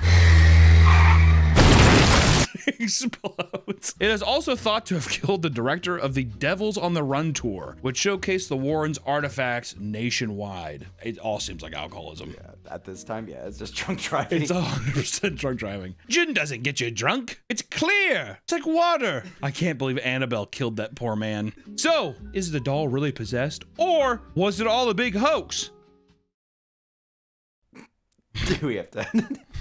Yeah, we have to do that. I wonder where we're going with this. As soon as the doll was in their possession, the Warrens immediately monetized what was supposed to be a super dangerous demonic item. It was displayed in their museum and became a major draw for visitors who would pay to see it. Not only that, but they turned the doll into a media sensation. So far, it has appeared in 11 different movies, including nearly every Conjuring universe film. And it has cameos in DC's Aquaman and Shazam. Warner Brothers also had to pay the Warrens for the rights to their story about Annabelle to use her in the films, okay? Cash cow. You don't even want to look at this thing. We will let you put her in every film that you possibly want. Also, it's funny because it is a Raggedy Ann doll. It's a Raggedy Ann doll. But in the movies, they make it like a weird, creepy. Well, yeah, because it's not scary. It doesn't actually, like, look at the normal doll and then look at the Annabelle movie doll. The Annabelle movie doll looks like a fucking, like, not even a dwarf or like a little person. It looks like they shrunk a woman down that has been dead for like 7 weeks. And like in the movie, she's just like, oh, this is the one I've been missing. And she's like significantly larger than the rest of the pieces. Okay, for the Devils on the Run tour, the advertisers intentionally spread misleading rumors that the doll had gone missing to generate more buzz and boost ticket sales. Perhaps the most damning piece of evidence is that the Warren story is nearly identical to a Twilight Zone episode released a few years earlier. In 1963, titled Living Doll, the plot follows a mother named Annabelle who gives her a doll named Talking Tina, which hates her stepdad. The doll would say that it was going to kill them and it would disappear and reappear at random. And the Warren story is almost identical down to the finest details of the Twilight Zone episode. Rod Sterling, and my hat's off to you. Twilight Zone, one of the best shows of all time. I'll say it. I'll be so brave. Can I be so brave? You may. Thank you. Now the doll and all of the artifacts are still on tour, and comedian Matt Rife recently purchased the museum with plans to continue operating it. Matt Rife. The Annabelle doll from the movies kind of looks like Matt Rife. I'm surprised Zach Baggins didn't buy it. I bet you anything Zach Baggins wanted to buy it, but he couldn't. He already had the Dybbuk box, so that about broke me. He has his own doll. He has his own spooky doll. The one that gave me a bloody nose. That's true. Nick did get a bloody nose in there. Be looking at the monitors. They show people passing out in the rooms and stuff. There might be one with Nick having a bloody nose, I'm telling you. With the success of the Annabelle story, it wasn't long before the Warrens found another prolific haunt. This time, they targeted the Perrons. This haunt is the plot of the first Conjuring movie and is almost identical to the Warrens' own account. In January of 1971, Roger and Carolyn Perron moved their family of 7 into a farmhouse built in colonial times and lived in by the same family for 8 generations. Long time. Old house, big house, it's spooky, right? Only one family's ever lived here over 8 generations. That's fucking insane. Yeah, wow. Yeah. It's crazy. According to the Warrens, the previous owners all died off in mysterious ways, from drowning to brutal murder. That is mysterious, Ed. Right after moving in, the family saw apparitions and smelled random odors in the home. Carolyn and her 5 daughters also began to find unexplained bruises on their bodies. Please. Oh, yeah, the dad. Yeah, the dad beat the shit out of him. He's like, if you tell anybody, I'll fucking kill you. I don't know how how it happened. It was definitely that. It's 1971. What do you think the authorities are going to do? Can we talk to you? No, they're going to be like, okie dokie. That's all that happened. Just like in the movie, the dog is found murder outside and things get thrown around at the home. Sometime in the mid-70s, the Warrens show up and proclaim the house to be possessed by a witch named Bathsheba. Bathsheba. Bethesda, who had previously lived on the property and murdered her own children. They would spend years coming and going from the home, trying to help the family vanquish the demon that lurked inside. It all came to an end when Bethesda possessed Carolyn, and Lorraine had to conduct a seance on her. During the ritual, Carolyn's daughters reported the chair floated in the air, and the mother screamed in tongues. And after the demon was banished, the family lived in the home until 1980, when they moved out due to financial difficulties. For years, many were shocked by what was believed to be a true story. Andrea Perrin, the youngest daughter, was none too pleased. She completely dismantled all of the Warrens' legitimacy through multiple interviews. According to Andrea, the Warrens just showed up out of nowhere and started investigating after hearing a rumor that the house might be haunted. I like to think they woke up one morning, the dad was like, Ed's like down there cooking bacon. You're up. Imagine this man waiting for you in your kitchen cooking bacon. Hey, early bird gets the worm, huh? She distinctly remembered that all of the insane ghost activity only started when the Warrens showed up and declared Bethesda to be haunting at the home. So they were beating the kids. Yeah. It kind of almost makes it seem like, yeah, Ed would just come up and pinch us really hard at night. How'd you get that bruise? Probably because you're fucking pinching us with your big ape hands. No, that's Bethesda. She also remembered the night of the seance going completely differently. According to Andrea, the Warrens couldn't even fully conduct the seance because her father, a massive skeptic, disliked what they were doing to his wife. So he kicked the couple out and told them to never come back, fearing that their work was damaging to his wife's mental health. Fair. So it sounds like they... Aren't you scared right now? Here, Lorraine, grab this rope and tie it around her neck. Yeah, you guys need to leave. Okay. You know, like, what? So it does sound like they came in and caused like mass hysteria in the wife. They probably freaked everyone the f out. I mean, imagine someone coming out of nowhere and being like, yeah, you realize that a witch killed a bunch of people here, right? And that's why do you not hear that? They're probably gaslighting them too, I bet. Oh my God, did you guys hear that? No. Oh, it happened again. That would, if I was a kid, I'd be freaked the f out. That. Once the Warrens were gone, they lived there without any issue and eventually moved out. For obvious reasons, these details didn't quite make it in the film. Yeah, show a clip from the movie. That didn't happen. I know it's obvious, but you just have to say it out there. And I know that there's gonna be people in this video, in this comment section, that are gonna be like, how do you know? What if it was like that? What if the dad was upset? What if he was possessed while he was talking about this? I'm just going on a hunch. I think maybe they could have brought the demon in. Or, they'd been around a haunted doll for 10 years. Maybe they did bring a demon in. I don't know. Lorraine Warren was also involved in the production, likely to make sure that her version of the events was depicted. Gotta make them look good. It's insane, too. Do you think that, do you have to be beautiful to be in Hollywood movies? Nowadays. Well, because Patrick Wilson, and I forgot who the actor is who plays Lorraine. I mean, my God, significantly better looking. Could you just not have like two fucking... That's the thing, that's what I liked about Poltergeist. The little girl was like, this house is clean. This house is clean.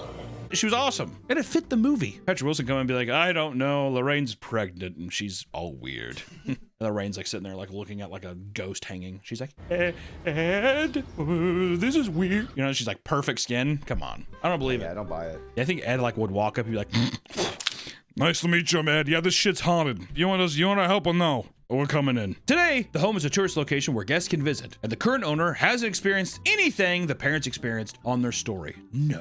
It's because it's clean. This house is clean. Well, yeah, they purged it. Yeah. Come on. A few years later, the Warrens would be thrust again into the media because of the Amityville case. We have covered the story behind this home before in one of our previous videos. And in short, a man murdered his entire family in their sleep in 1973. You know, fun, casual stuff. The Lutz family moves in a year later and encounters green slime, sudden cold spots, and a mysterious voice urging them to leave. The Lutzes would move out after only 28 days of living in the home, and the Warrens wasted no time bringing the media to the home. On their first visit, the Warrens brought a bunch of local news crews to investigate and record the home. Inside, they found a ton of evidence, whereas the news found, well, they didn't find anything, but the Warrens found a lot. And shortly after the Warrens left the home, they co-wrote a best-selling book and created a movie that grossed over $86 million. No big deal. And now the Amityville horror franchise has 25 movies and is one of the most marketed and well-known ghost stories out of all of them, right? I mean, out of all the ghost stories, I feel like everybody fucking knows that stupid-ass house with those dumb-ass windows. They look cool. I'm bummed. The end of Amityville 3D fucked me up as a kid. Show the guy popping out of the sewer.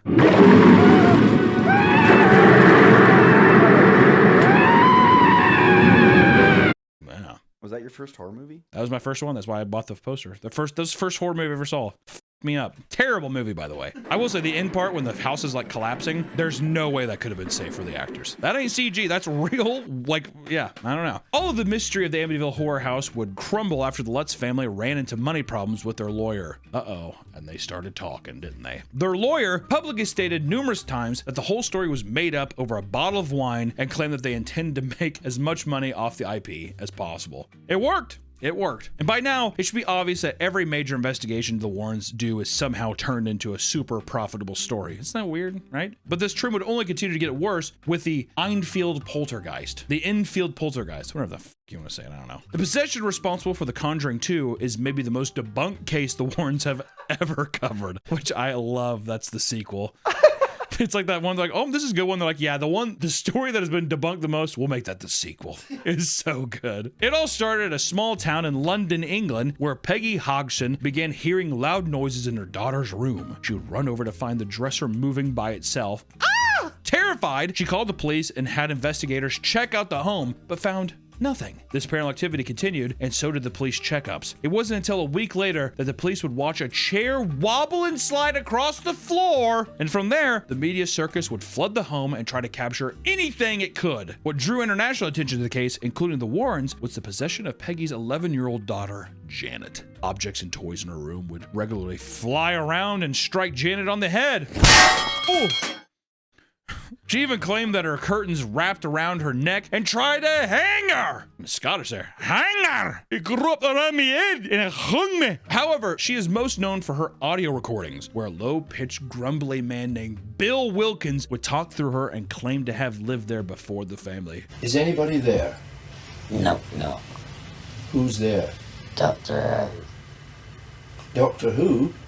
You don't want to fucking be, right? Janet, why are you talking like that? The debunking of the story begins with the Warrens' visit to the Enfield home. Guy Lyon Playfair, a paranormal investigator who had spent days with the family, said that Ed and Lorraine showed up at the home for only one day. They're there for a day. And during this extremely short trip, the family claimed that they didn't invite them because they had never heard of them before. They're probably like, oh, please, you've heard of me. I've never heard of you before, mate. You gotta get at me. He then states that he overheard Ed discussing how they could make a ton of money off the case. So right off the bat, the Warrens' involvement depicted in the movie is an exaggeration. It's not even, it's nothing. The only thing that's real about it is that their names are Ed and Lorraine.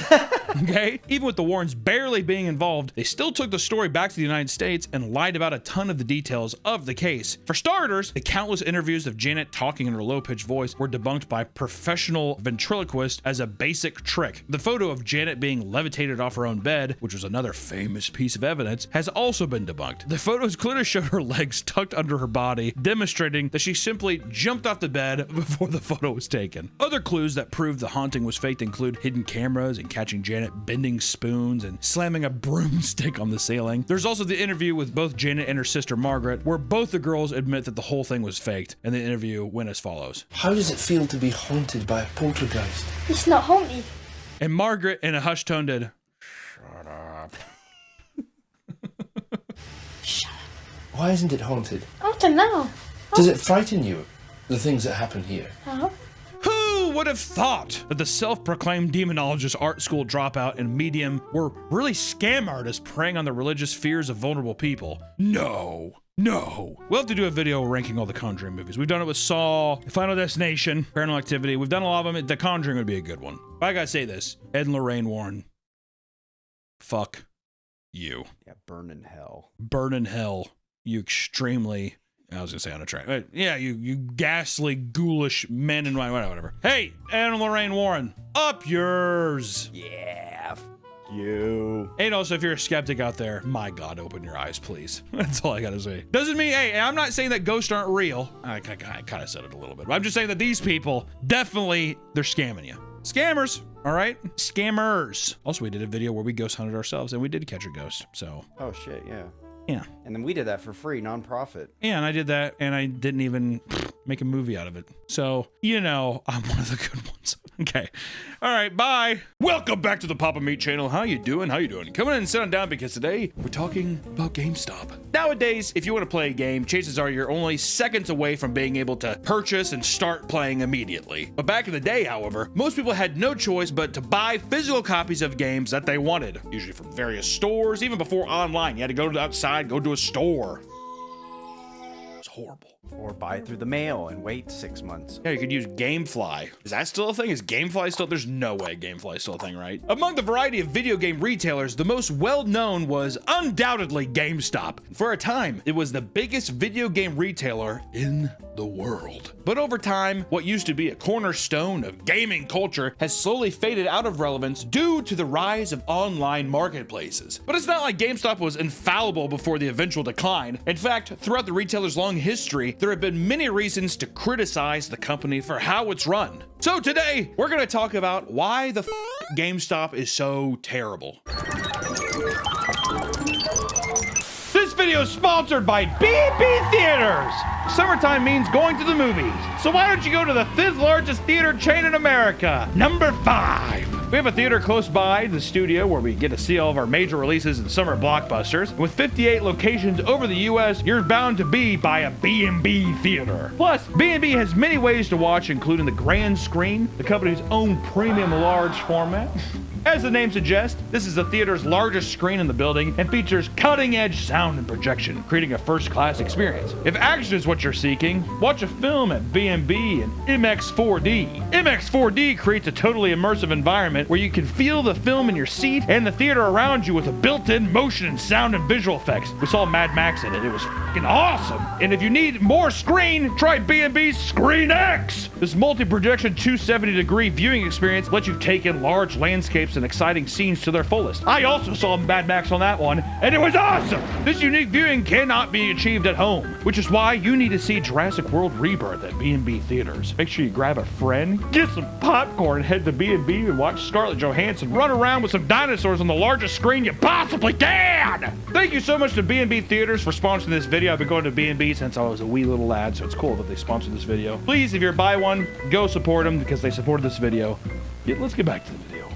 But first, we have to talk about how GameStop began. Bobbage's was a humble software retailer founded in 1984 by David R. Carlson in Dallas, Texas. The store was very popular, and they eventually began selling video games and other forms of entertainment software. And after merging with the retailer Software Etc. and facing financial trouble, it was bought by Leonard Riaggio, a major stockholder of Barnes & Noble, in 2000. The company bought another rival chain, Funko, and rebranded itself as GameStop. Hello? Hey, Hunter, this is Dr. Mitchell. I'm afraid I have some bad news regarding By 2005, they had become a massive company to the point that they were able to successfully merge with their largest competitor, EB Games, in a $1.44 billion deal. This led them to become the biggest gaming retailer at the time. And GameStop has become the leading spot to not only purchase games and consoles, but also trade in used games to make some of their money back. This is something that everyone nowadays seems to have the biggest gripe with. So, firstly, I want to talk about GameStop's terrible trade-in policy. This is how they make most of their money. This is how GameStop, if you're wondering, how are they still open? It's this. Okay, this is it. The trade-in policy, that's how the lights are fucking staying on. People bring in their used games in order to receive either in-store credit or cash. That being said, the GameStop trade-in values for games are known to be laughably low and have been memed into oblivion on the internet for, decades. Probably since they fucking opened. Probably since GameStop was even a name, people were like, you're gonna trade in there? Really? Are you sure? Part of what's insulting about this, however, is that trading games were marked up for far more before being put back on shelf to sell to other customers. So they would sell it in and then they're gonna mark it up hundreds of percentile, right? Yeah, $7 game and they put it up for $60. And then some hapless son of a bitch is gonna come in and buy it off the shelf and they're just like, oh, that's rent, baby. We're getting rent, hand over fist. Even recently, someone made a post about how they went to a GameStop to trade in nearly a complete collection of amiibos because he no longer had the space for them in a new college apartment. Also, they're amiibos. A set that could easily be worth thousands of dollars was traded in for $1,300. When I say thousands, I mean $5,000, $6,000. They give him $1,300. And this sent the internet into an uproar over how badly he was lowballed, which at the same time, you have to ask yourself, my God, find someone else to buy it. Which, to be fair, people usually are in these positions where they're just like, I just don't care. I want it out. I want it gone. I don't want to have to go through the whole process of selling them one by one. But I think in today's reseller economy, I think that you could sell that, even being like $2,500. Yeah. Give me half. I feel like there are other options. He could have definitely been like nearly complete set on eBay. Buy it all in one. Buy it all in one, or make best offer, whatever, Yeah. and handled it that way. Exactly. It is what it is. It is what it is. Of course, the employees are just doing as they're told at GameStop, so you can't put it all on them. But in fact, it seems that a ton of GameStop employees hate the process of trade-ins because it invites some particularly odd encounters, aka people who are emotionally not well, people who also steal things to resell them. Like the amount of times that I worked, when I worked at my, the place that I worked at in Kansas City, the amount of times that it was just like clearly things stolen from Walmart, and you're like, I don't think I can take this. They're like, what do you mean? It's like, it's 18 sealed copies of Grand Theft Auto 5. I just can't. I cannot do it. Here's a list of weird occurrences employees have witnessed trying to process trade-ins with customers. 1. A man came in with his wife to trade in his copy of Dishonored, only to find his secret porn stash inside of it. That's just a good day to me. Ironic substance to be found in a game called Dishonored. One employee was given a PS2 with a condom stuffed in the hard drive slot, and he was also given PS3 games that the customer admitted were used as weed ashtrays. Another employee inspected a PS4 and opened it to find that it was overflowing with cockroaches. That's very common. That's gotta be super common. And according to one ex-employee, he had seen used syringes, dead centipedes, and used condoms. He's like, it was a crazy weekend. A customer came in to sell 50 DS games, each of which were fake, and someone brought in a box for a controller filled with rocks. He assured them that was what was in the box when he bought it, and the store leader somehow decided to pay him out. What? And one man tried to ask if they would take in some appliances like his washing machine. And a strange customer who seemed to be tweaking came in with a stolen coffee maker and told the employee, quote, I know y'all take video games, but what about coffee makers to make some coffee for your gaming sessions? That's a good sales pitch. He's just like, hello? You boys like to stay up all night and game or your Nancy's? And in a more sad turn of events, because we have to do it to you, a man was trading in his old Xbox 360 while the employee worked on wiping his hard drive. They discussed his Xbox achievements. The man suddenly got sentimental and decided he no longer wanted to trade it in, but it was too late. Everything was wiped and left sad. Which I love the idea of a guy just be like, you know what, never mind. The guy's like, oh, oops. Which also, by that point, I'm like, why don't you, it's done. It is kind of fucked up mentally, though. So are you sure I'm deleting all this memories? That's it? That's all you want? Okay. It's like already deleting. Yeah. It's kind of fucked up. Sitting there thinking about it. Well, you know. Oh, shit. Actually, you know what? I guess this isn't worth the $13 you're giving me for my system. And lastly, a former employee reveals that someone tried to trade in the belt she was wearing to keep her pants up. I don't know why the belt you would do that, but that's just some of the things. And also, you know, when people trade stuff in, the amount of like, dude, dusty, gross, grimy, and like you said, cockroaches, or the amount of shit that you see traded in that's just like reeks of cigarette smoke. Ugh. Yeah. Brutal. And people have always chastised GameStop for its horrible trade-in value and inability to care for the customers. So let's talk about when GameStop was at its absolute worst with the Circle of Life program. In order to maximize profits, to understand why it was implemented, here's GameStop's ideal customer cycle. 1. Customer pre-orders game by paying a deposit. You gotta put money down. 2. Customer uses their trade-in program to get money back after completing the game for way less than the actual value. 3. Customers ask for store credit instead of lower return cash option, then uses it to buy another game. 4. The now marked up used game is put back on the shelf to repeat the process with someone else. You like that? Do you feel good about how that's the circle of life? And then 5, you die. You're dead. There it is. That's my life. Each employee has something referred to as Cole Score, based on things like used game sales, pre-orders, trade-ins, and because used games have higher profit margin, it was aggressively pushed to employees as the priority over selling brand new games. Yeah, have you seen that? They'd be like, Grand Theft Auto would be like $60, but like, you get the used version for $50. Are you sure you just don't want to get the one that somebody has already opened and touched and fondled with? $10 cheaper. Come on. Come on. Coal score. He has like a fucking like marker on his arm. He's like, my coal score's low. To avoid having a low score that threatened their job, GameStop employees were pressured to lie to their customers about the stock of new games and consoles. One employee admits that a launch day for a brand new game could literally screw him over for the entire week because he would then have to sell way more pre-owned games to keep his score up. So it's like, yeah, you might have sold a shit ton of new games, but GameStop's gonna be like, why aren't the used games selling? Yeah, I think I might get fired. It's a fun working condition. Employees essentially became the gaming version of a sleazy used car salesman. It would be pushy and endlessly talk up their pre-owned titles and sometimes not even mentioning the price until the last possible second. And another employee states that this system would put the store in constant state of crisis, stating, quote, "One week, we desperately needed trades. The next few weeks, we need to focus on pre-owned. Then, because we focused on trades and pre-owned, we didn't get pre-orders." Some claim that the entire stores were fired over the coal system, while others state that these were simply edge cases. But regardless, after enough pushback, GameStop's made changes on how to run their stores. They removed the coal scores for individual employees and made it so the entire store just had one score to work on. Today, it's not clear if they still utilize a system similar to the cycle of life, but I'm sure there's some GameStop employees watching this right now, and if it is, please tell me. I'd like to know. How does it feel working in hell? Do you like hell? You think there's probably just GameStop lifers, right? I've been here since I was 18. Oh, yeah. You know? There's like 6-year-olds now that have been working there since the beginning. 2005. How old were they when they started? Hasn't GameStop only been around since like 2000? So I guess he was in his 40s. 35. All right, there you go. Either way, GameStop still upholds a reputation for treating their customers poorly. So let's talk about a little recent example that just happened. The Switch 2 controversy. Multiple GameStop customers have been reporting that their Nintendo Switch 2 pre-orders were being canceled. This has been happening to random people over the past few months, but started to heavily ramp up in late May, with only days left until the release of the console. It gets worse for one specific GameStop location in Astoria, as they were revealed to be pushing customers to spend way more than they intended. After people wait all night to get their consoles pre-ordered, they were supposedly told that the SKU number can't be processed for just a console. They used this to push people to splurge on more expensive bundles and accessories. And one customer secretly filmed himself throughout the entire process, spending hundreds of dollars to lock in his pre-order. So what's the minimum you have to, is it a price you have to hit, or is it? It's item quantity.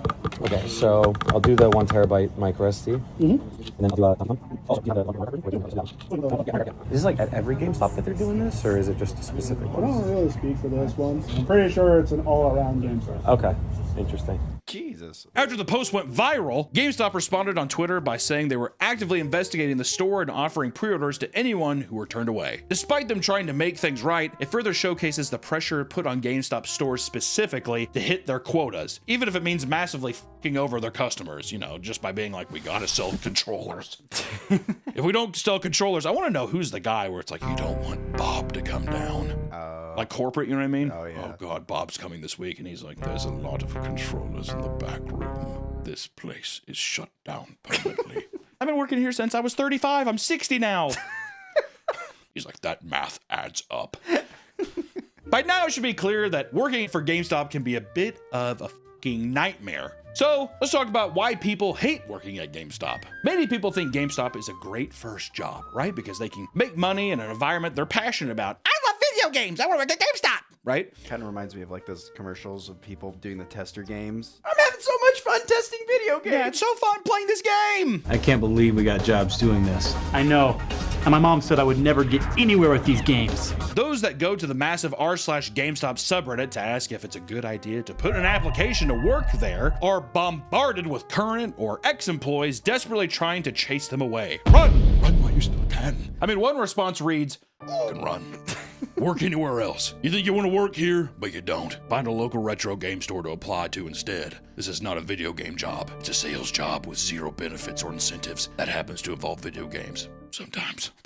Another person explains, GameStop is not a relaxed work experience at all. Full stop. If you're not good at pushing memberships, warranties, and game protection, they will threaten your job until you get stuff by any means necessary. During interactions with customers, you are constantly trying to sell them on pre-orders, warranties, used games, add-ons, or accessories, and pro memberships, which is essentially a GameStop reward program that provides benefits for a yearly fee. Because of this, employees' interactions become a meme due to how obnoxious they are. There are many stories of employees being treated so terribly that they eventually reach their breaking point. Even in a situation where someone was once robbed at gunpoint, they were blamed by their store leader and told not to give in by complying too easily.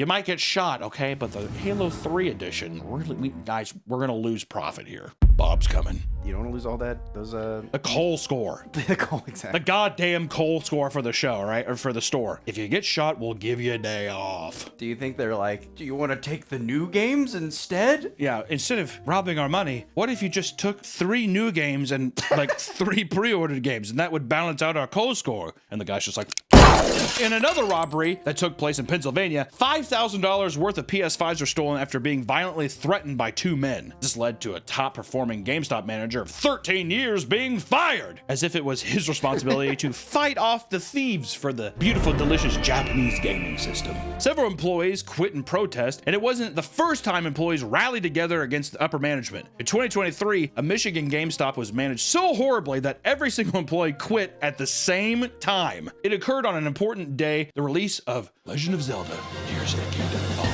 However, customers came into the store only to find a letter posted on the wall that read, quote, "Unfortunately, due to poor working conditions, the staff of Brighton GameStop have decided to resign, effective immediately. Management overworkers, underpays, and underappreciated its frontline workers, set its unrealistic expectations and constantly threatens termination for any employees that cannot exceed them." And they're like, "Oh, I'm just gonna go to Walmart."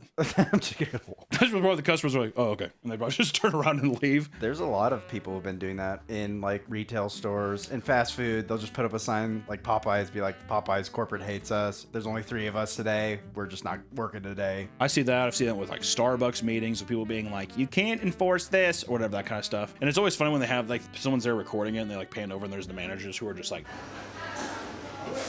so smugly being like, "You motherfuckers.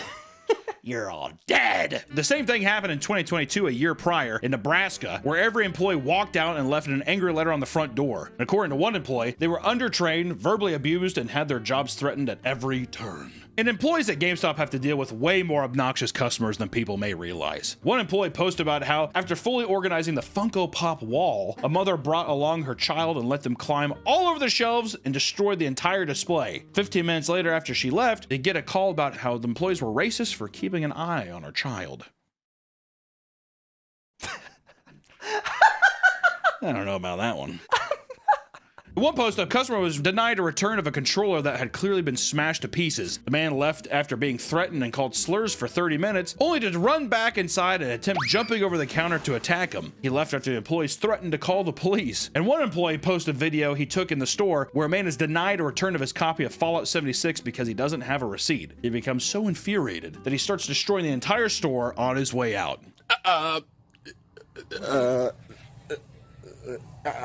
Hi, welcome to GameStop. In a more extreme response, one man loses it after demanding a Steam code, claiming his didn't work. After being denied this, he told the employees that he planted a bomb in the store earlier that day, which would apparently go off if he did not give him a store code. An entire section of the mall had to be evacuated because of this bomb threat. Didn't Chris Chan also attack I think Chris Chan pepper sprayed somebody? Pepper sprayed somebody. I think there's a video. Yeah. Yeah. It's one thing to encounter aggressive customers, but what about the weirdos, right? It's no surprise that GameStops might attract some odd characters. According to one ex-employee, a man that was talking to him was so open about his life that he ended up showing her a picture of his diaper collection on his phone. Would you like that? Another customer came in because of the help wanted sign on the window, only to say that he has to confirm how far the Neos Elementary School is before he can officially apply. Oh, because he's a... In an infamous video, members of the FaZe Clan walk into a GameStop thinking the employees will recognize them. They're met with mostly silence and leave the store after flaunting their millions of YouTube subscribers to grown adults. It's horrible. Good God.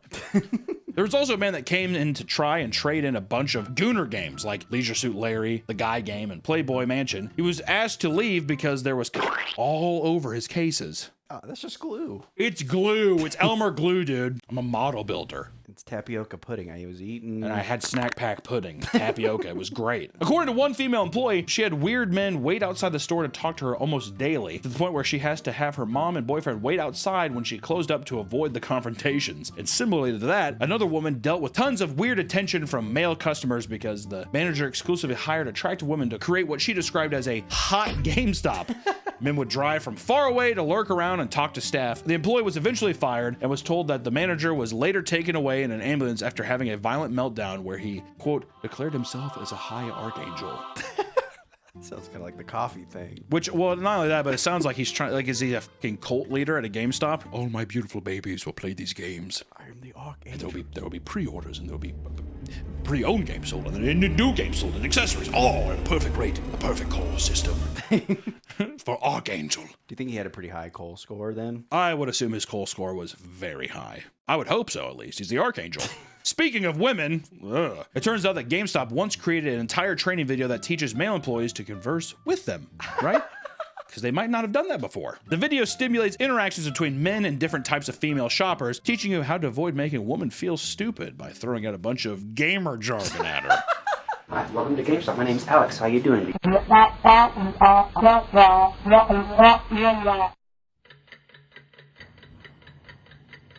As you can see, our unfortunate associate has inadvertently triggered the flight response by his abrupt entrance into gamer jargon.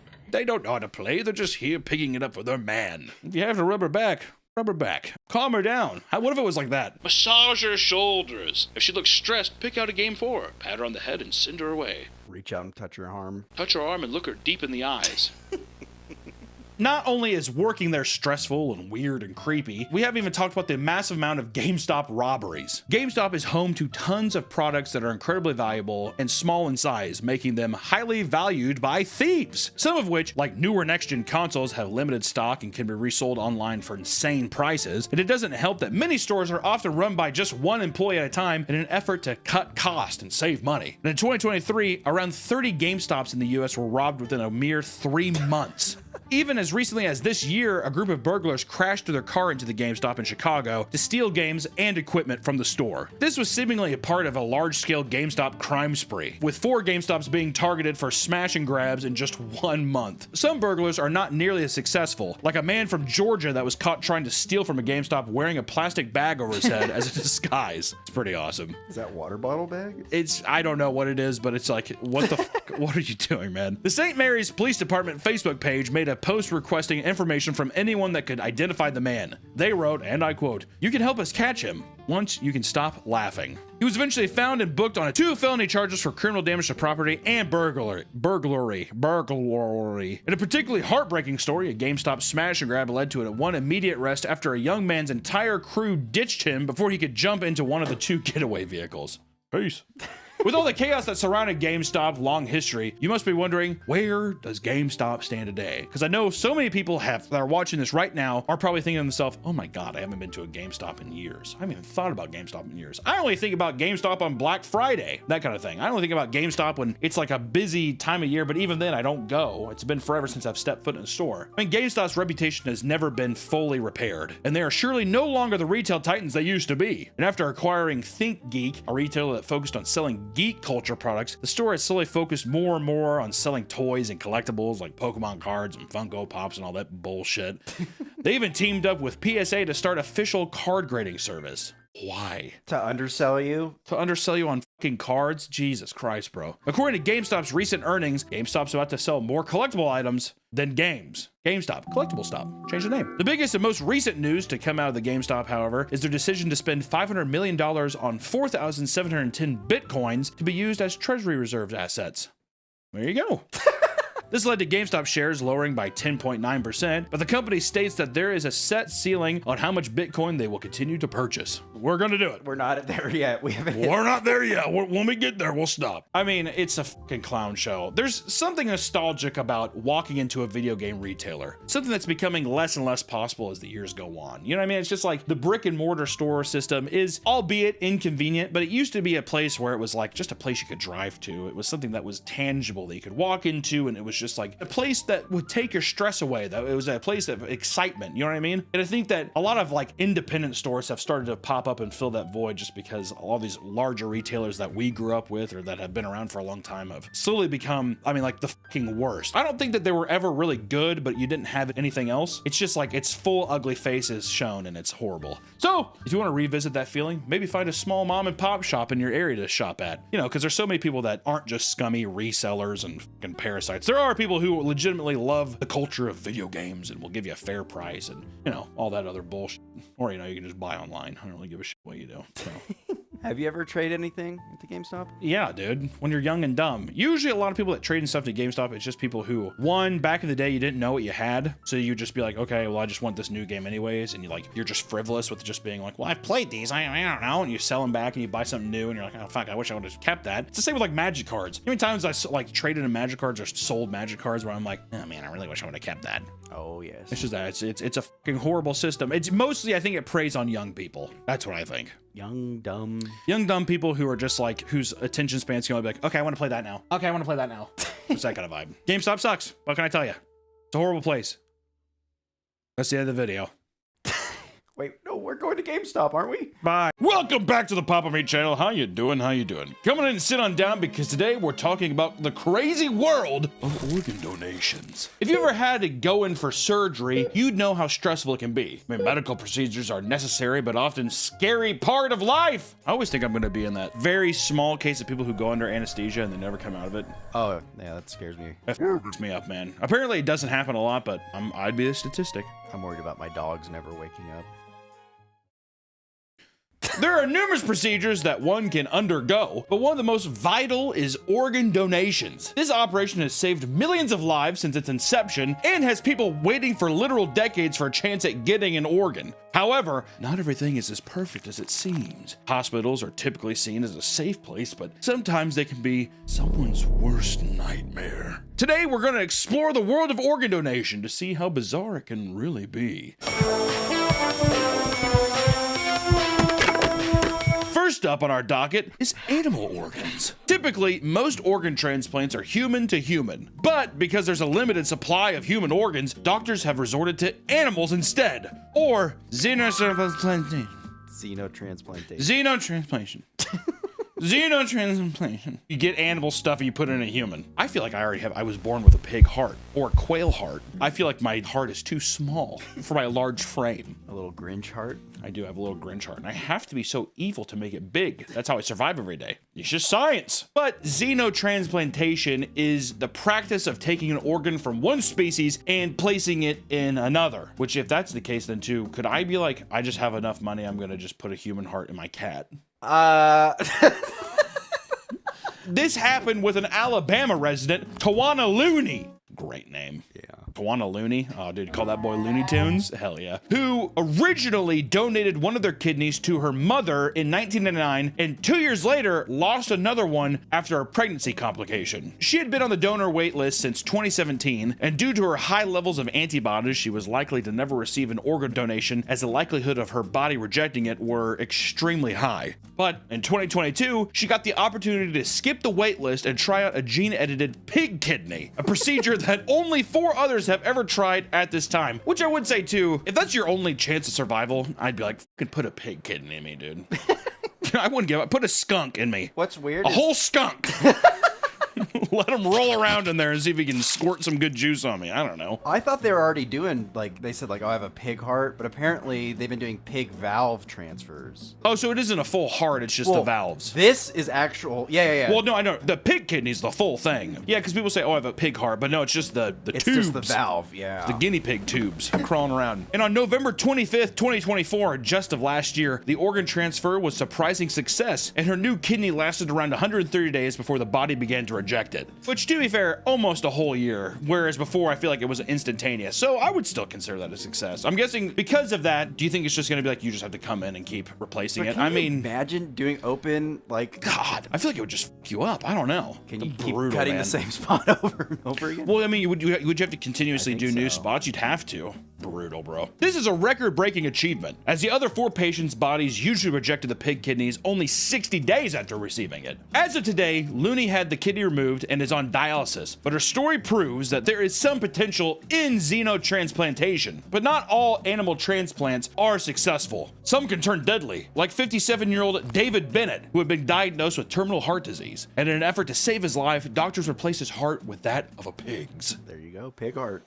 The surgery was successfully performed in January of 2022, but only 2 months later, he suddenly passed. Unbeknownst to David, the organ he received had a virus called porcine cytomegalovirus, which is usually only contractable in pigs, which is fucking crazy because there's no way doctors are looking for a pig disease inside of a human. Following his death, his family questioned how such a tragedy could occur. Doctors responded that the heart came from a lab-grown pig and admitted that they were unsure how the infection slipped through, which I would say too. You couldn't get me on a grass-fed pig. You gotta be a test tube piggy.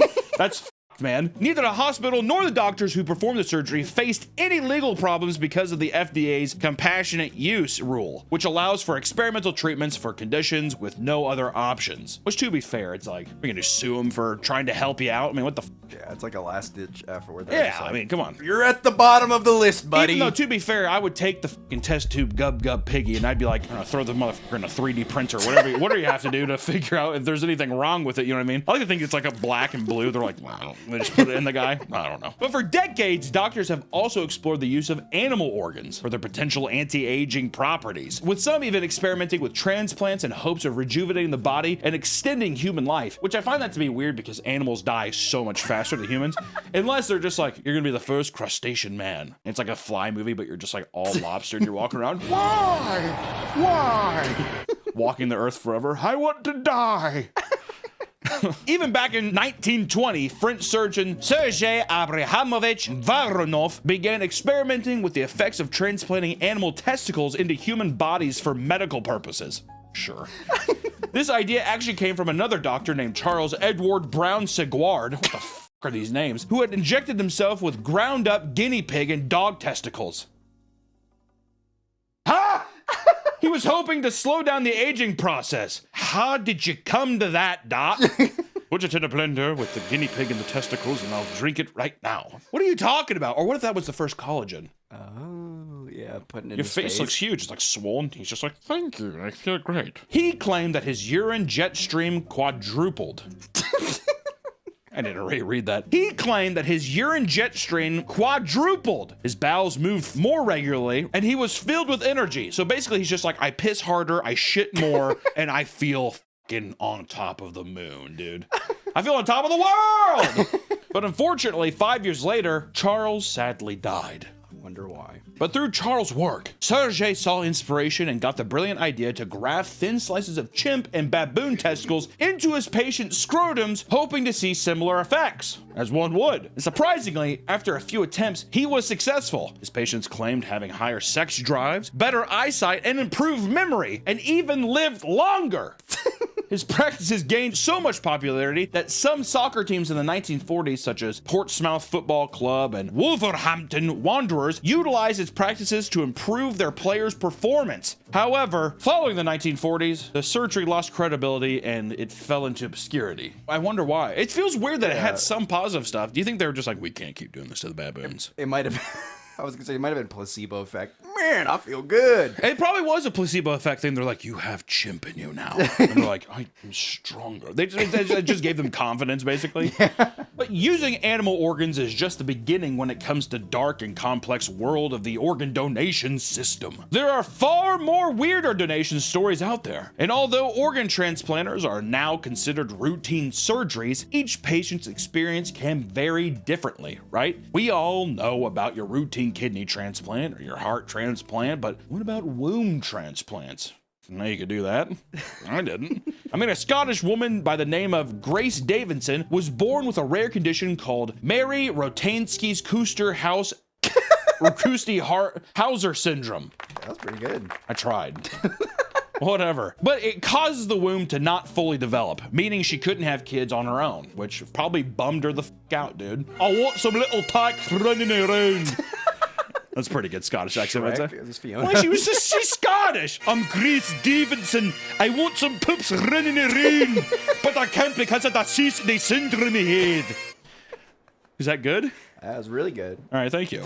Luckily, her sister Amy didn't have this condition and was able to have 2 children on her own. So, when she met her husband and decided they didn't want more kids, Amy graciously donated her womb to her sister Grace, hoping she could successfully start a family. And in 2023, doctors successfully transplanted the womb into Grace, making the first of its kind. This resulted in Grace's first child, Amy, with many calling it a miracle, which is fucking crazy. At the same time, does that mean that it's technically her sister's kid? Or no? Because the O ovaries are where the eggs are produced. Oh, so it's the ovaries and stuff, the eggs Yeah. and stuff are still It's hers, just but the the womb. actual fucking like nest that the baby grows in. I see. So the egg is hers. The and then nest, the fish trap, the fish net that is known as the woman's vagine, the womb.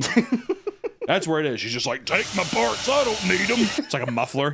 Car runs fine. Whatever. Since then, there have been 50 babies born through womb transplantation, and Grace hopes to donate her sister's womb back after she has her second baby. Bro, I'd be like, keep it.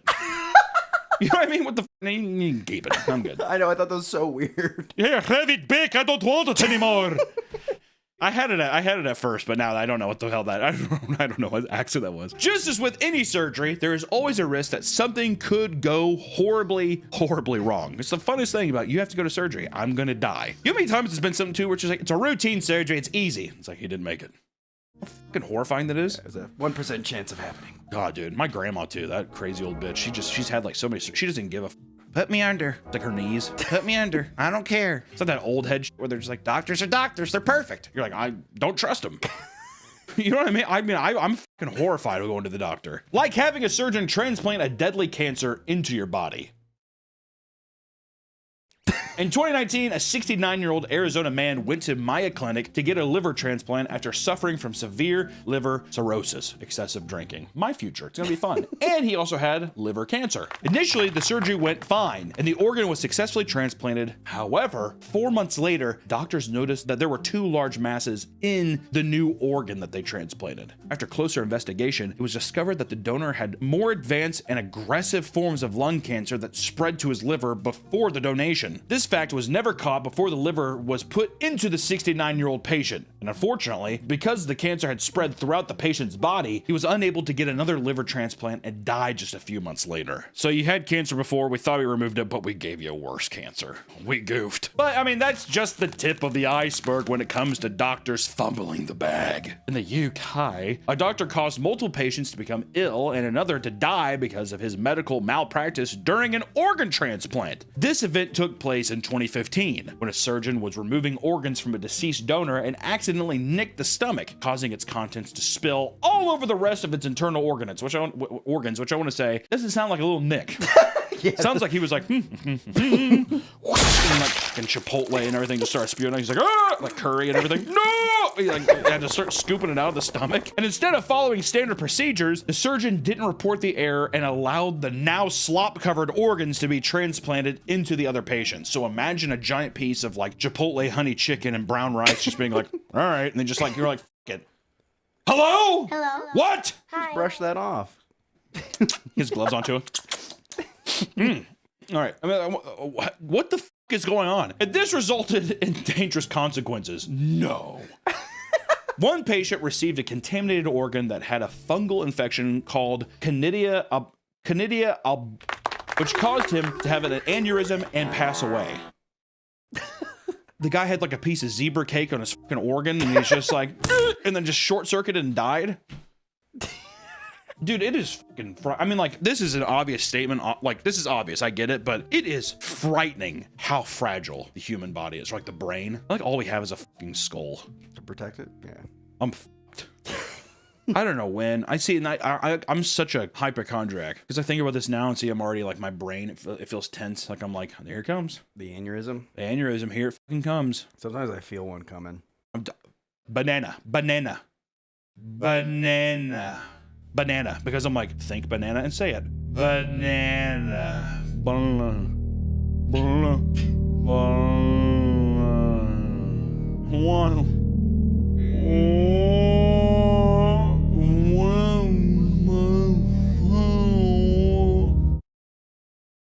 It's a horrible video I did to do, dude. I'm scared now. I'm frightened.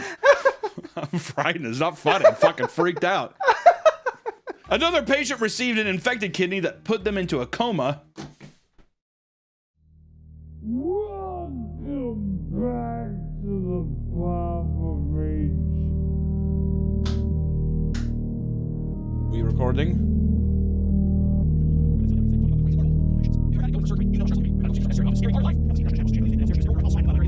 Put them into a coma and forced them to be on dialysis for a year, getting 16 blood transfusions. Oh my my God. This kidney would later be removed due to how infected it was. Oh, did they finally get around to it? You know, it's like stomach's like huge, whatever. Well, I guess we should take out the kidney. It's been about a year. A third patient received the other kidney and experienced similar complications. The doctor who removed the organs was a student at Oxford University and never lost his medical license. All the people in the UK are like, he's still out there? While these tragic cases highlight the devastating consequences of negligence and... Sorry. Itchy nose. Jesus Christ. You do bump? No. While these tragic cases highlight the devastating consequences of the negligence in organ transplantation, the world of organ donation can also take unexpected and deeply personal turns. Imagine giving your kidney to the love of your life, just for her to leave you and take your kidney with her.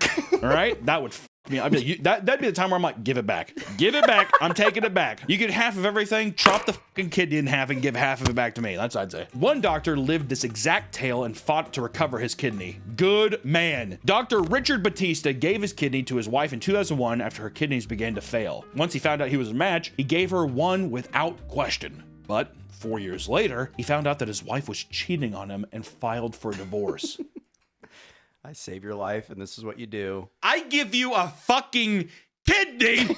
And she's just like, I don't know. He still doesn't know how to really reach back there and get it. Thank you, neighbor, or whoever the fuck she was sleeping with. Oh my God. It's normal for couples going through divorce to fight over possessions, but Richard was determined to get his kidney back because he's a fucking Chad. So he took his wife to court and demanded that she either give him the kidney back or pay $1.5 million.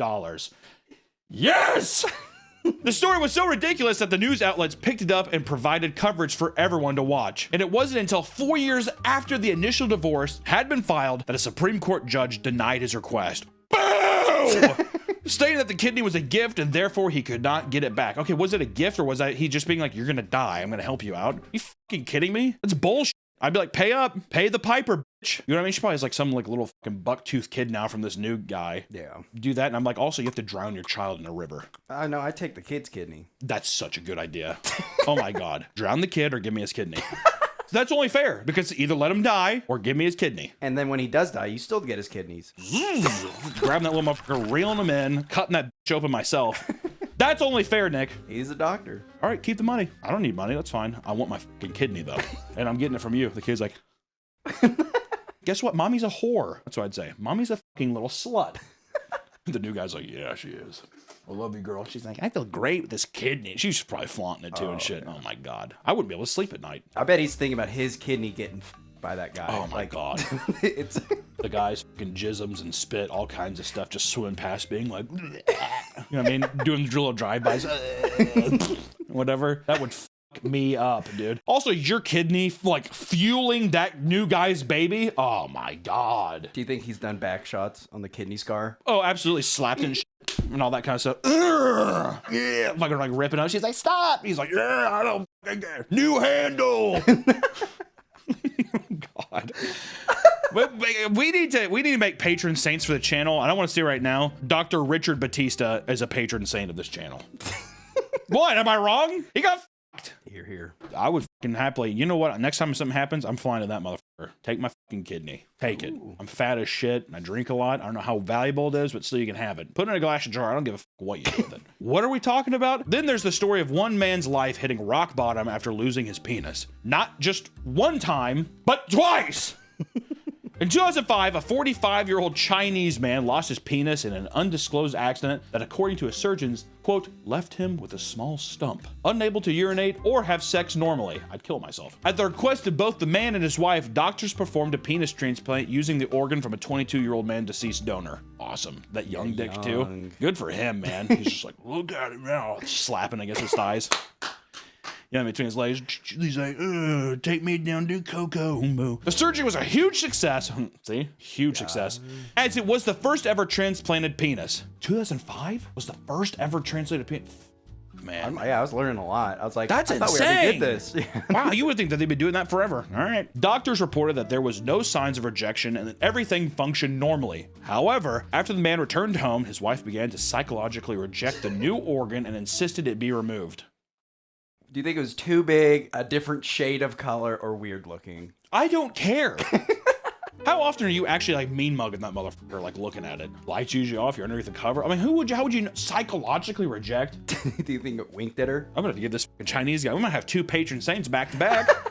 Yeah, she probably was looking at it, she's like, no, like a yokai or something was like, I don't know how she got that, whatever. But she insisted that it be removed. Not long after the transplant, he underwent another surgery to have it removed to make his wife happy. Women, man. Women. What in the f is going on, Nick? Am I fucking going insane? Hello? Are these the 2 greatest men on earth? Because how many times would other guys would be like, I'm not doing it. Yeah. We're done then. Are these the nicest men to ever live? Hello? Well, what's crazy is like this is the first time it's ever happened. It's like, well, what if it doesn't work? You're the first case in recorded history. Yep, well, your penis works fine. You can get an erection normally. And he's like, this is a miracle. I don't like it. Take it off. I'd be like, how about you put a fucking gun in your mouth? Is that too much to say? No. That's appropriate, yeah. That is...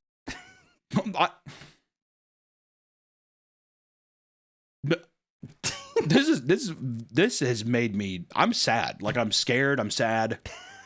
This is too many, there are many different ways and reasons why people undergo organ transplants, but not everyone consents to having their organs removed. And in many places around the world, some people profit from harvesting organs by working in organ trafficking rings. Which I know there's the meme of like, oh, I went down to Tijuana, I woke up in a bathtub filled with ice and my kidney was gone. Whatever. I know that's like kind of a meme. I feel like it was a meme. You don't see it as much now, but that was a thing. In the 90s, yeah. Yeah. Around the world, thousands of people either go missing or are found dead due to being trafficked for their organs, often referred to as the red market. Human organ trafficking rings are international groups that target children, tourists, and the weak for their precious organs that sell for hundreds of thousands of dollars a pop. I mean, it's fucking crazy. Like in Pakistan, when a 14-year-old boy went missing and was later found alive on an operating table.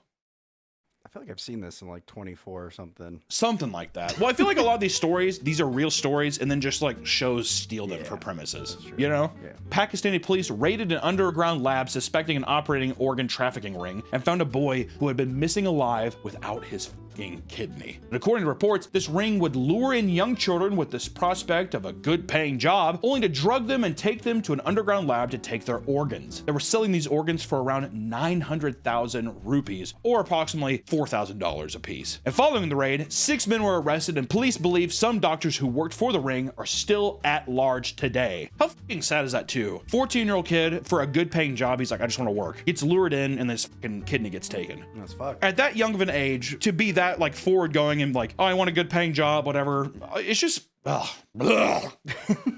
Also, $4,000, that's all you're selling for? No fucking wonder, dude. People are buying those up like crazy. What the fuck? Some other people were selling it for hundreds of thousands. $4,000? Word?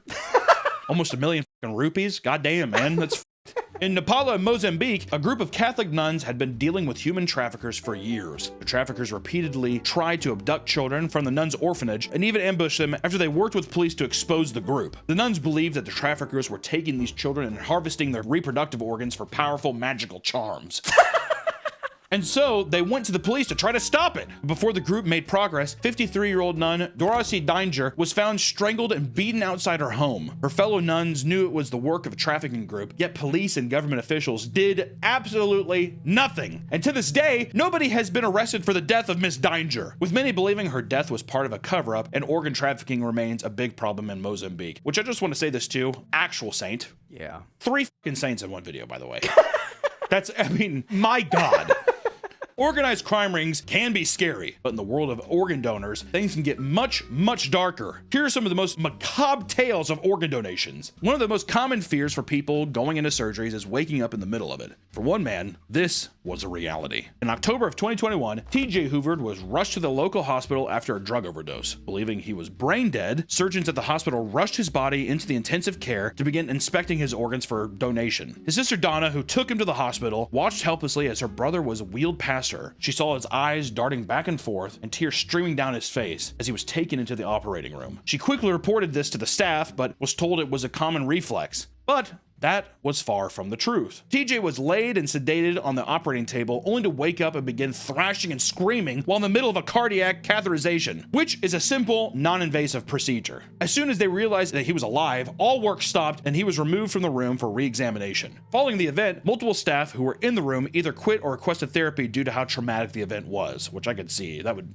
oh my God, man. Yeah. TJ never fully recovered from this accident and has to have his sister be his legal guardian for the rest of his life. That's like a big fear too. I feel like, oh my God, that's all I hear. People sitting there and they kind of like wake up and they look down and see their organs being removed from them or like see their self like cut open. I think psychologically you would never, that would f you up forever too. Some organ recipients may experience changes in their personality or preferences after receiving an organ. For one man, it changed a lot more than just his personality. It changed his life. Sonny Graham had only a short time to live due to a congestive heart failure when he got a call from a nearby hospital saying that there was an available donor. The heart came from a 33-year-old man named Terry Cottle, who tragically took his own life with a gunshot to the head. Soon after receiving the call, Graham went to the hospital and had his heart replaced. Feeling grateful, he contacted Mr. Cottle's widow and over the next few years fell in love and married Mrs. Cottle. What?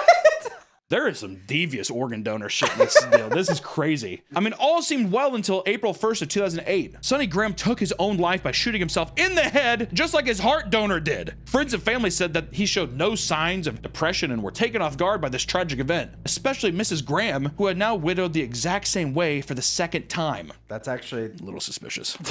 Yeah. Is that not? She's like, I can't believe it again. A little Kurt Cobain. Yeah, dude. Courtney Love action. Who knows? There's actually like a pretty big theory that sometimes personalities or DNA can transfer with organ donors. Yeah, it's so fucking weird. I mean, I don't know how true it is, but I've heard, yeah, the personality or even like physical traits, like even like fingernail biting, like weird quirks and stuff from other people that you can pick up just from like getting like a body part from them. How fucking crazy is that, man? It's almost like a possession. Oh, that would actually be... That'd be kind of a sick movie. TM, trademark me. Yeah, that's mine. Get a donor's heart. You get a donor's heart and you end up getting possessed by his fucking spirit or something. Write it down. Write it down, Nick. Harvard Medical School is one of the most prestigious schools in the nation, if not the world. And hundreds of individuals donate their bodies to the school, hoping their gift will aid the students in medical education. However, behind the scenes, a darker story was unfolding. Cedric Lodge was the manager of the Harvard Medical School morgue for nearly 30 years. And during his tenure, he managed all cadavers coming in and out of the Atomical Gifts program. But he also turned his profession into an illegal business. For over half a decade, Cedric and his wife would regularly steal bodies and organs from the morgue and sell them on their New Jersey home to clients across the nation. That's a good side gig right there. That's you're already working at Harvard. He's just like, I need more cheddar. Also, how the f do you get into that game? We could sell these. Well, you know what the f he probably looked at them. These organs, they're perfect. They're throwing them away. Yeah, what? There's a gold bricks inside these people's bodies. Sometimes their clients would drive up and meet him in the Harvard morgue, while others received their orders through the U.S. Postal Service. One client from Pennsylvania ordered multiple heads and brains and paid for them over PayPal using PayPal description like head number 7 and brains. How f***ed up is that? I was gonna say that's like Venmo, you know, because it's like a social media. Yeah, it's probably just emojis of a guy's head and there's like one with like a brain or like a guy like. A different buyer, Katrina McLean, owned a horror shop named Cat's Creepy Creations and regularly bought parts from Cedric for her store. And some items purchased included a tongue and 2 dissected faces. After his heinous acts were revealed, Cedric was quickly arrested and charged with interstate transportation of stolen goods and conspiracy to commit interstate transportation or stolen goods crimes. What? Each carrying a 10-year prison sentence and a $250,000 fine. As for his wife, Denise, she faced similar charges. In the end, the couple would plead guilty and accept a plea deal in March of 2025. Both are currently awaiting their sentencing. Yeah, this is a brand new story. That's this fucking year. It's insane. Harvard isn't the only morgue having issues in America. An Arizona man donated his mother's body to science, hoping they would use her brain to help research a cure for Alzheimer's. Jim Stauffer was trying to move on from his mother's death. He had just received her ashes and believed that her body was being put to good use after her death. That was until a Reuters report showed him that the company he donated his mother's body to, Biological Resource Center, actually sold his mother to the military without his consent. Buckle up, because this is going to be extremely funny. After hearing this news, Jim dug a little deeper and found that his mother was strapped to a chair and put through a simulation to see how IEDs affected soldiers. The US government blew up his mom! Which I just want to say this, do that with me, please. That is fucking awesome. I was gonna say, I would like to be like, if I die, I want my body to be thrown. Blow me up, dude. Throw me in a tiger cage at a zoo and like let kids like watch me get eaten. Oh my God, dude. Jesus. You really want the kids to watch it? You're like, let the kids watch. They do that with like other animals. They feed them to the tigers. In addition to Jim's mother, 20 other bodies were sold to this government program at about $6,000 a piece. Cheap, bro. The whole body, it's like that pussy is used up. All without the family's consent. And in 2014, the FBI would raid the BRC building after connecting it to a human organ trafficking case a few years earlier. And nothing could have prepared the agents to what was inside. Buckets of legs, arms, and heads, male genitalia were found throughout the facility. There were male torsos without limbs or genitalia, and random parts stacked on top of each other with no identification in the freezer. The most insane thing found inside was that of a, quote, large torso with the head removed and replaced with a smaller head sewn together in a Frankenstein manner. On top of all the body parts, investigators found a price list that included whole bodies with no heads and shoulders for $2,900, whole legs for $1,100, and pelvises for $400. This seems ridiculously cheap. It's so cheap. Following the raid, owner Stephen Gore was arrested and pleaded guilty to illegally conducting an enterprise, which got him only 4 years of probation and no jail time due to the plea deal. That's a fitting name. Gore. It is. I mean, not long after, around 30 families sued Gore for mishandling their loved ones' bodies. And in 2019, a jury awarded $58 million to the victims' families, bringing the case to a close.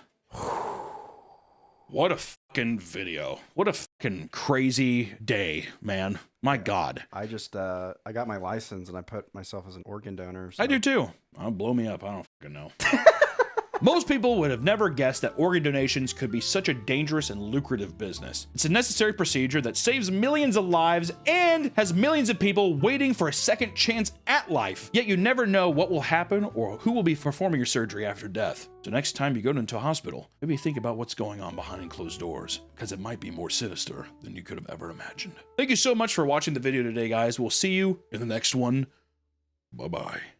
Welcome back to the Papa Meat channel. How you doing? How you doing? Coming to sundown because today we're going to be talking about the sick and twisted world of false prophets. The world is a dark and scary place with uncertainty around every corner. In times like these, many turn to their faith for hope, the feeling that there is something greater out there looking out for your best interest. The only problem is that the business of religion can be an incredibly lucrative one. Because of this, there will always be unsavory characters that aim to take advantage of people's desperate need for hope, whether it be for fame or for money, or both of them. Sometimes they both come together. Some of the people we're going to be talking about today go to absolutely wild lengths to prove that they speak on behalf of God himself. False prophets are an issue even today. Look no further than the bizarre and widely publicized antics of Ebo Noah. Not all prophets stand behind a podium giving speeches all day. Ebo Noah actually gained prominence posting to platforms like TikTok, currently sitting at 1.3 million followers. He'd gone from posting comedic skits and religious videos like any normal person to suddenly posting it from in front of a gigantic boat he claimed to be Noah's Ark. Noah revealed that he was spoken to by God himself, who warned of a catastrophic flood that would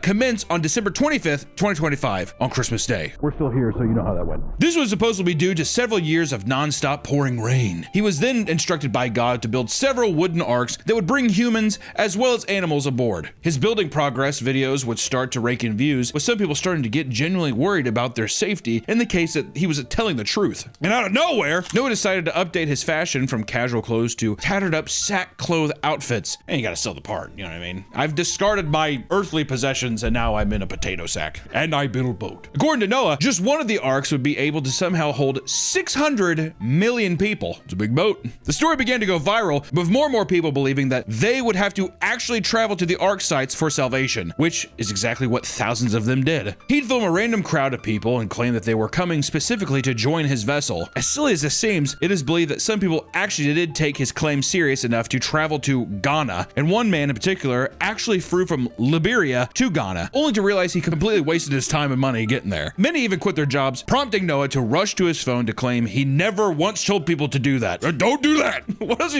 is he telling people? If you're telling people that in the world, I mean, what is he saying? All right, keep the 9 to 5. Do you think that he was rolling back because he was like, oh shit, if people actually quitting their jobs are gonna get really pissed at me, versus people who find out that I was just kind of around? Yeah, he's like, oh shit. Yeah, he's like, this was a troll. Yeah, exactly. Eventually, a channel going by the name Headless YouTuber filmed himself going to the location of where Noah was supposedly building his arks and proved that they were just fishing boats he would approach and film himself in front of, which, you know, not a bad strategy. Got a little fishing yard? Look how big these boats are. You can't tell. Perhaps the backlash started to stress Noah out because he posted an update video on December 24th revealing God told him that because of all the incoming prayers, he postponed the flood so that more arks could be built. God has given us some time to build more arks in addition to the 10 that will contain all of us. Hey, God, I like how God's just like, another time. We'll figure it out some other time. I think God was just pranking people. It seems like a bit of a prank, right? Just want to test your faith. He's like, all right. Well, I guess that's just what it is. He added that he would no longer take donations, potentially because of all the suspicion that arose when he suddenly purchased a brand new Mercedes vehicle valued at around $100,000. What you know about that? You know, you guys are gonna have to keep your job. That's also why he told them to keep their job. But don't quit your jobs. You gotta keep donating to the cause. You know, these goddamn arcs. What, can I not drive a Mercedes around for just a little bit? Before the world ends, Nick, can I not enjoy a Mercedes-Benz? I would just say God gifted it to me. God gifted it to me. He stopped the floods, taught me how to build some boats, and get to drive a Mercedes. In the end, Ebo Noah was arrested by Ghana police for causing a widespread panic and public disorder. He still makes content today, refusing to take off the sack, and occasionally he'll post full-on sponsored content in this outfit. Like just recently when he made a commercial for an electronics store selling iPhones for cheap. He's still in the sack. It's pretty awesome. Do you think he still hangs around the?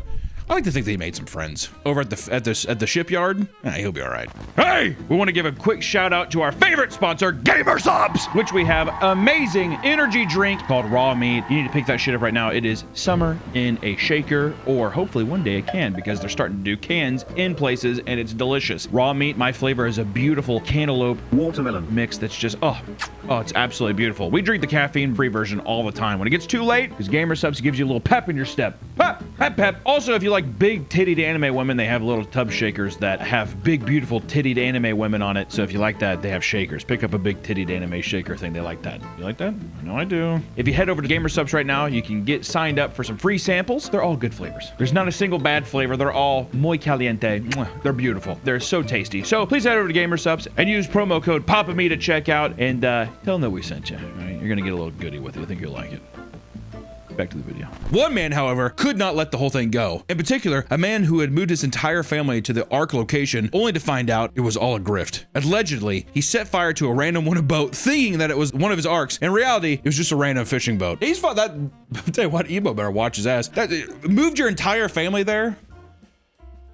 I think he's gonna be dead by the end of the year. Jesus, really? I think someone's gonna try and they tried to burn his boat. I mean, to be fair, do you think that they thought that he was inside of it? Oh my God. It's just interesting, like, why him? Is it just fear? You see his videos and you're like, oh shit. And then it just clicks that this guy must be telling the truth. Oh, you mean like, why did the religious guy buy into? Yeah. Well, I think people want to believe. And then two, it's just that thing online. There's so much separation online, right? You see all these people being like, this is stupid, you're a liar, or whatever.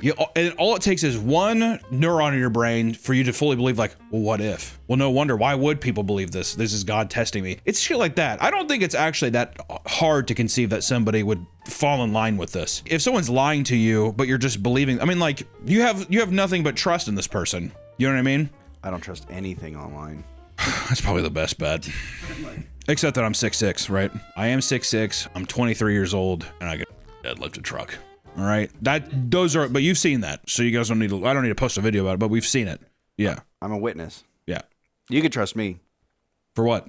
I'm telling the audience they could trust. Oh, they could trust. Yeah, trust you on that. Yeah, please do. Over in Italy, a woman claimed to have witnessed a statue of Virgin Mary do unimaginable things. Using this, she was able to build a massive following. This is kind of this story, because this was in 2016. This story just reminded me of the South Park episode where the Virgin Mary just squirts blood. She's having her period, but then the Pope comes and says she's bleeding out of her ass. And chicks do that every month. In 2016, Gisela and her husband traveled to Bosnia and purchased a statue of the Virgin Mary, bringing it back home to Trevino Romano. I like the cheese. Once there, the statue began to weep blood and speak to Gisela, claiming to be both God and the devil. Okay, so first off, I was just say horrifying. At what point, Nick, I want you to be honest, give it to me straight. At what point do you peek your head in on that woman?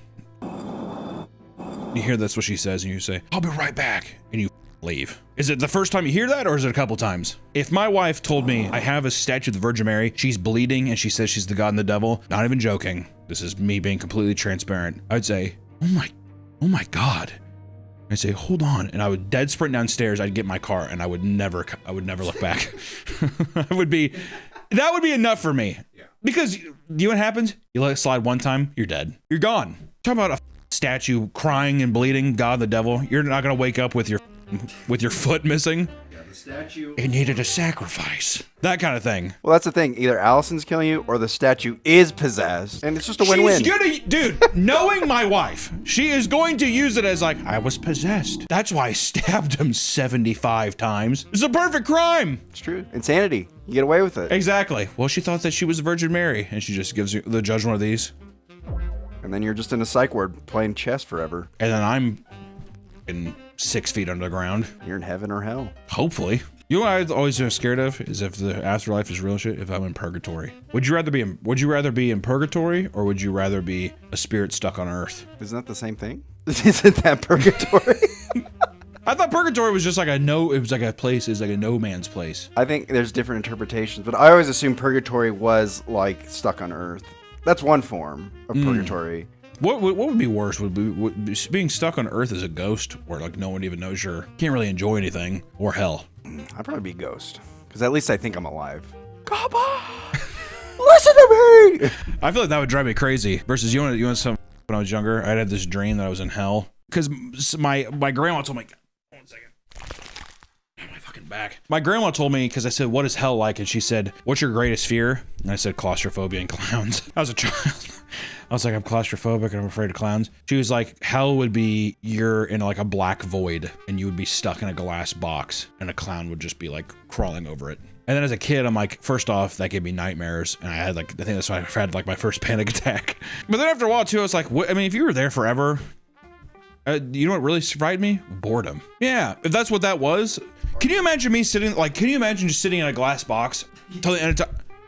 What if they mind wipe you though? So every day it's like a new day. They probably do that just to keep the insanity. Because after a while, you just be like, I don't give a dude. I'd probably try to make friends with the clown. Dude, can we just talk for 10 minutes? I'm gonna glass box. There's a famous philosopher, mathematician who believed in hell, or he was a Christian because of the one chance that God does exist and he punishes you if you don't believe him. He's like, I'm just gonna be a Christian. It's the safest bet. Yeah, that's what he can. It's really the safest bet. I know people do it out of the moral of it, which whatever, you believe in whatever God you want to believe. I'm just saying it's the safest bet. He was a mathematician. He did the math. He did the math. And there's a slim chance, but you know what? I'm not chancing it. Shortly after watching the statue cry, she encased it in glass and built a shrine around it in her town. How'd she get the zoning permits for that? How did she get that? Who stamped that approval? All right, sure. Who said, or do you think she did illegally? No, I think she went up. She went to town hall and got a permit? So it's the God devil, it cries, it bleeds sometimes, it talks to me, it calls me Max.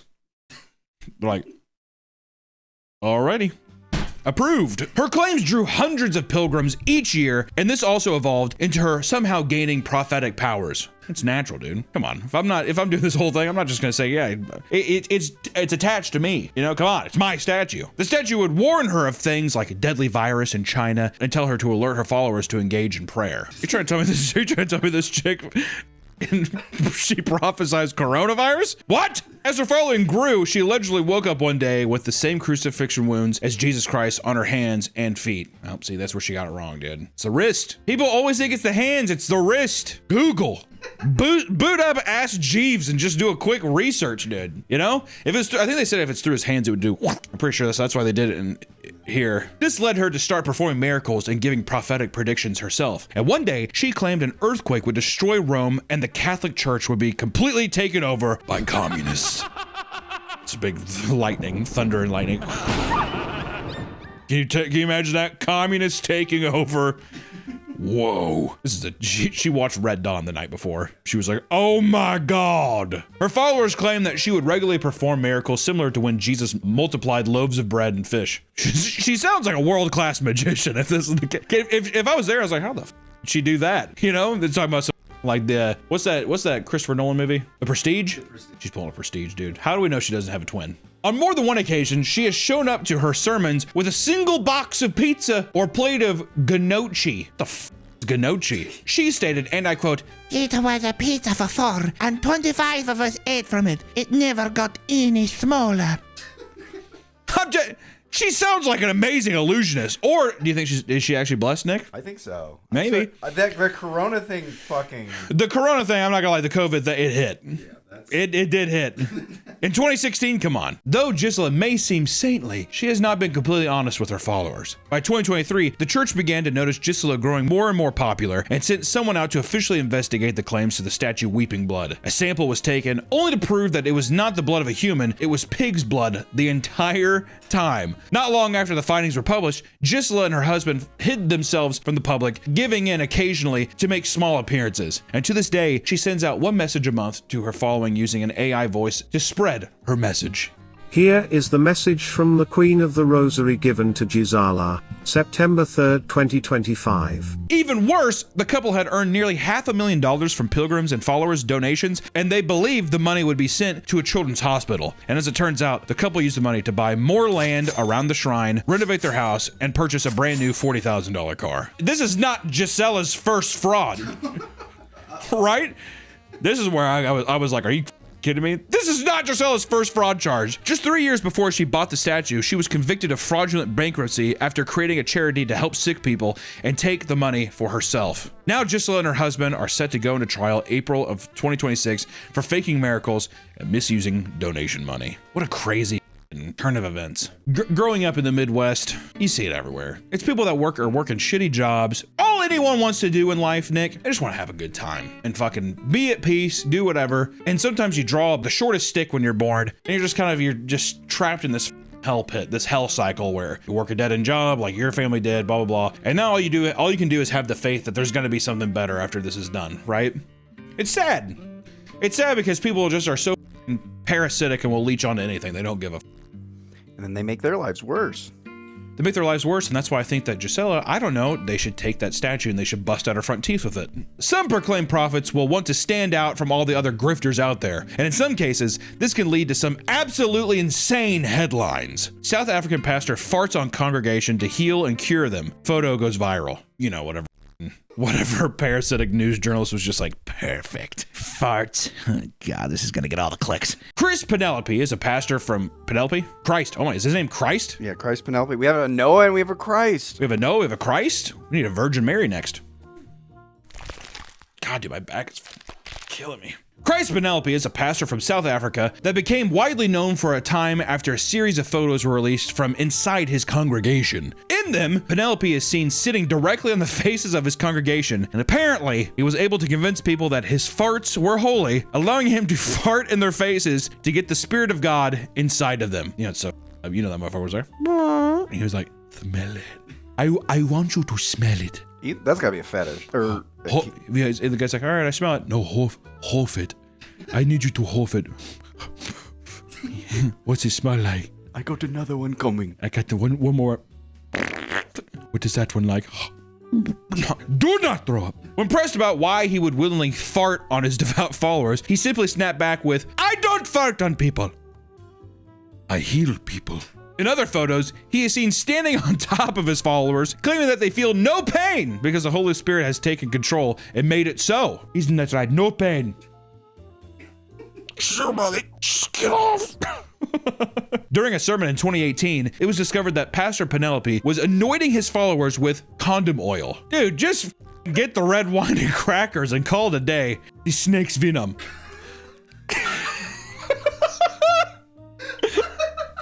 The devil, he go bite.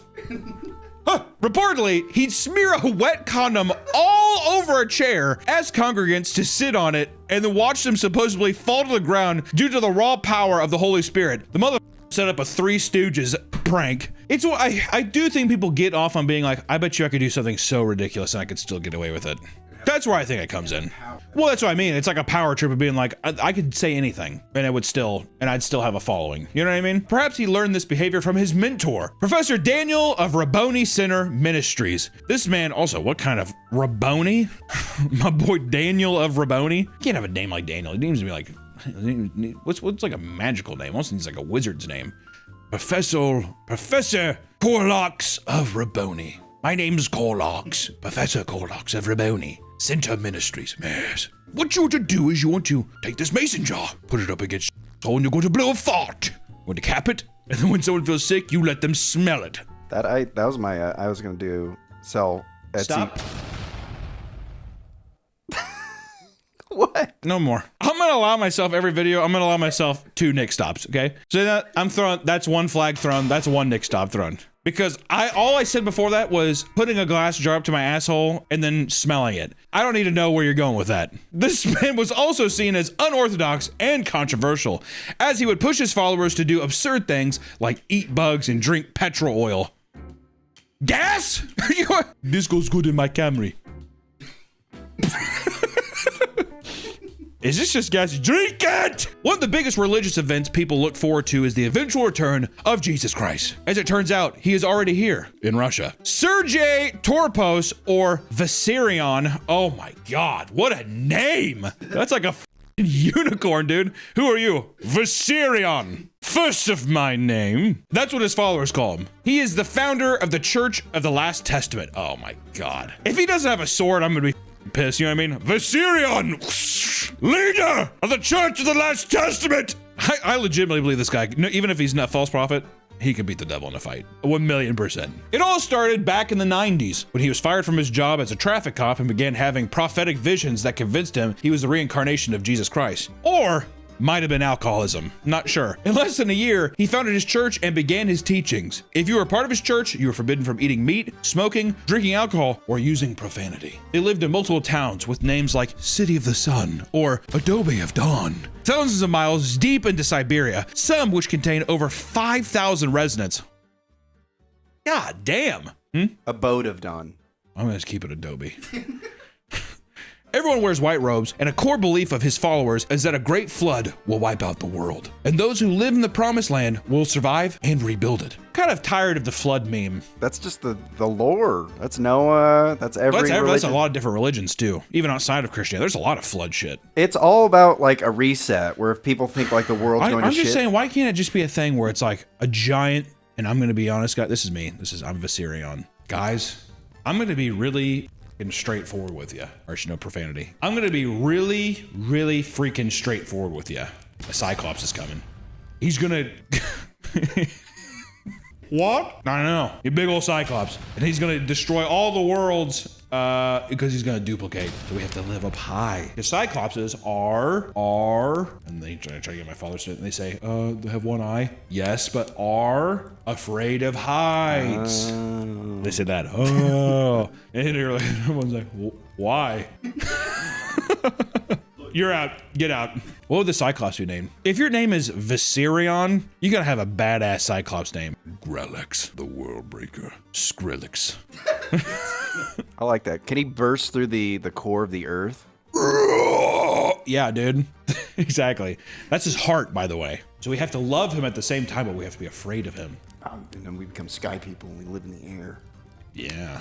And we build a giant beanstalk. It's the reverse of Jack and the Beanstalk because he doesn't want to go up the beanstalk. See, or I thought you were saying that you're like a crazy follower of mine, but I'm too afraid to like tell you to leave. So I'm just like, yeah. So you just kind of adopt what he's saying. Nailed it. Throughout his cities, there is a picture of his face in nearly every single room. And all of his followers, including him, wear white robes for ceremonies, very similar to scenes from the movie Midsummer, which was a pagan cult. Show a clip from it. Ooh. Vissarion rarely grants interviews and usually keeps to himself. However, in 2012, he allowed a reporter from Vice to come and explore his compound. Right away, he said the entire place gave him a sense of peace and that everyone was visibly happy. He admitted to slipping into full-on indoctrination as he was being guided around. During his interview with Vissarion, he found out that he has memories of being Jesus from 2,000 years ago. He also claimed to have no favorite food because his answer would be too difficult for a normal person to understand. What's Vissarion eating? That's what I want to know. Yeah, I bet he wanted to say. He wanted to say pussy. Oh, I thought he was gonna say Taco Bell, but he's like, that's beneath Jesus. That's beneath Vissarion. Yeah, that motherfucker definitely wanted to say a 5-layer burrito. He's like a 5. You wouldn't understand. It's a quesarito, but they keep removing it from the menu. I'm not going to talk about it. Viserion comes off as a peaceful and stoic leader. On his church's Instagram, he brands himself the same way, showing himself playing with children alongside shots of him smiling with followers. He also has tried to appeal to younger audiences by posting memes mourning the death of Harambe the gorilla. He also makes memes claiming he is better than Jesus by referring to himself as the Krusty Krab and comparing Jesus to the Chum Bucket. Ooh, that kind of... What do you mean? That's Viserion we're talking about. It's humor and it's good. However, this would all come to an end as his entire religion in town was court ordered to shut down and liquidated after Viserion and 2 other higher-ups were arrested. In 2020, it was discovered that Sergei and his top guys were extremely brutal towards followers, using physical violence and psychological abuse to keep them in line. The Russian FSB was sent out to his colonies, where they stormed his house and arrested him. They then flew him back to Moscow so he could go to trial. In court documents, it was revealed that 16 people were mentally harmed and 6 others suffered severe bodily harm throughout their time there. Investigators also discovered that he had been siphoning funds from his community and misusing them for personal purchases, even though his followers had all sworn off using money. Come on, Viserion. When it came time to sentencing, the court found that the 3 men had abused their authority within a religious organization to control and manipulate followers. And in the end, Viserion was sentenced to 12 years in a maximum security penal colony. The other 2 men received identical charges. Son of a bitch. He seemed perfect. Goddamn. Do you think, is there any way that you just can't run a cult? It's a cult. Is what that was, right? 100% a cult. The world can sometimes be a dark and desolate place, guys, leaving many to turn to religion and try to brighten their lives, which I don't blame people. Sometimes, Nick, I like feeling that there's something out there. It's hard to make sense of this whole thing, and who knows if there isn't a divine creator out there? I don't know. No one does. God does know. He's the one who did it. It can be hard not to give in to scams like this, especially when the person selling you lies is charming and believable. At the end of the day, it's been said a million times, it sounds too good to be true, and it probably is. If there's the potential to make a buck, there'll always be a person out there doing what they can to sell you some snake oil. So be careful, y'all. But hey, happy praying, and then guess what? If the end of the world comes and takes us, just know I love all of you. We'll see you next time. Bye-bye. Snake oil or condom oil?